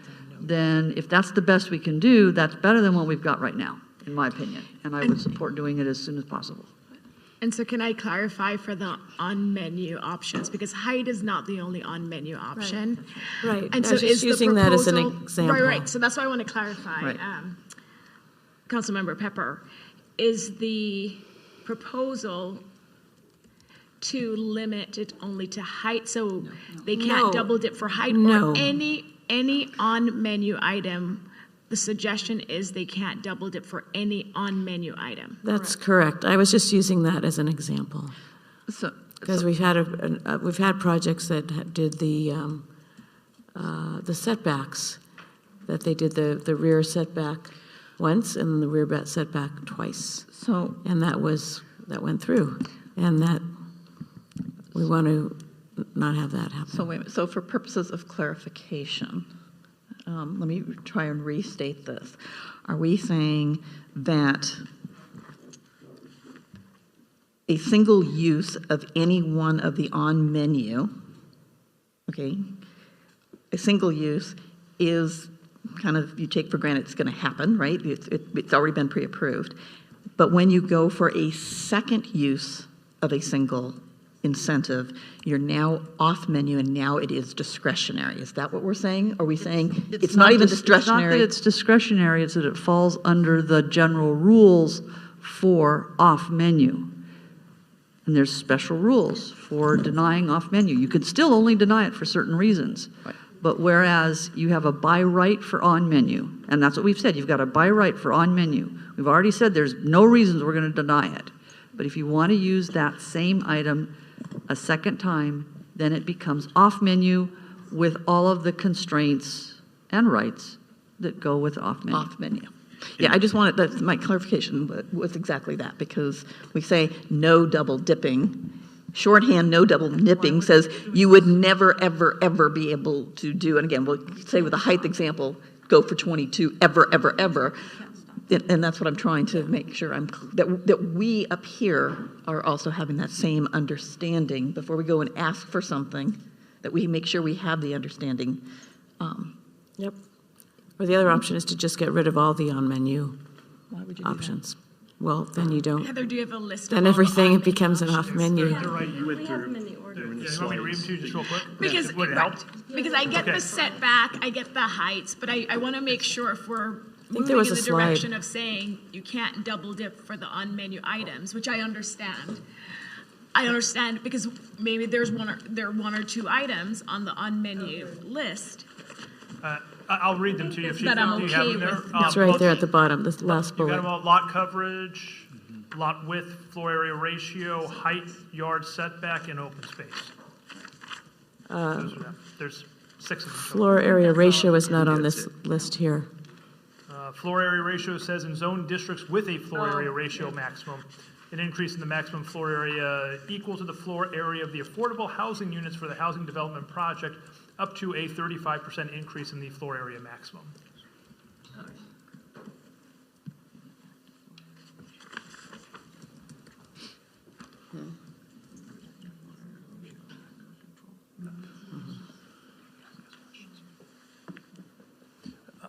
Mayor, may I, before the council starts giving direction, it might encourage that you take public comment first, and that might help you with your direction.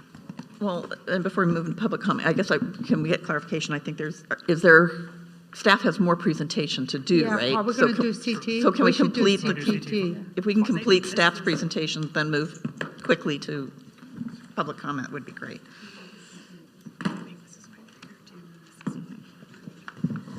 Here we go. Okay, following up on density bonus training and Housing Accountability Act, we're going to talk a little bit about the CT zone district. Generically, I'm going to refer to it as the El Camino Real corridor.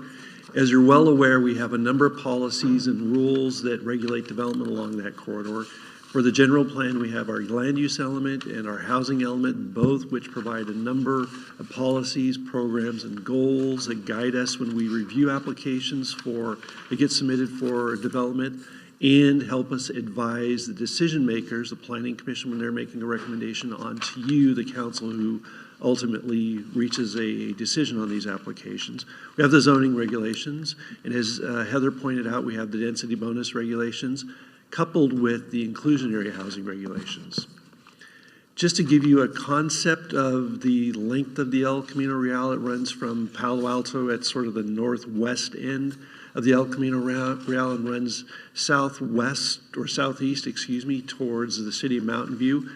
One thing to note about the El Camino Real is that the entirety of the El Camino Real is actually in the city of Los Altos. So when you're standing in Los Altos and looking across the El Camino Real, the city of Los Altos property or city limits line runs all the way to the curb face across the entire width or length or width of the El Camino Real. Not to the center. Not to the center, no. It's all within the city.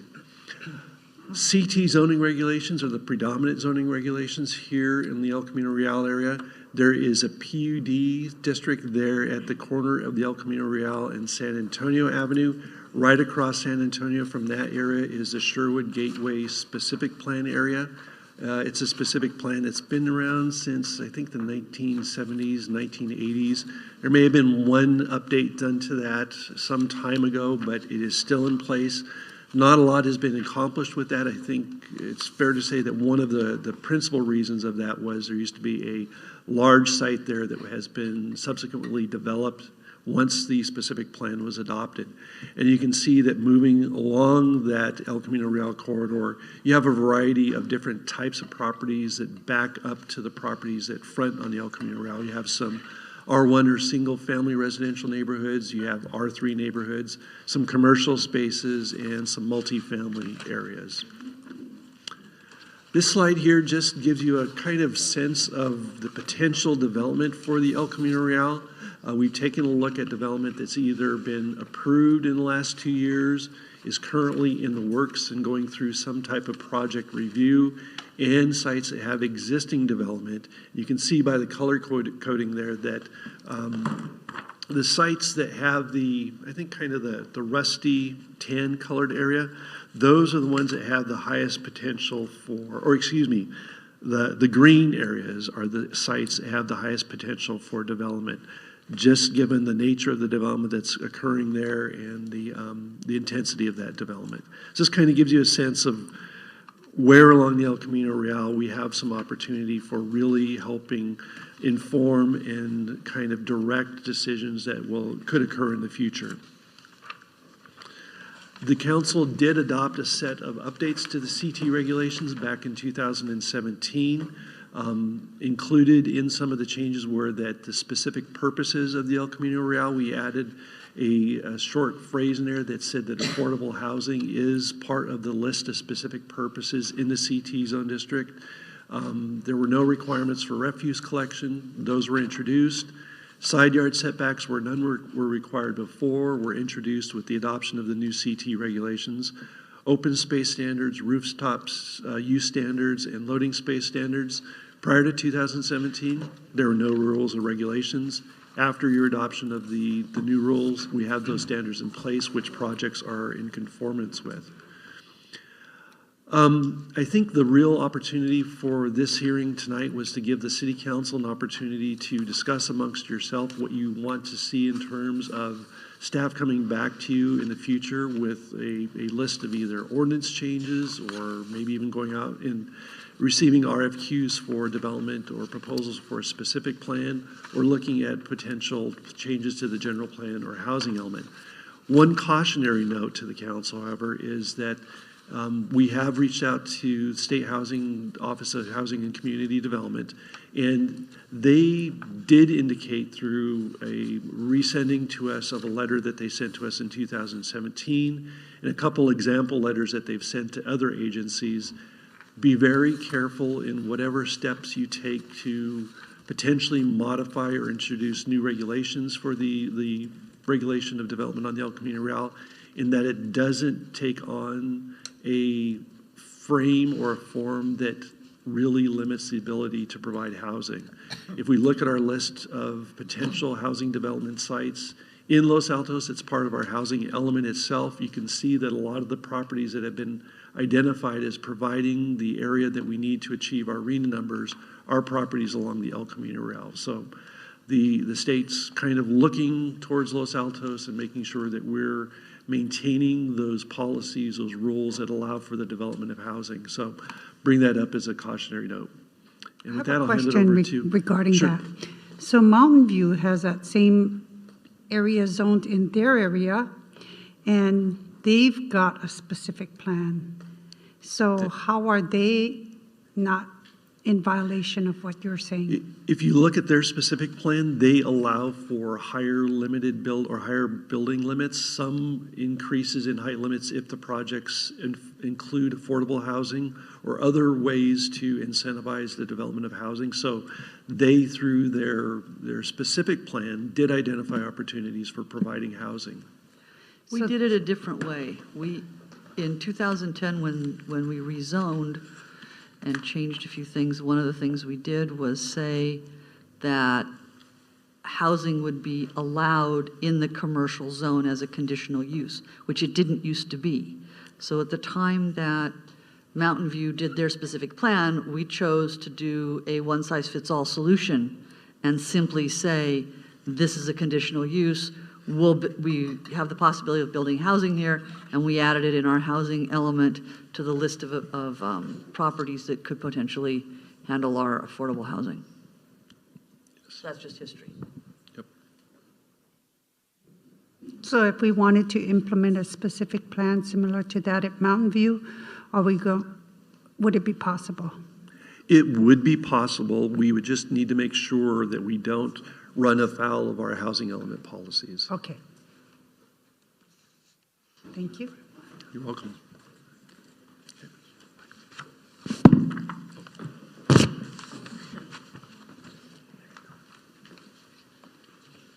Just Mayor Liang and Honorable Council, just piggybacking, I think, on John Biggs's presentation and expanding a little bit on it in terms of legal options.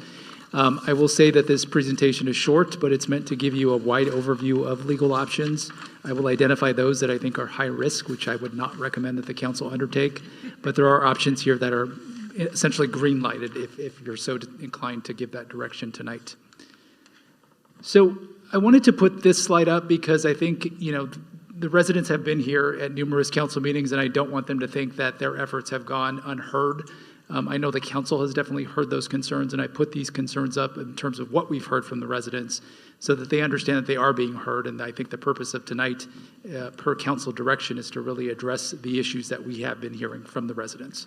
So some of the things we have heard is that the CT zone area is in crisis mode. The buildings coming in are too tall, that there is a lack of privacy associated with those buildings, that the community is losing commercial uses to residential uses, and that there is a lack of park or green space within the CT zone.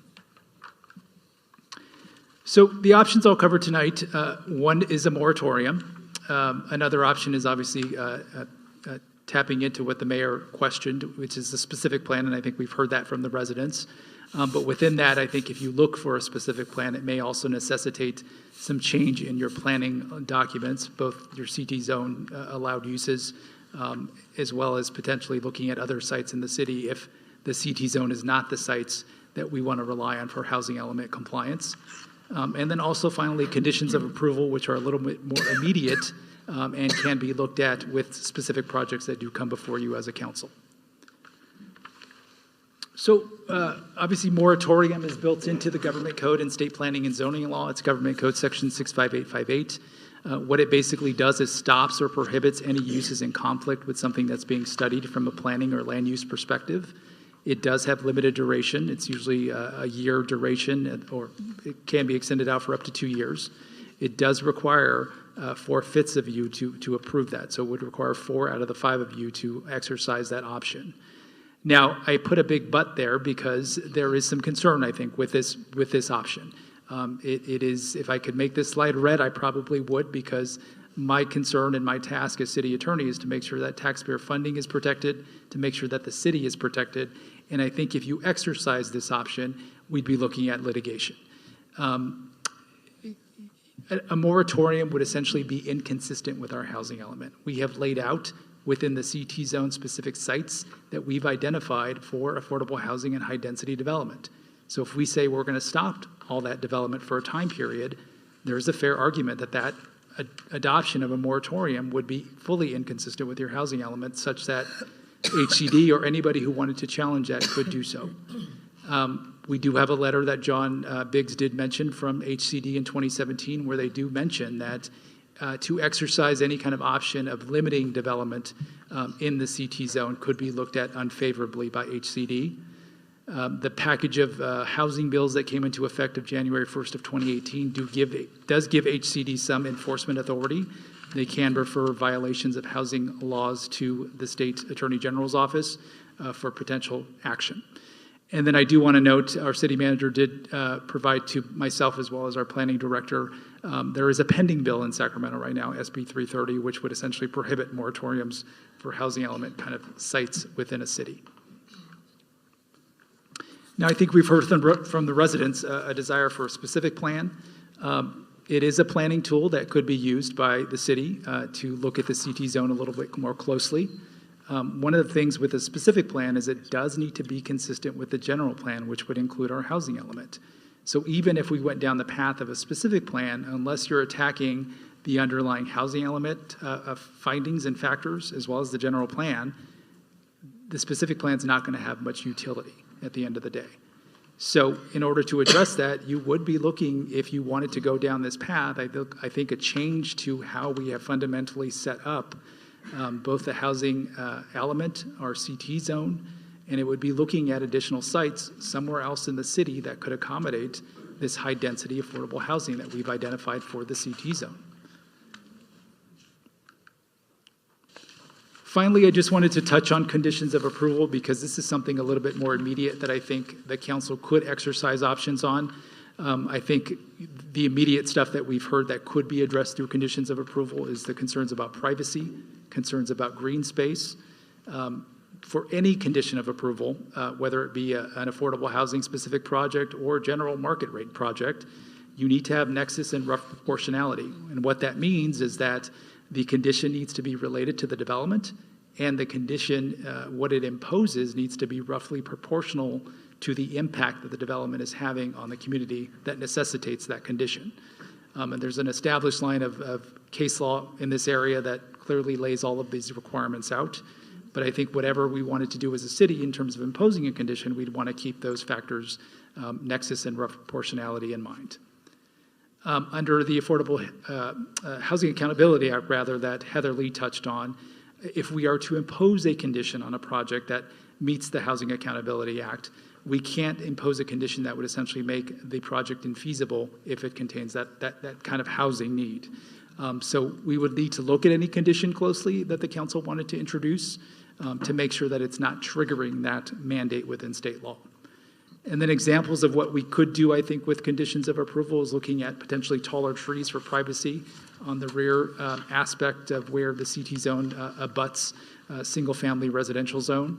And then also for the green space, it's obviously imposing our standard kind of Quimby Park requirement, whether that be a park dedication, whether that be a park in lieu requirement, but making sure that we are imposing that requirement on all development that comes in so that we are getting either dollars or park space for those residents.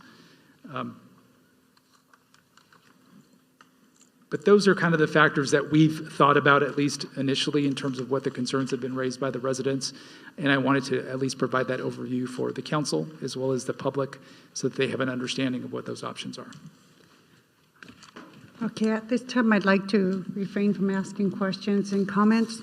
I'd like to take public comments. I'd like to limit the public comments to 2 minutes. We'll start with Mr. John Vidovich, followed by Marcia, followed by Alex Kamsa. Is there a Mr. John Vidovich? Okay, let's move on. Marcia Vos. Hi, my name is Mircea Vascarisian. Thank you. I'm here tonight, and I'm very pleased to hear that we have this conversation about a CT.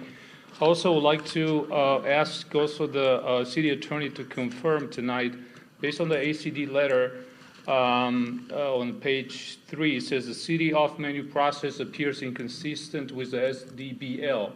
So the off-menu, on-menu, it's inconsistent and should have been put in place to begin with. I think that when this was adopted, the city was notified that it is inconsistent and illegal and should not be considered and proceeded, but they did. So we had this discussion about off-menu, on-menu, and the double dipping and all this discussion. So I don't know if you read the HCD letter. I'm not sure who's right or wrong. I believe that HCD it's right, but city has to confirm. I think it's a big deal. And I think that they actually provided an example of how this could be adjusted in the city ordinance precisely, so you don't have to have the on-menu, off-menu, but I have not seen that updated. So that's number one. Number two, I wanted to applaud the city staff for doing this map of the opportunities on the city zoning. I think it's something that it's long overdue, and I think they did a very good job. I think one thing that I have not seen is that what is the opportunity for all those sites to be residential and retail or office, and what is the city would like to see in the future on the El Camino Real on certain areas, certain lots, if they're more pertainable to retail, pertainable to residential or office, and so on. Thank you. Thank you. Mr. Alex Kamsa, followed by Sue Russell, followed by Matt Hershanon. Yes, this is Alex Kamsa. I'm a resident of Palo Alto, and I'm a real estate licensed professional. I want to start by saying that The ACR strip of Los Altos is actually a mix of Palo Alto, Mountain View, and Los Altos, and the plans of all three cities would have to be in sync. I had a presentation, but it's not live. I had a picture of Mountain View and Los Altos right by Jordan, nice building on the left side, on Mountain View side, and two-story rundown businesses on the Los Altos side. The city should expose residents to the SB 35 guidelines as well and the implications too, and should look into alternatives to SB 35, like cities neighboring us, Palo Alto and Mountain View. Mountain View got a nice, precise plan that was developed over 1 or 2 years, where they allow residential-only projects. They have height up to 6 stories and so forth. Same thing with Palo Alto, where they eliminated the maximum residential density and they allow residential-only projects. I also want to touch base on the WAC score and the real estate market. I think you have a hard copy of properties that I presented in Los Altos, Palo Alto, Mountain View with WAC score from 25 to 86. Please know that the graphs are identical, which means property values are not directly in sync with WAC score. They are in sync with interest rates, political environment, supply and demand. I've been in real estate for 15 years and nobody asked me to find properties based on WAC score. And I had about a dozen properties anywhere from Mountain View and Palo Alto, close to El Camino, in the middle of Palo Alto, in the middle of Mountain View, and so forth. And the graph and the values of the properties were very much in Thank you, sync. Mr. Kamza. Yeah, thank you. Sue Russell? Sue Russell, speaking for the League of Women Voters. I just want to commend the staff. I would agree with all the cautionary comments that were made by the attorneys and John Biggs in terms of what could happen if the city decides to make some of the changes that have been discussed on El Camino.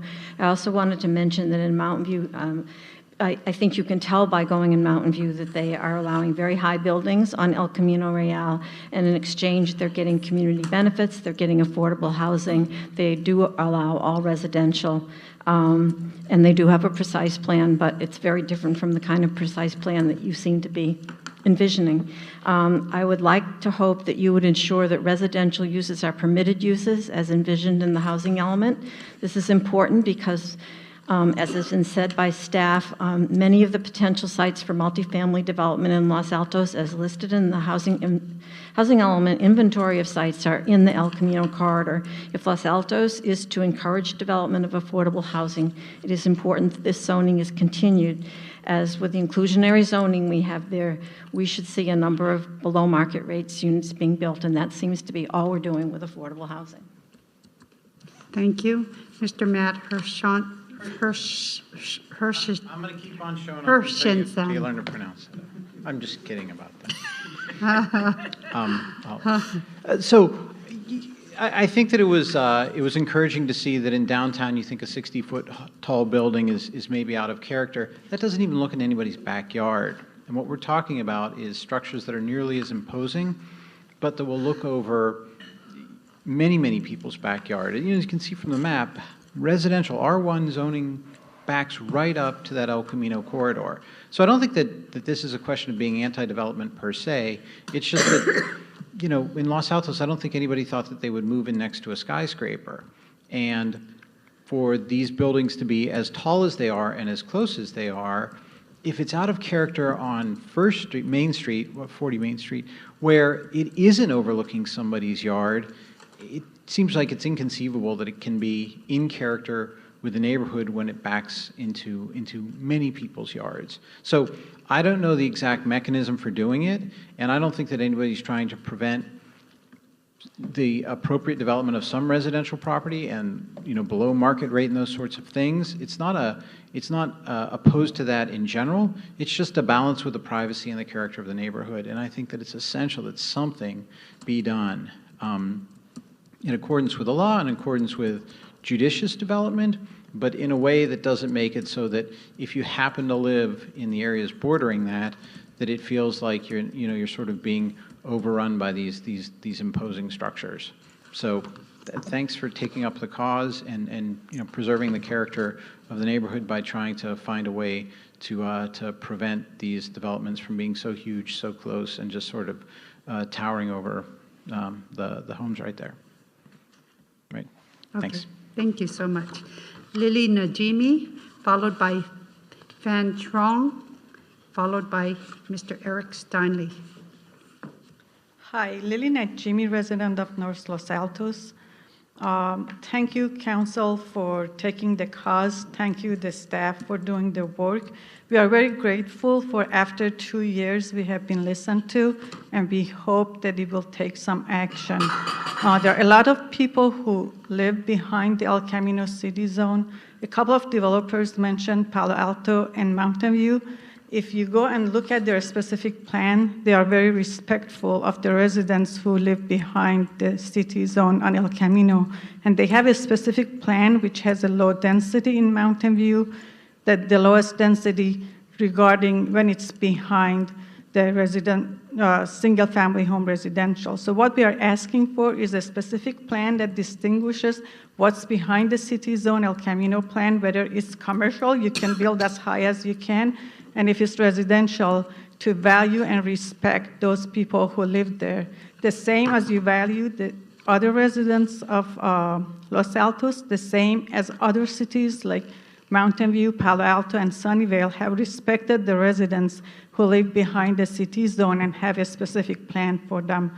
So these people are the same, no matter where they live in the city or where they live in neighborhood cities. They want to raise their children in a safe environment in the privacy of their home. So we thank you so much for taking this cause and listening to the residents. And we also like to have the mixed use for commercial and residential, because it's all becoming residential, and when people want to live in a place, they want to live and be entertained and go to the restaurants in the same neighborhood. And we are losing that because it's all becoming residential. Thank you so much. Thank you. Fan Trong. Thank you very much for the staff and the councilor try to get the city El Camino study section. I've been here all late night meeting, and I know you are tired. We are tired.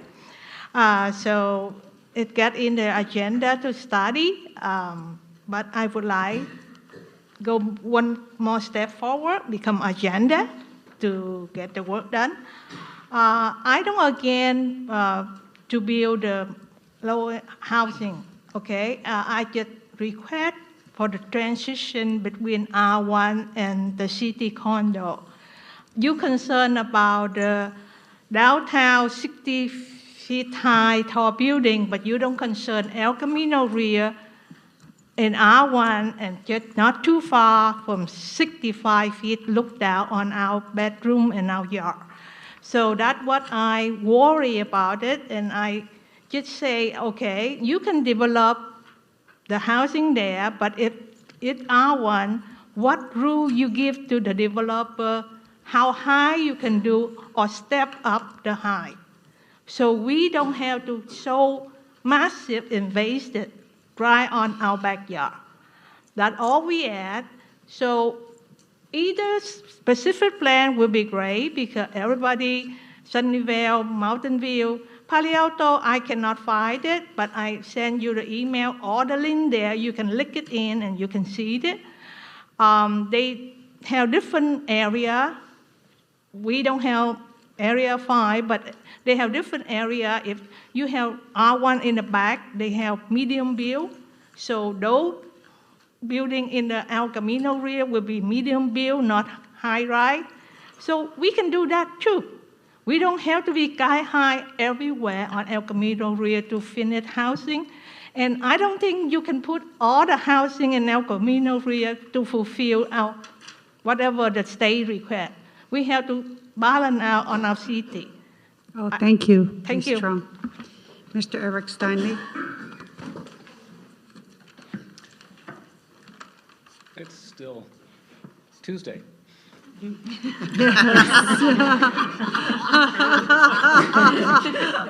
just thought I would mention that. 22 minutes. I sent a brief memo to you, which I assume you've got, because I want to talk about something completely different. I want to talk about parking.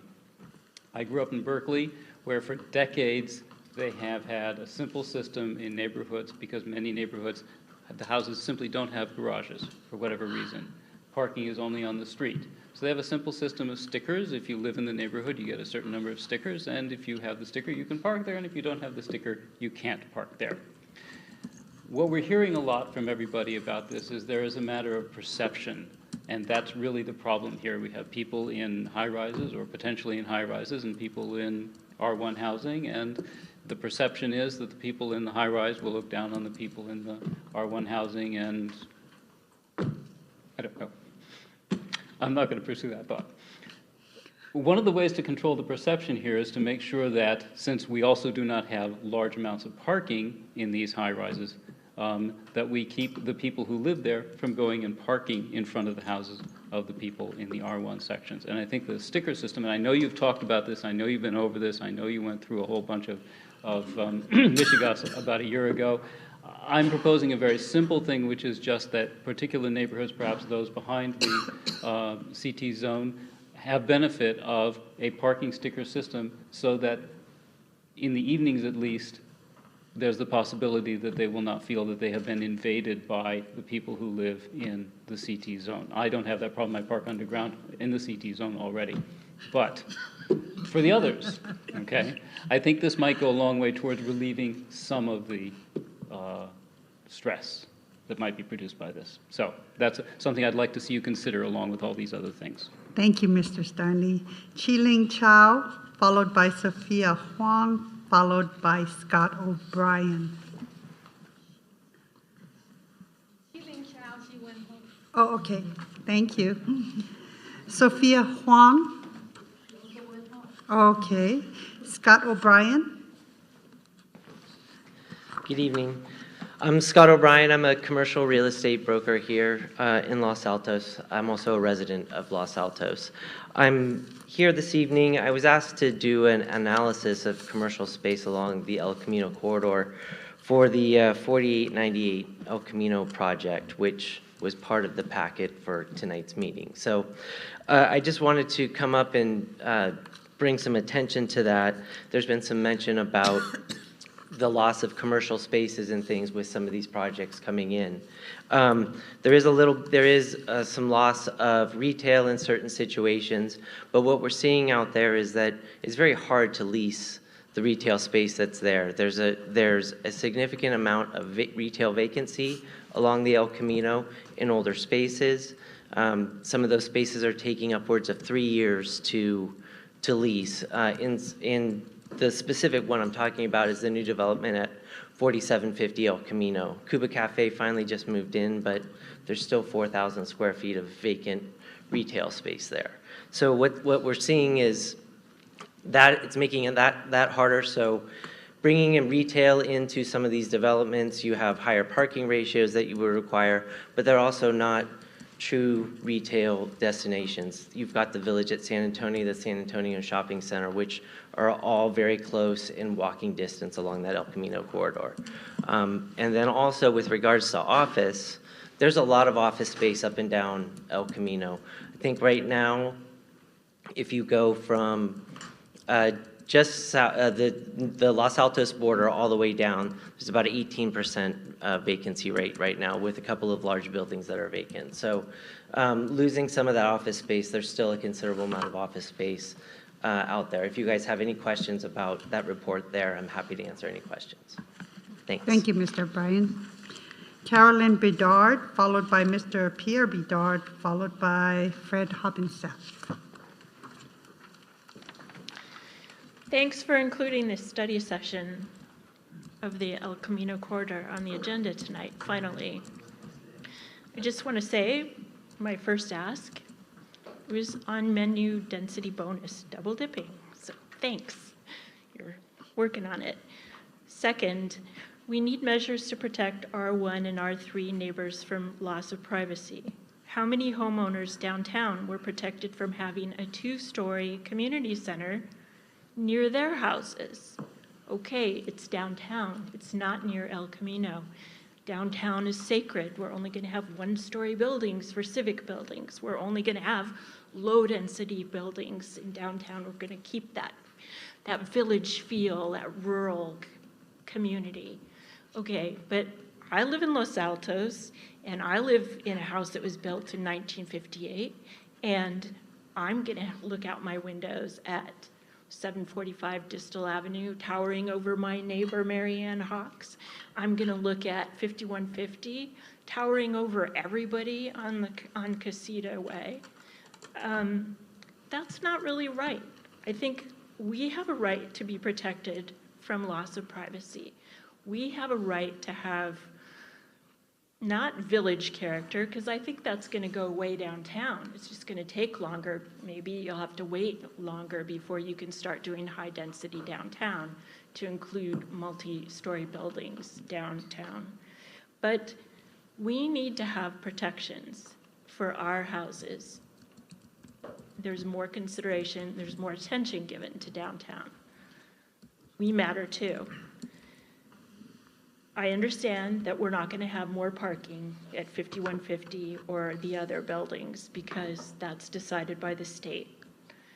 Traffic in our neighborhood is going to increase, however, and we need to figure out how to protect the kids going to Almond and Santa Rita and Egan and the high school. Thank you. Sorry.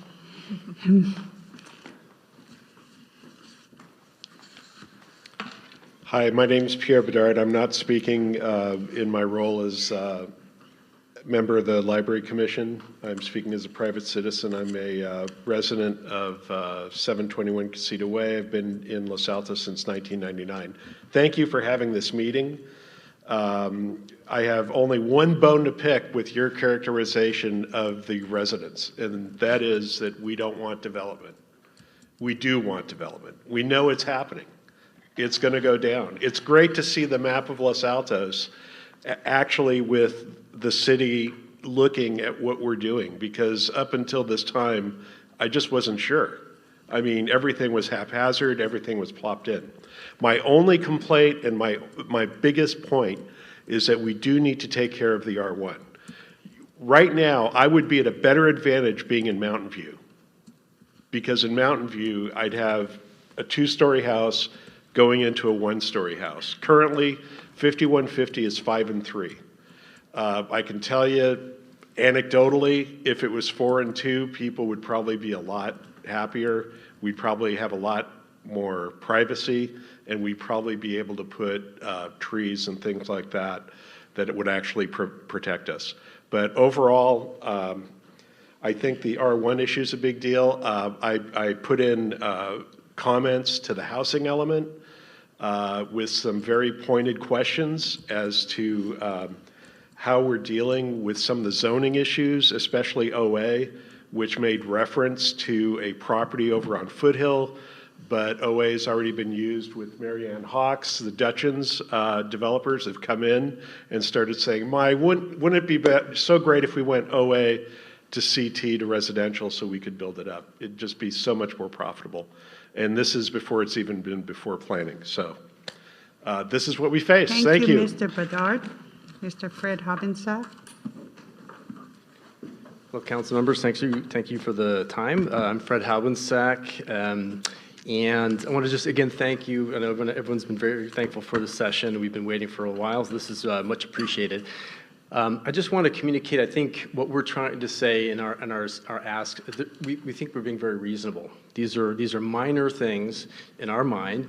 We're not asking for moratoriums. We're not asking to put all the housing for Los Altos somewhere else. But I appreciate those comments that maybe those would be the kind of things that would cause the HCD to complain. So I appreciate that data point. Essentially, I sent a letter to the council with some thoughts, but also challenging some of the Cushman letter conclusions. I think the data that was in there, and I appreciate the gentleman describing that. The data is essentially okay, I feel, that we agree that the vacancy rates on El Camino, especially for the service industry, is in single digits. And the time on market is 2 to 9 months in the last, since 2016, so 2 to 9 months on market. There's an exception that they keep raising, something that's been open in a large development that was developed and then sold to Stanford University, and there was potentially some reasoning there. So we don't think it's unreasonable to ask for mixed use. The El Camino Real has got plenty of exposure. One of the Cushman letters thing says there's no exposure on El Camino. I mean, come on. So lots of exposure there. Yes, the parking is a challenge. I believe that is a good challenge. However, parking on El Camino is always going to be a challenge. So we have to think about how to do that. So please agendize some solutions here. I appreciate the discussion on the double dipping. That's great progress, and we look forward to more of this soon. Thank you very much. Thank you. Okay, I'm going to turn back to council. Who wants to start? Oh, study session. Beg your pardon? You want? Okay. Couple of comments. One is that I did a rough calculation and it wasn't precise because I've been doing other things, getting ready for other things tonight. But if you take out the Village Court and Sherwood specific plan areas from the CT zone, I think about 50% of the available developable lots we already have proposals for in the pipeline. So if we don't move very quickly, we will have lost the chance to help a whole bunch of our residents protect their privacy. So I think that's a reason for us to move as quickly as we can.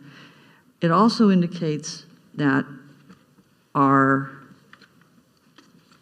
housing element, the list of potential developable probable places along El Camino does not include every parcel. And yet we've had parcels developed on El Camino that are not on that list. So we have actually done housing in places that we never thought we were going to do housing.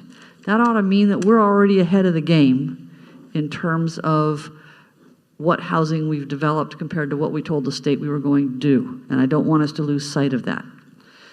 Third thing is, compared to Mountain View, we have no commercial. Our entire city has less than 4% of our land mass in commercial. That is nothing compared to what Mountain View has, and I think it's very disingenuous to try and compare the two cities in that regard. We have to decide as a policy issue, I think, as a council, how much commercial can we hang on to in our city because it's good for us to have commercial. And I don't know what our options are yet. I'm looking to staff, but I think we have to find a way to defend the retaining of whether it's office administrative, retail services, or whatever, but retaining some commercial space along the El Camino as part of protecting one of the 7 commercial centers in our city and protecting some commercial land for the diversity it gives us in tax base and the services and amenities that it gives to our city. So do you have any suggestions when you say we need to move quickly? What suggestions would you have? Well, one of them would be whether we can impose as kind of development criteria simple things like, and a number of these have come out of the residents, window screening, minimum heights or maximum, where you can have windows that are on those upper floors so that people can't look down into the neighbors. Some of our cities, like in Saratoga, they have those kinds of rules in the hillsides so that people who are higher on the hillside they can't do certain heights of windows so that they literally can't look down on their neighbor below. I don't know what we can do in that regard, but that's one thing I think we ought to look at. Another thing I think we ought to look at, of course, is the quote double dipping issue. A third thing that I think we ought to look at is whether we can impose criteria for, in some way, whether it's incentivize or decentivize, if that's a word, all housing as opposed to incentivizing mixed use, or requiring a certain amount of mixed use. Mountain View certainly did that with the newest proposal in the corner of El Camino and Castro, where they required the developer to have space for, they even required him to keep a contract with Pete's Coffee and with the Rose Rose Market. Market to make sure that those didn't get lost. I don't know how they did that, but that's what we need our staff to help us with. Okay. Vice Mayor Pepper. Thank you. I pretty much agree with everything that Anita has said. And I guess my question is, well, first of all, I'd like us to move on this ASAP. If this has to go to the Planning Commission, let's get it on the next Planning Commission agenda, and then let's get it to us as soon as possible. We can't keep, we've been talking about this, but we need to take action on this right away. So I agree with what Anita has said. I'd like to know, can we do some specific setbacks, limit certain setbacks and heights adjacent to single-family homes? Can we? More than what we have now. Can we do that? And I'd like us to do that. And also, I second the idea of having mixed use on El Camino, saying that people can go over to Village at San Antonio. No. There used to be lots of good restaurants. You used to go to the Satsuma, that used to be where 4880 is now, or 4846. So just because one commercial space at the Colonnade is not being rented does not mean that not everything can be rented. And actually, I was talking to people in some other cities. I was talking to some folks in Belmont, and they said they were getting the same kind of pressure, that they wanted to have commercial on the first floor and residential above, and they told me, just insist on it. We can't be scared by the state telling us what we should or shouldn't do. We need to do what's right for our community, and that's what's right for our community.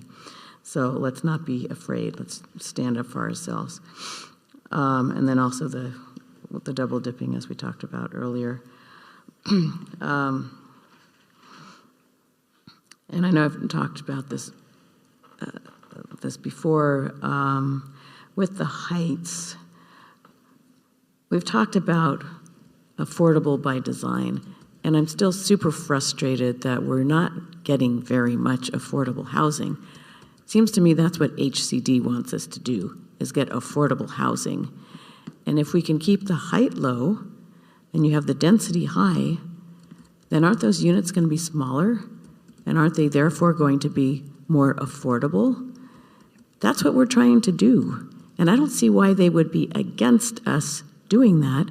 And we need to tell the story right to them. So that's what we get. Having more $2 million condos on El Camino is not what we need. We really need affordable stuff. So I'd really like us to look at that and push for that as well.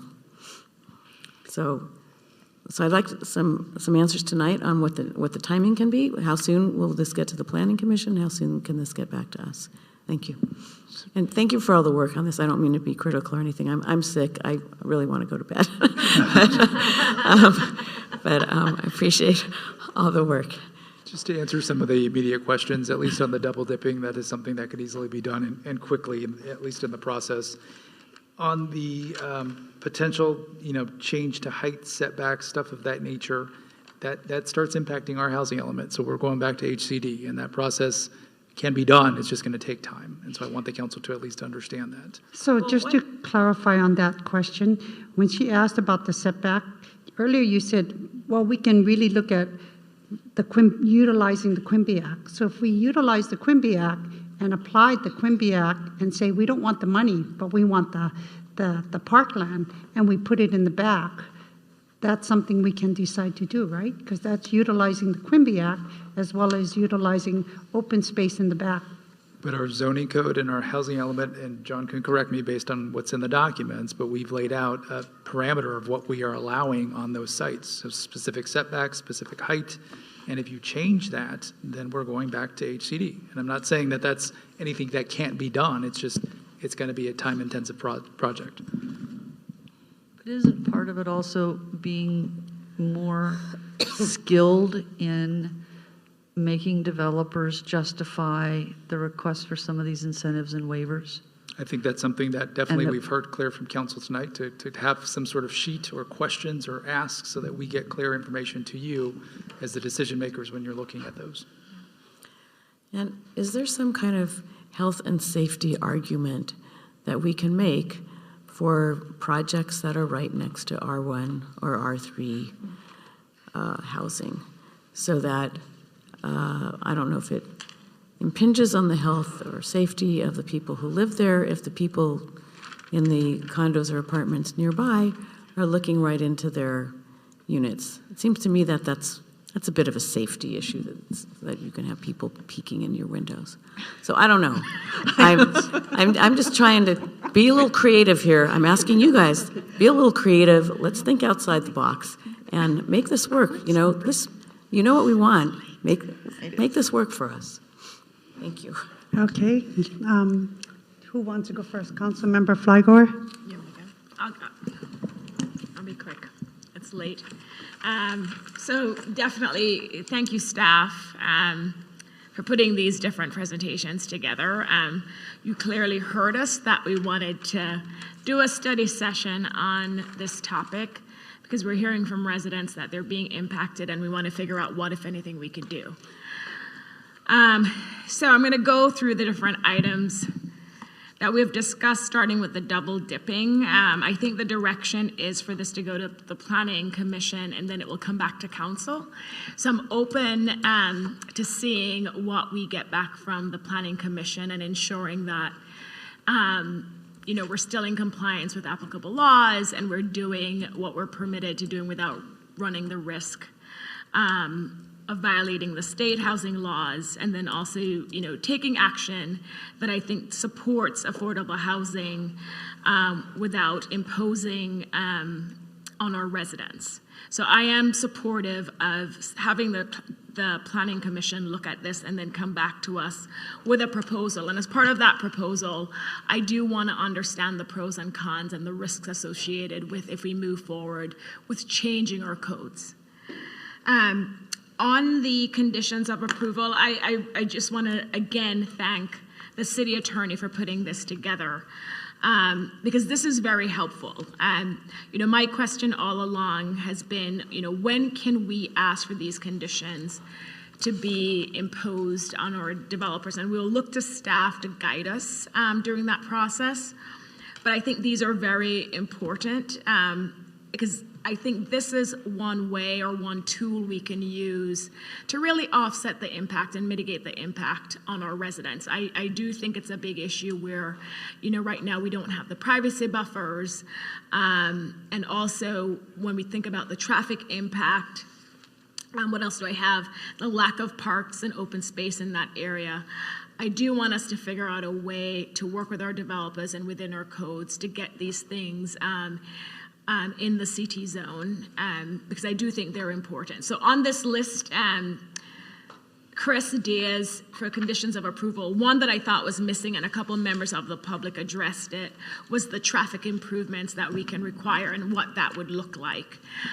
Whether it's having parking permits, as Mr. Steinley suggested, which is an interesting idea. And I do want us to be creative and thinking, how can we really move a lot of these things forward to better protect our residents? So I think traffic improvements, safe routes to school, the funding source, how can we require that of developers, without violating the state laws? That would be very helpful.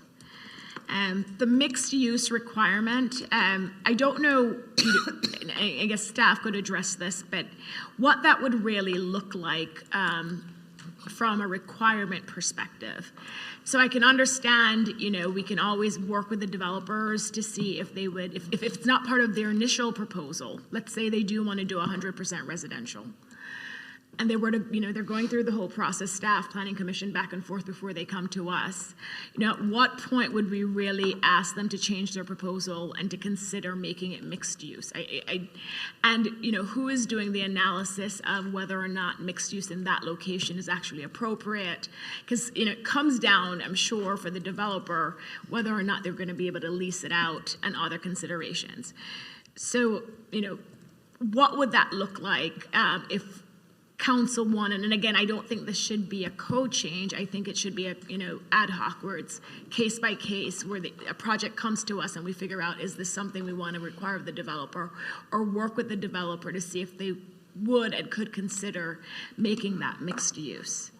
On the window screening, that Councilmember Nander mentioned, yes, that's another tool I think we should consider. And again, the timing, when do we start asking the developers and requiring these different conditions of our developers? And again, we talked about the on-menu, off-menu. There are a lot of conditions that we can all come up with as council, but I'm sure it's going to get to the point where we have to be reasonable, where we don't have, we're not imposing X number of conditions where it becomes prohibitive. So that's the kind of guidance I would look to staff and council for. And the last thing, in light of the time, that I will say is, if there are existing projects moving forward right now, and I know Councilmember Nander had her number, and we haven't imposed any of these conditions, for example, 5150, and we can, that's also something I'd want to hear from staff and council on, so that we can figure out how we can mitigate the current impact on our residents. Councilmember Bruins? So I want to start kind of more. One thing I didn't touch on was the specific plan. I am sorry. I do understand the specific plan process, and I'm sure the residents do as well, where it's not an overnight process. A lot of things have to be in place to finalize and get a specific plan in place. It has to comply with it has to be consistent with the general plan and with our housing element. They all have to align. And so when we talk about what we need to do immediately, I just want to make sure it's clear the specific plan is not immediate. It really isn't. It can be a long process, and it requires time, staff resources, and so do I support the idea of having a specific plan in the CT zone? Yes, but I don't think that is the immediate solution, and that's going to require a lot of public comment, especially because it impacts and touches on our general plan for the city. Thank you. Okay, so I'm going to take a different approach to this and deal with it more philosophically. I'm going to tell you my concern. There are so many things we could do, should do, want to do, need to do, etc. But tonight, after what we just went through in terms of this hearing that we had, okay, I'm going to tell you where my attention is. My attention, and I think the thing we need to do first and foremost, is take some action that actually protects the city as a whole. I think we have standards today that are not truly objective standards. If we do not make that our number one priority, okay, any developer can come in and start trying to run a Mack truck through the fact that we don't have solid objective standards. So when I look at this, that is my number one priority. And I'll even go as far as to say, when council is looking at our strategic priorities, I believe there's only two things on that list at this point in time. One is to get that community center across the finish line, but the most important one is how to harden our codes and our language, the corresponding language and all in the general plan, okay?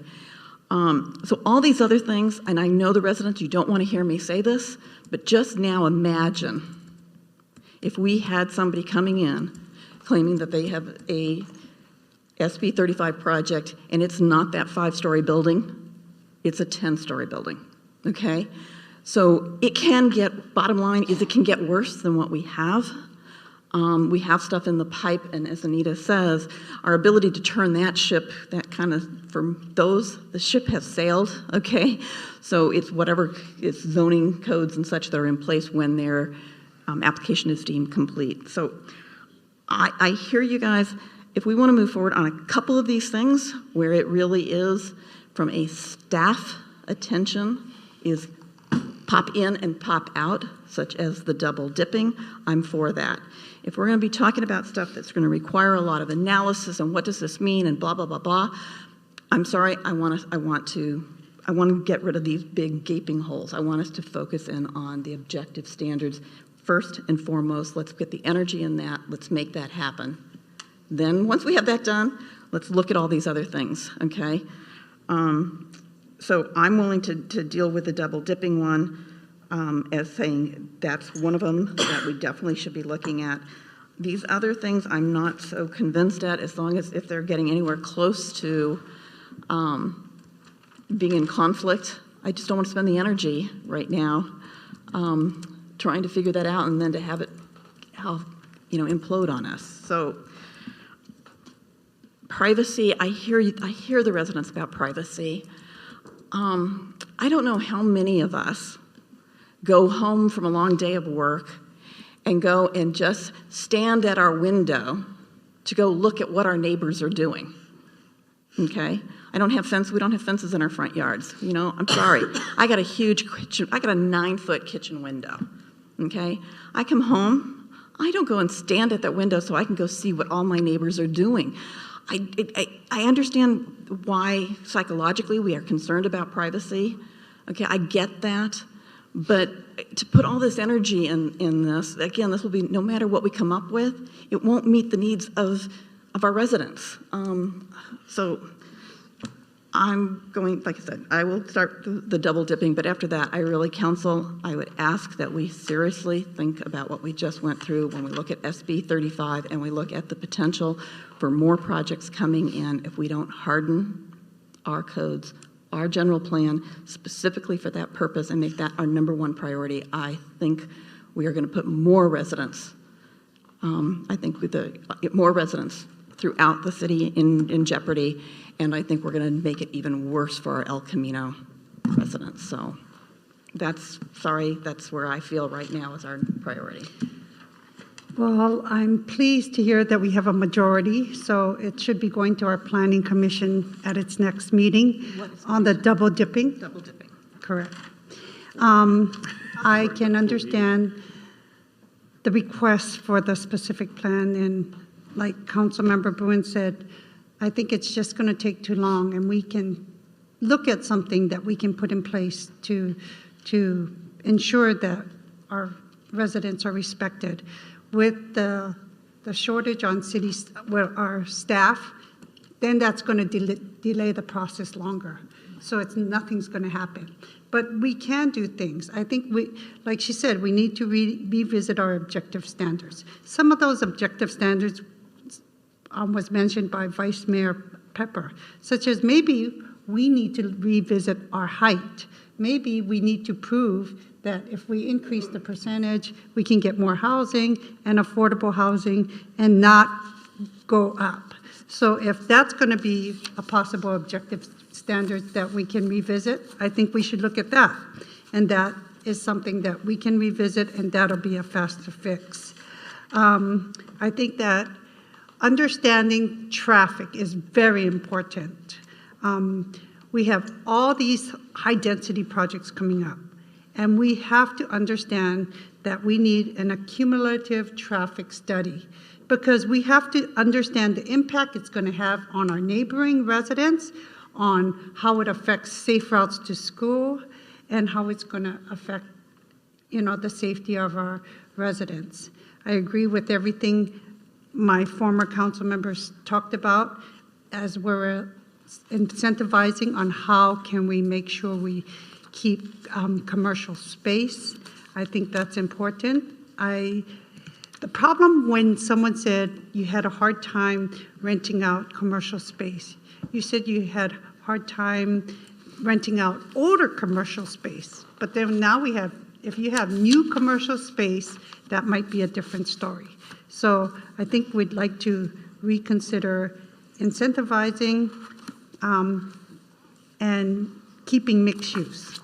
And as you said earlier, or it was stated on the screen, maybe we need to really revisit whether or not we want that money and we want to advocate for more green space and having the city create more pocket parks. So I think we need to look at that. But since it's late, I think that we can continue as we bring things back to us to advocate for more ideas on how we can respect the R1 community behind the projects that are coming up.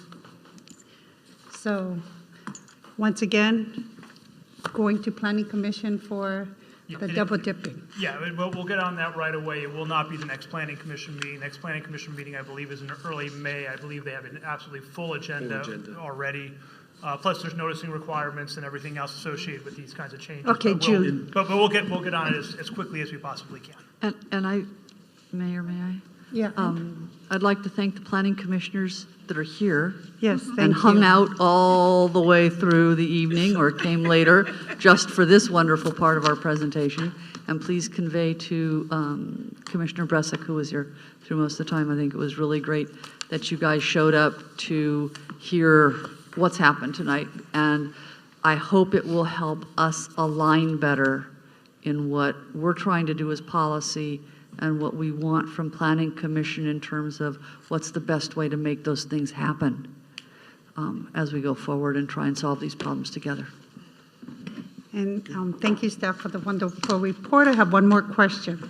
So like when we talked about the windows and perhaps clerestory windows or having a policy at a certain level, is that just a policy or something that goes to planning as well? No, we'll review different options, see what other cities are doing, and no, that would have to be by ordinance and change the zoning code because, again, we try to get those objective standards that have to be in the code. But we'll take a look at those options. Okay, and once again, we want to strengthen our objective standards so that we can ensure that we don't have any problems in the near future.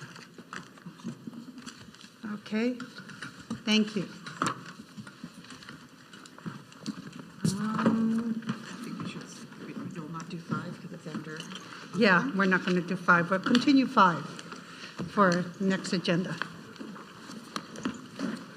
So do we want to go to city manager?